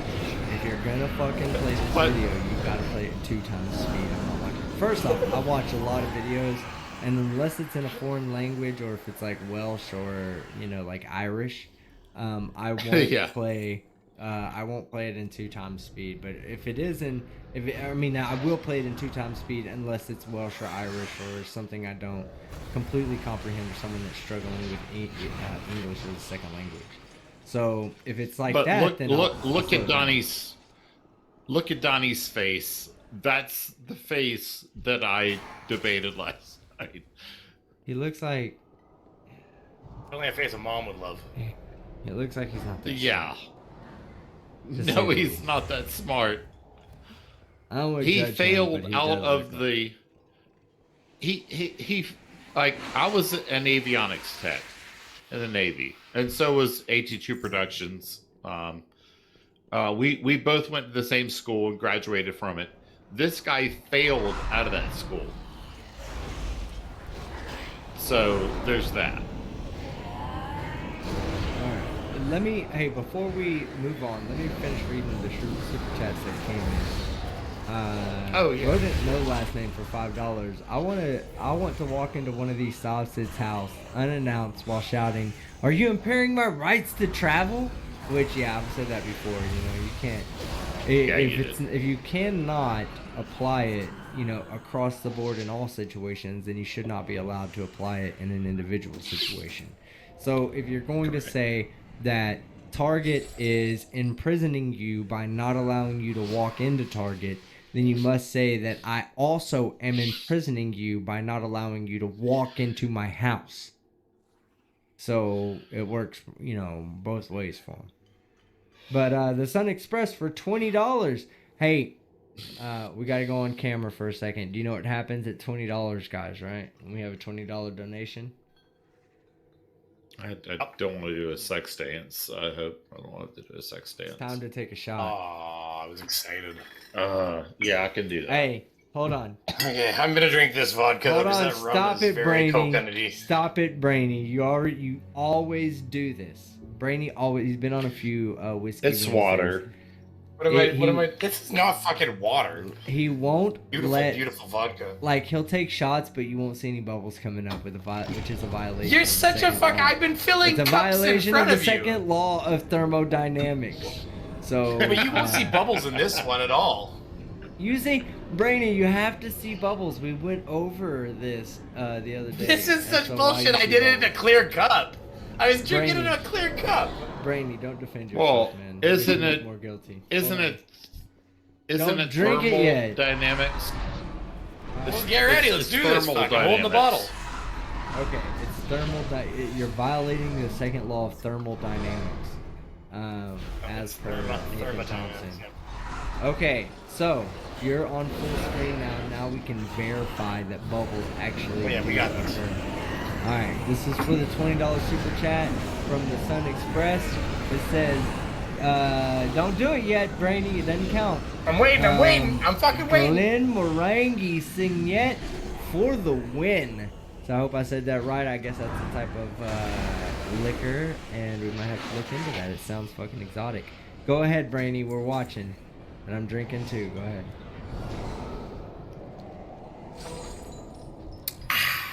Okay, I did hear that. That does count. All right, good We deal, gargled Brainy. last time. You said the same thing. These Good are all deal, lies. Brainy. Good deal. I have more confidence in you in your appearances on Whiskey Wednesdays moving forward. Fohammer 3-5. I was gonna say liquor, barely even newer. Yeah, right. Fohammer 335 says for $2. Oh, hello, crayon eaters. Yes, we are. We're proud crayon eaters. No big deal. Denthead for $2 Aussie for your kitty team. Oh, I love my kitty cat. She's amazing. And then let me see what the last one is. Archangel number 3 for $5. Not all Marines eat crayons, but I do like the red ones. Yeah, I love my Marines. I actually do. I'm a big fan of all armed forces, including pseudo armed forces like the Air Force. I am a big fan of all of them, so I give them a hard time, but I only do that because I love them. If it wasn't for I started out. What's up? I started out in aviation, so I started out my career in aviation, so I worked with tons of Marines. Explains why you're soft. Fuck you. But I went to A school. Half my class was Marines. In aviation, the FA-18, it was the Navy and Marine Corps both flew those. So on an aircraft carrier, you have the. Are you having a seizure? Well, no, I'm trying to word this so that civilians can understand it. We had the Navy air det on an aircraft carrier, and we had the Marine air det, and so there was Navy and Marine Corps aviation on an aircraft carrier. Yeah. And Marine. I worded that very poorly. There should have been. I'm Marine. very pretty. But I know that There everybody should've been- loves seeing me, but I am full screen still. Yeah, we're getting ready to move over to the video. But was there not a Marine detachment to your aircraft carriers? No, we didn't have Harriers on the aircraft carrier. Harriers are on amphibs. Are they? So on They would be on an LHD or an LHA. All right. Okay, so we're good to go. We're about to jump into this video. Tell me when to skip ahead and whatnot. Okay, so because I know you don't have that all night. I get a screen share here. Can I do that? Yeah. Now, this is just introducing yourself. This isn't presenting evidence yet. We'll skip past the introduction. You're a jackass, and we know that. Yeah, you can see on the right-hand side that this is 0.0 degrees, which means that I have the camera perfectly pointed level. And those crosshairs are not only above the horizon, they're above the clouds. And I think we can all agree that the clouds are above the horizon. And that's at 36,000 feet. This is a $5.99 app that you can buy for your smartphone. Did you take those pictures yourself? So I did. In this case, the horizon doesn't rise to eye level. But anything worth doing once is worth doing twice. So can we bring up another picture? Again, 0.0 degrees. And that's only at 5,000 feet. And this is so true. Like, people just don't understand so anything worth doing twice is probably worth doing 3 when times. When you go up in elevation, any flat earther that says All the right. horizon rises with Here we you have is mountains, absolutely just either stupid as fuck which or lying are obviously to you outright. Above the horizon, above sea level.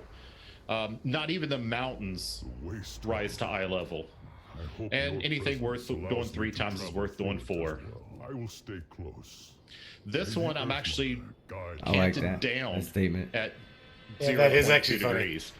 And I still couldn't get the horizon to rise to eye level. I tell my wife that every time. I think, anything doing one time is worth doing 2, you know? Repeatable. I did it with an The instrument horizon that is doesn't rise to eye designed level. to tell Me you too. what is Tell eye every level. chick I meet that ahead of time. And in all 4 instances, it failed. And I know Toon isn't part of this debate, but if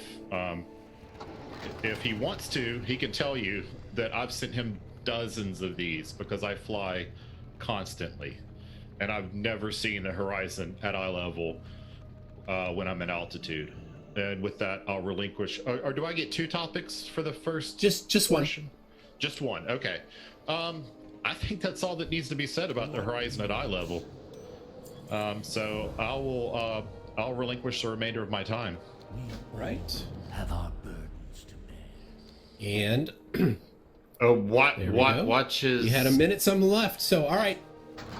What's up? He does not respond. This was his 5 minutes to respond to my argument, and watch his response. He didn't get his own chance to present arguments, or is that next? Yeah, that was what he. This time was for him to respond to my argument. Okay. And then he was gonna have time to present a new argument. His own. Okay. Right. All right. I just want to make sure that I understood the flow of the debate. Donnie, it is your turn. All right, so you can hear me? Yes. I'm on. Yep. All right, we do a screen share, and we're gonna go over to my channel, and we're gonna go to my playlist, because that's where I got a lot of good stuff. Let us see how long. And Vote we're gonna Donnie. Scroll Sorry. down here. All mysteries will be We're gonna go to the 1,000 now. Zoom no curve. Now this is meant to be the rebuttal to what Schrodinger's cat just presented. Yeah, we're gonna just Exactly. Hold on a second. Make this big screen here. We're gonna go to the 220 mark. We're gonna watch this from here. I don't get it. So, He's not really debunking your I'm gonna claim. stop this for a second. So I'll explain where we're at. That's a We typical are- flat earther. He's not. Lake Ontario is what you see, the lake right there, and we're basically over Buffalo, New York. All right. So this is Lake Ontario, and as you can tell, it's all flat. And he's going to use 2 types of lens here. Oh, God. He's going to use the regular lens, what we see right now, which the cat guy was talking about. He was showing with a regular lens. The And cat we're also guy. gonna show a lens, the infrared lens, that's gonna give us a clear view through the haze of the flat Earth. So we're gonna play this here, and coming up right here. So there's the altitude. There's their heading. Is the audio artifacting, or is that me? That's him. That's Lake Ontario. Now look what happens. He's gonna change lens here.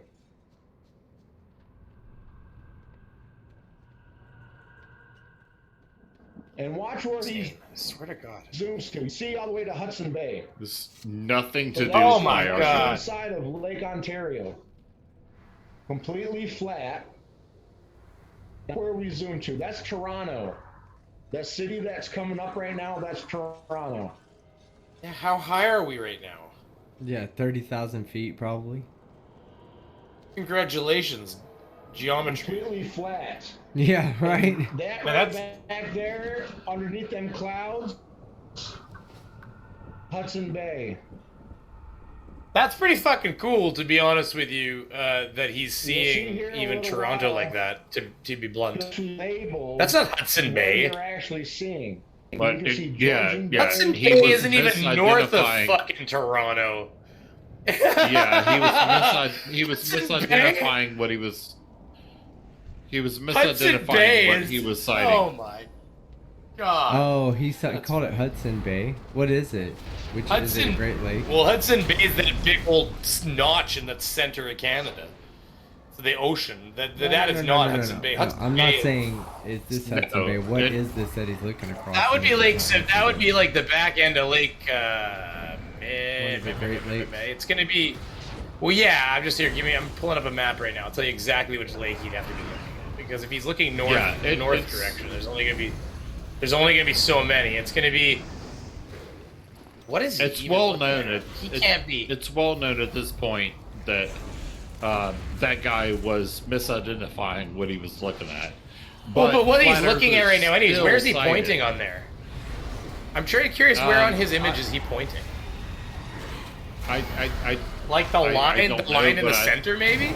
How could you even make out that's Hudson Bay, anyways? And it isn't. Just so. No, you can't. Oh, and by the way, the angle he's pointing at, I just realized he's just looking at Georgian Bay. So it's part of Lake Huron. It's a branch. It's that branch of Lake Huron because the angle he's at is gonna have him, or even Lake Simcoe, which is even smaller. It's just a big fucking lake. Right. Well, he Anyways, knew that you get the idea. flat earthers would just believe it. Yeah. Either way, That- he's looking that's like what to happened. he's looking. My wife is from near Toronto, quote unquote, like a bedroom community that's an hour away, and he's looking in the exact direction of where she's from. And I guarantee you, he is not looking any further than an hour or so farther than Toronto is. So he's looking. That's exactly where he's looking. There's a whole. It's all lake there. It's like water everywhere. So I mean, he's just looking at Georgian Bay, probably. I need Yeah, to it's take a just crazy, Riley, so I'm gonna play this video and I'll stop it when I get back. Right back. Hudson Bay. Okay. Boom. So he's starting to pan back towards the eastern side of Lake Ontario. And if he doesn't do it in this video, but if he were to actually zoom all the way to the eastern side, he would zoom into Watertown. So right through there, if you were to actually zoom on the eastern side, you would be able to see Watertown, which he doesn't here. But anyway, completely flat. There's no curvature. You know, that's the shoreline. So people say no, that's the shoreline of Lake Ontario. But the horizon's completely flat.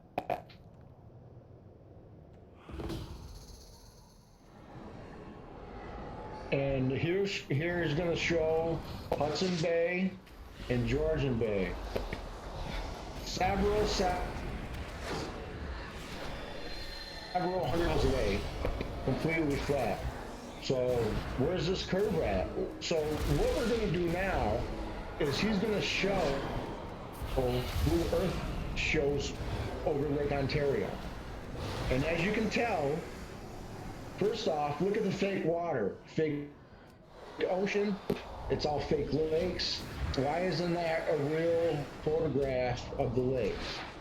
So this is a comparison to what Google Earth is supposedly, excuse me, supposedly showing us real images, but it's not.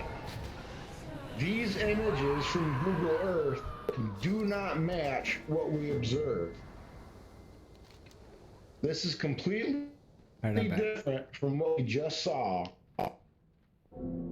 That's a fake water. It's you can easily tell that's CGI. And McToon and the cat, all they're gonna do is say some other stuff about how it's a spinning ball flying through space when it clearly isn't. Earth is motionless. There's waters above held up by the firmament. That's time. And I seen that the cat guy. That's time. All right, it's time.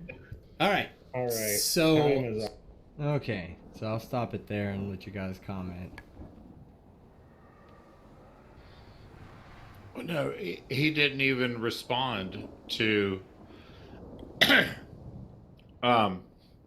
what he was supposed to do was respond to my initial argument, and he didn't. He just absolutely says something that didn't even address what I said at all. Yeah. And I know that MC Toon calls him out for it, and so do I.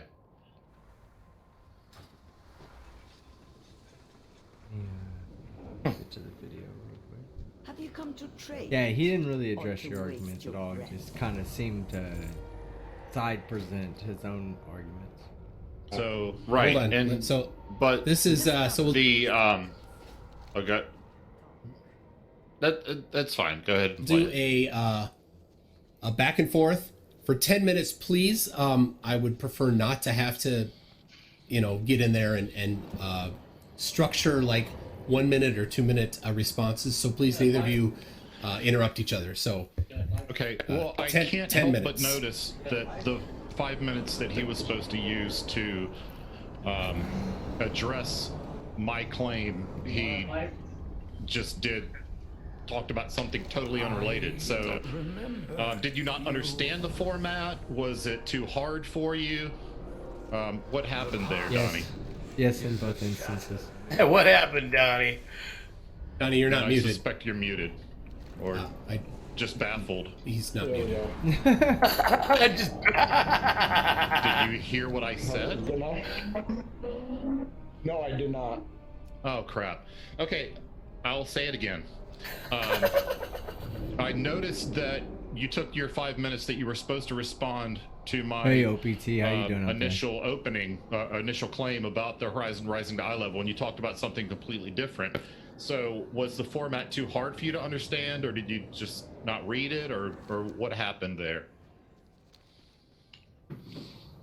Horizon does always rise to the level of the observer, and for you to take numbers and lines and put them on a screen and claim something that's not actually happening, that's on you, buddy. He doesn't understand. I used a precision instrument to show. I used a theodolite eye level, not once, but 4 times. Do you have anything to rebut that other than to just say that the horizon rises to eye level? Because I measured it. Jesus. There was numbers. It's called quantifying things instead of just making assertions. Do you have anything that demonstrates that the horizon rises to eye level in the same way that I just demonstrated that it doesn't? I just showed that it does. You just showed that it does. How?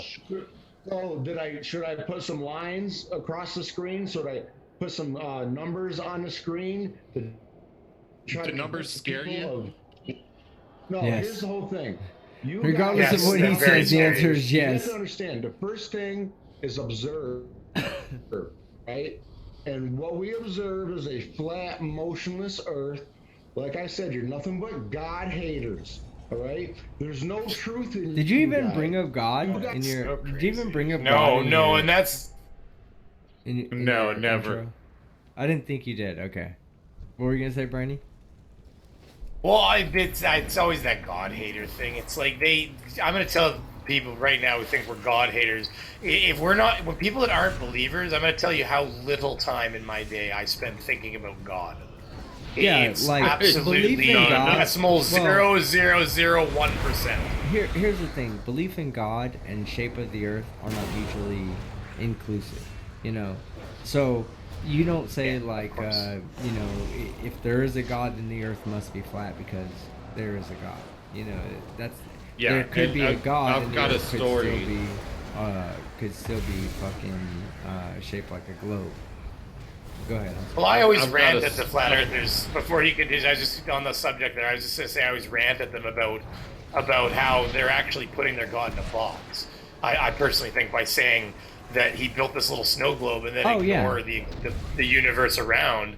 It's like saying, well, you know, like Jesus, you're taking this beautiful, like let's say he exists. I say to them, you're taking this gorgeous creation that he made and you're saying, nah, he didn't do any of that shit, and you're actually limiting him. Like literally from a religiously Christian perspective, right? We could not understand that. Okay, let us three, just for the moment, enter into imaginary land, right? Okay, so we're in imaginary land now. I know you're already there, Brandon. Me and Schrodinger are just catching up with you right now. Oh, I'm always there, baby. But no, okay. In this imaginary land, there is a God, right? There is this all-seeing, all-knowing, all-powerful being that has all the qualities of a god, right? These people on Earth think that they know the plan of this deity, this imaginary deity that we're talking about.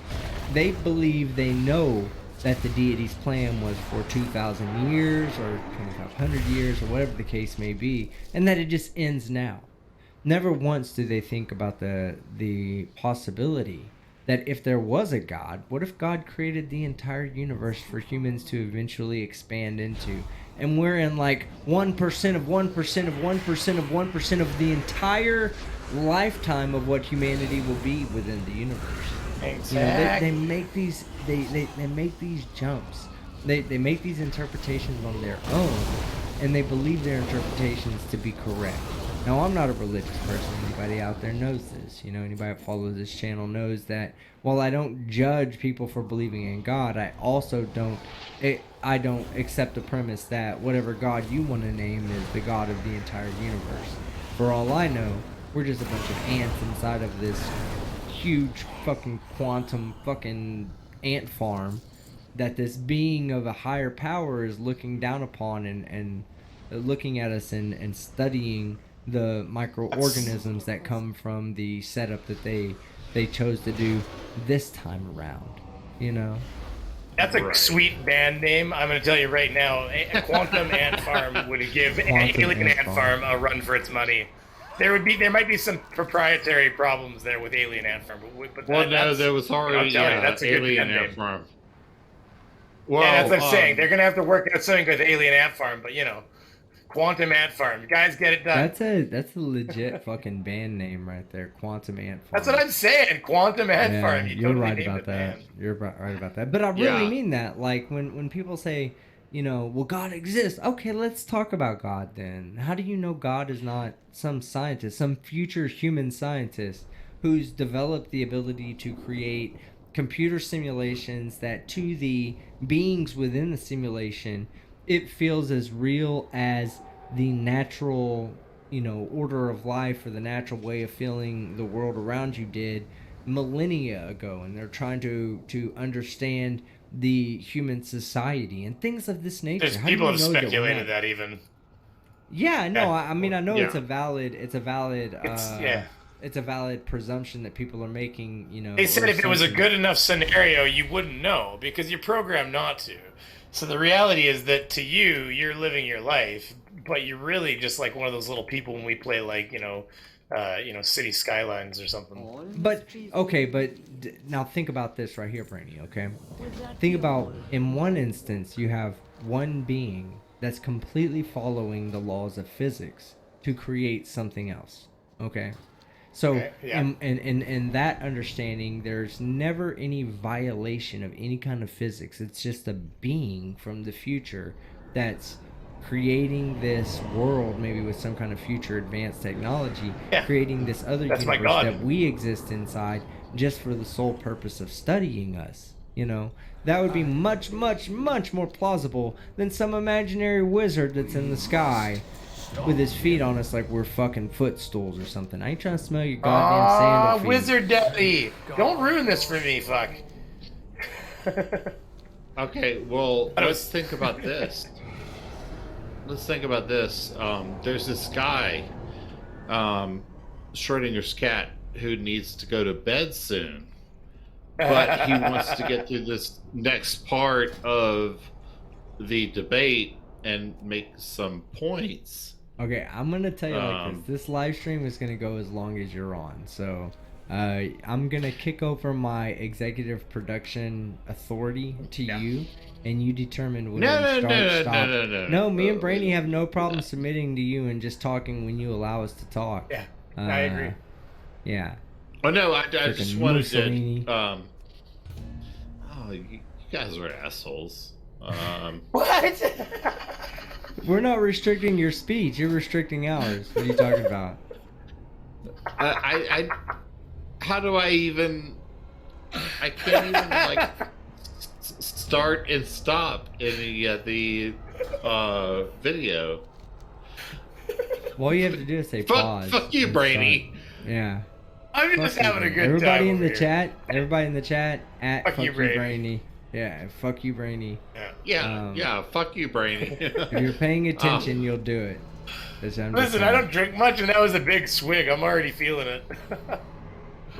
Oh man, I'm telling you, all we have to do is get God. him on a conversation. You know, I want to do these like scam baiting type things, but I think I could also have. Oh man, I've been called scam baiting. scams this fucking week. All I need to do is have my phone set up at the right time. God damn those people. I need, yeah, I know. I slept. I got a phone call from one of those, and it was on my work phone, so I couldn't call him back. You know which one I get? I get the we work with Google local front page listing, and I go every time I go, I got a question for you.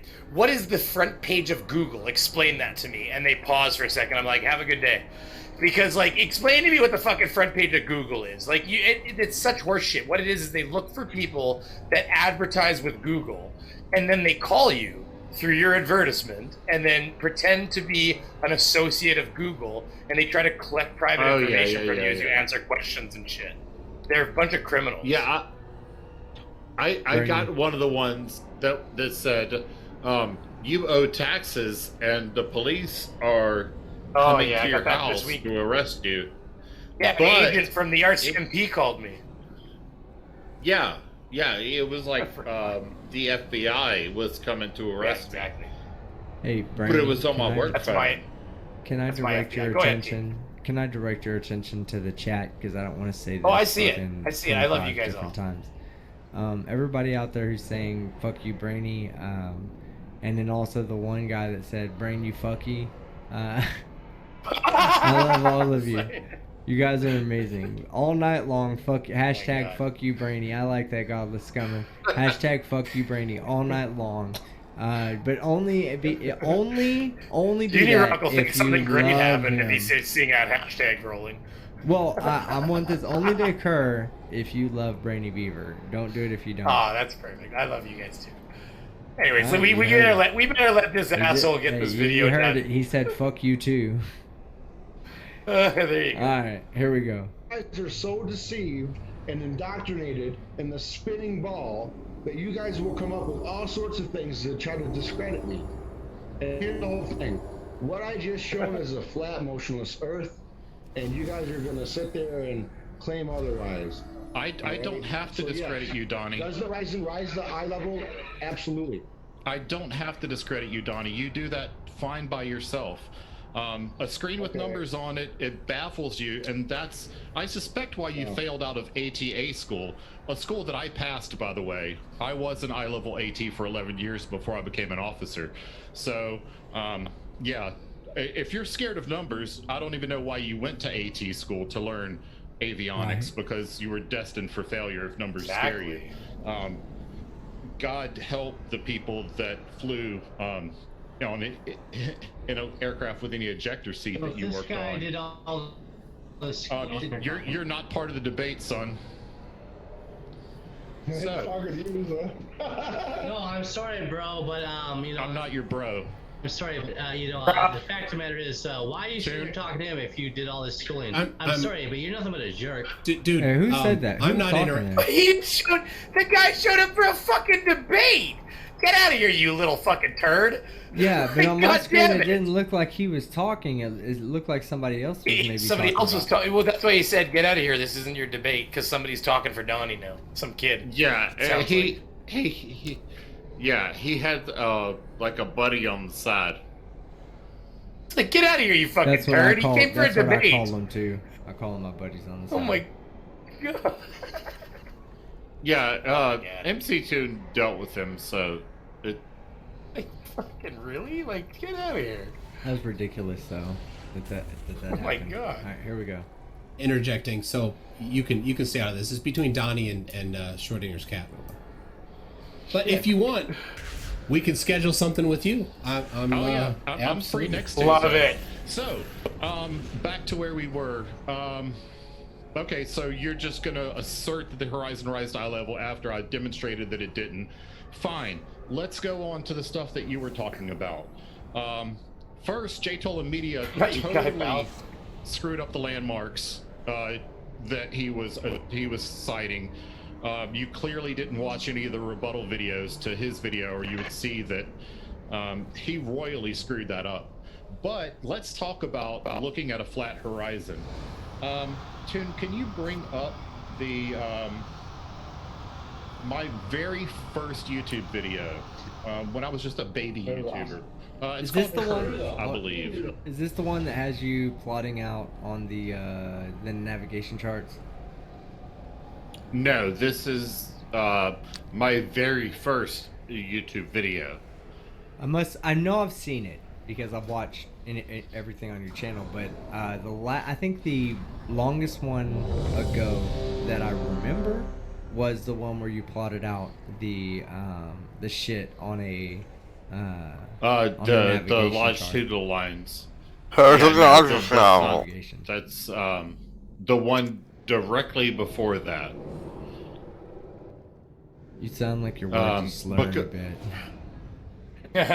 Oh no. Brainy's talking crisp as So- fuck. I'm about halfway between both of you. My eyes feel glazed as F. Like, so. Let's look to see what he's talking about. Hold on. Yeah, well, so I gotta he's switch to me talking too, about. then. So he's talking about that the horizon looks flat, and I had a video that addressed that, and that's what we're about to see. It's Schrodinger. You're a Navy guy. You can tell. Is he faking it? He'd be an Air Force. I'm guy, not. wouldn't he? I'm just Hey, buzzing. I hold never on. said I was drunk. Let's break Brainy down for a second, right? Okay. No. Handsome young man with where's a this really guy good going? blemish. Hold on. Where's this guy going? We're gonna say top tier. He ain't making it in the Navy, bro. Not unless he's prepared to be a seaman. No. He's gonna be a seaman all his Oh. life if he does. All over me. Oh yeah. Oh, Steven now. He'll be 5 years in and still be a seaman. Alright, the second Yeah. thing is the Air Force. Make that face again, Brady. Show us your eyeball. Yeah, he's not Air Force material. He's not Air Force material. And then, alright, so now we're down to the Army or the Marines. Where's he going? Is he tough enough to be in the Marines, or is he digging trenches with the Army? I'm wearing painted work shirt here. Definitely. I'm Army thinking guy. Army motor. Somebody, yeah, that framed one put it out. got the Or hair. is it the Army? Is he joining? Is he going to be joining the Army motor pool or the YMCA? Yeah, Army. I'm joining the Army handsome pool, thank you. But yeah, the Army. Yeah. The Army motor pool or the YMCA. Space Army Force. motor pool. KG's got it. I'm Space going. Force. I'm going with KG. Brainy is total fucking YMCA material. Like, So do I bring the towels or am I giving back rubs? YWCA. I'm sorry, YWCA. The women's? Yeah. What the hell? That was so mean Better of you to advice. say that. But yes, YMCA, correct, 6'4". Steve and Kit. Alright, Boy Scouts or YMCA for Brainy? Brainy, I'll let you answer that. Boy Scouts or YMCA? No, not Boy Scouts. No, you can't trust him. My dad was a like Cub was there like Eagle Scout or Eagle Master? I don't know what he was. Something like that, Eagle Master. That's a- not a real thing. I don't know what he was. He was in like Scout or Eagle Scouts or Master. it's the aviation fucking one. One of them two made up shits. Oh, like These different things than you in Canada, you bastards. He's like, We have a he different got, country, he got you the know. most fucking badges before the age of 6. And he's That's like, right. that qualifies him to be a he fucking... said, just like Kim Jong Un, right? Climbed a mountain when he was 2 years old and shit. Him saying that Hey, get his my dad pretty was face the on Eagle here. Master. don't That's like being the eccentric. same as. That's like the same as Donnie Lee saying that he was the avionics tech. It's like, it's not the same. Oh, Ask Brainy's about the vanilla, scared to be everybody. on- Brainy's scared to be on Ask camera about now. that. Well, I'm Yeah. just. There's a lot of people in here. I'm very shy people. Nah, it's okay. It's not a lot. We only have 170 people watching tonight. It's kind of a Amateur. slow night. Yeah. But still, Yeah. it's I 170 people that so want to see shroud. that beautiful fucking vanilla hole on your face. Are you talking about this one? Because I'm trying to get rid of this one. Yeah, it's your vanilla hole. Your beaver Yeah, butthole well, that's located on your what's face. up? Fuck, I was That, watching like- Chubby Emu. I was watching the Chubby Emu, and then it led me, Google or YouTube, and it led me to another video where they literally had a half a dude's fucking head, and he's like, "See the esophagus," and it was like, "Buh."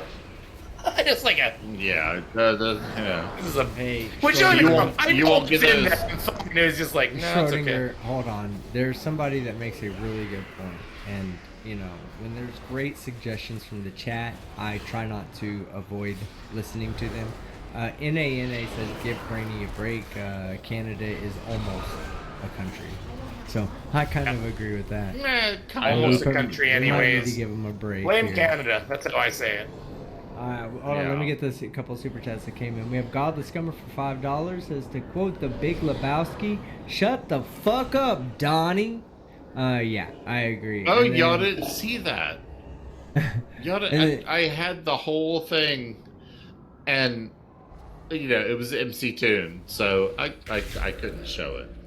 But I made a whole playlist of "Shut the Fuck Up, Donnie" from Big Lebowski. Why didn't you play it? Really? I couldn't That's because awesome. it was on MC Tune's channel. You don't have one of the these buttons right here? I could send it to you right Shut now. Nothing happened. Donnie? Oh, there it is.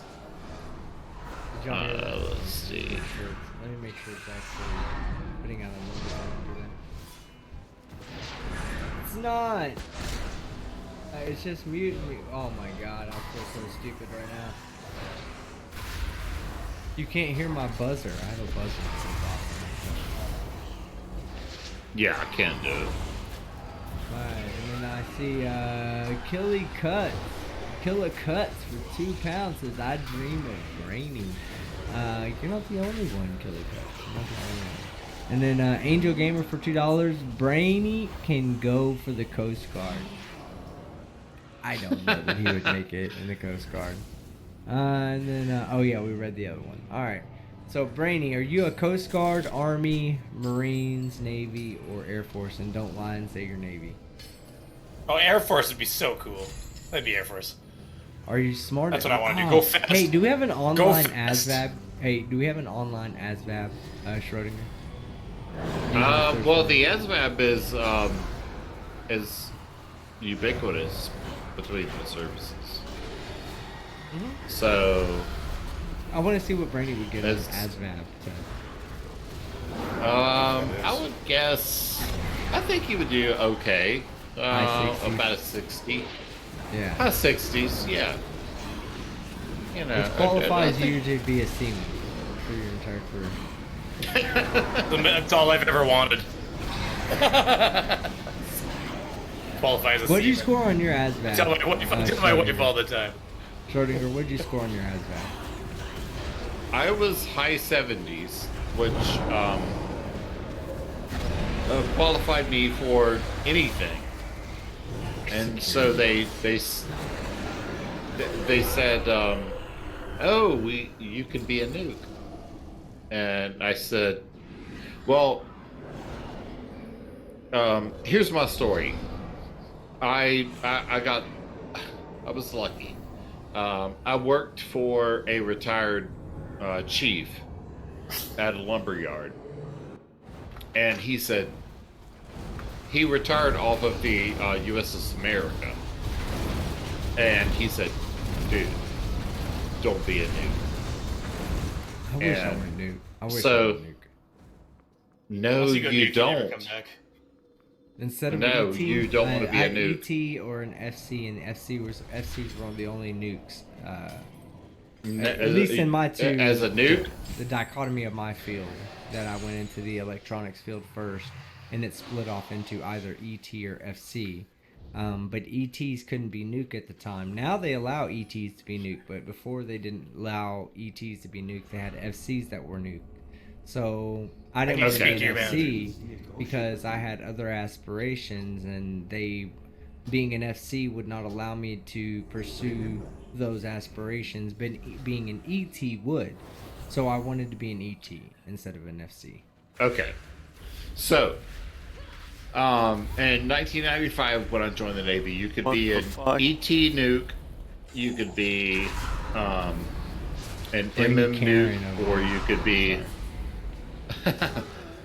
could be, an electronics mate, or an EM nuke. There was 3 type of nukes that you could be. They offered me. And he's talking.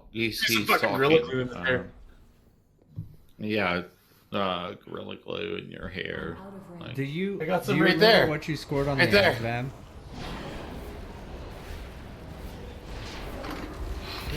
Damn it, Brady. It's almost like we were talking. We were talking.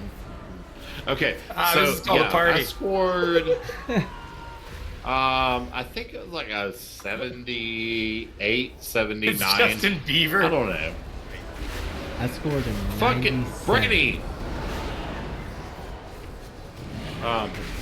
You hear me? I scored a 97. 97. Oh. Out of 99. The only questions I missed were on the Yeah. automotive part. Everything else I knew. Well, here's the funny story. My brother scored a 99, and I had already been in the Navy.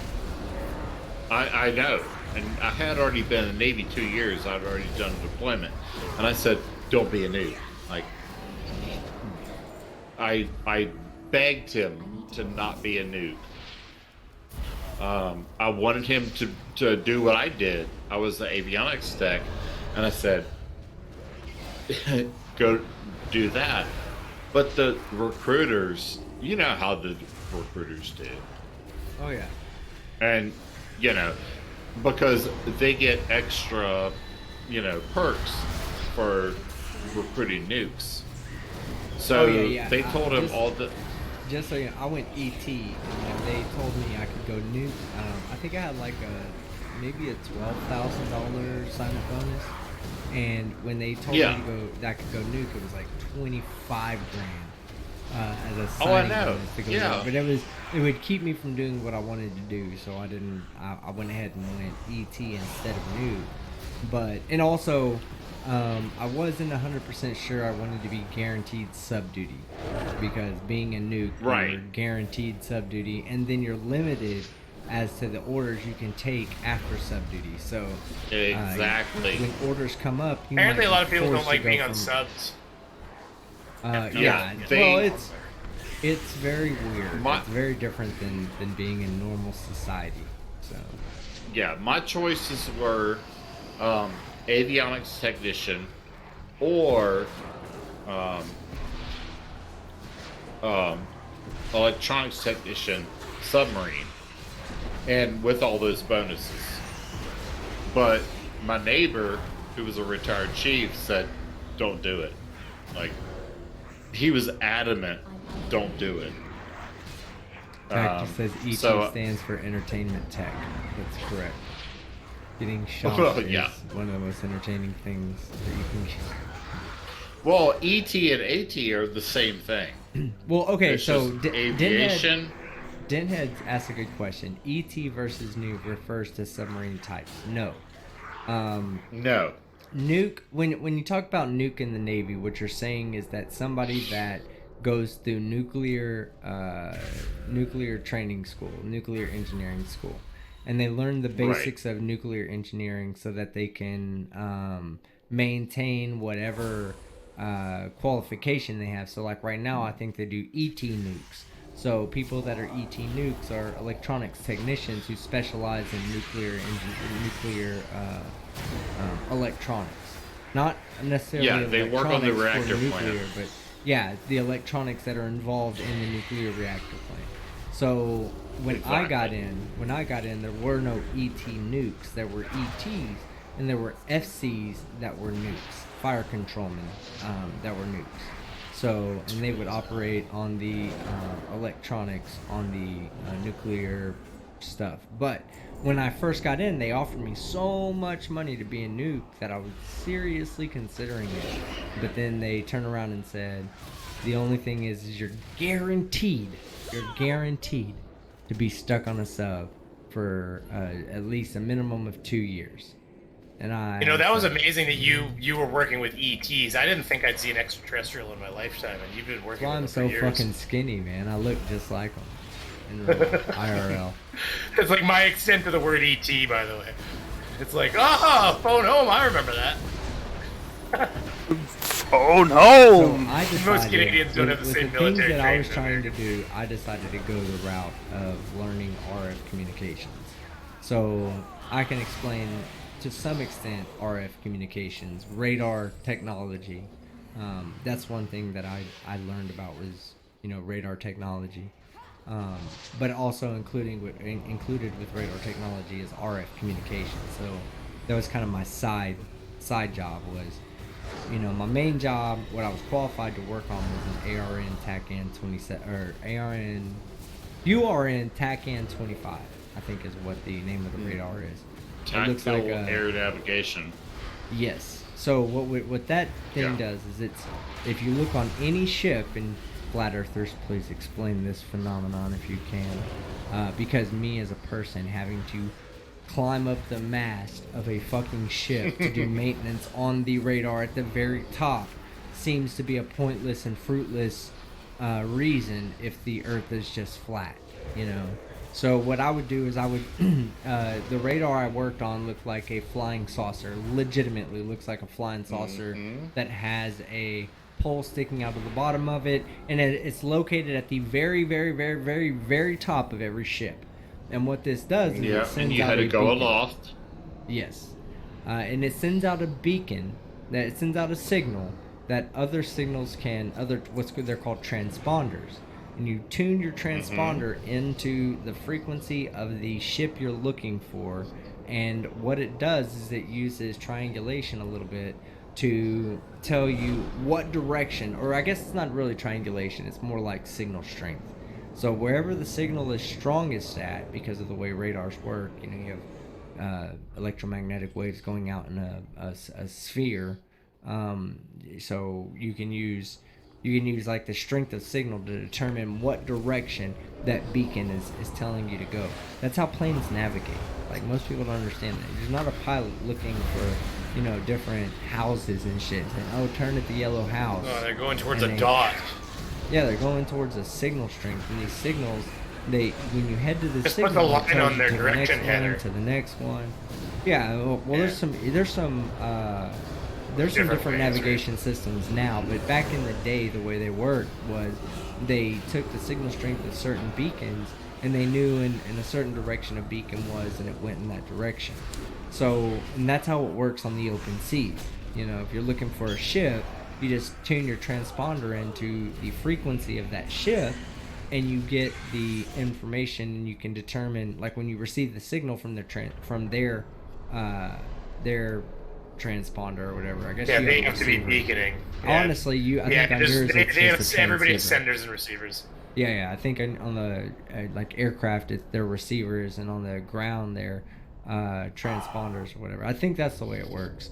But anyway, what it does is it generates a signal for you to be able to find. Well, no, because the airplanes generate the signal too.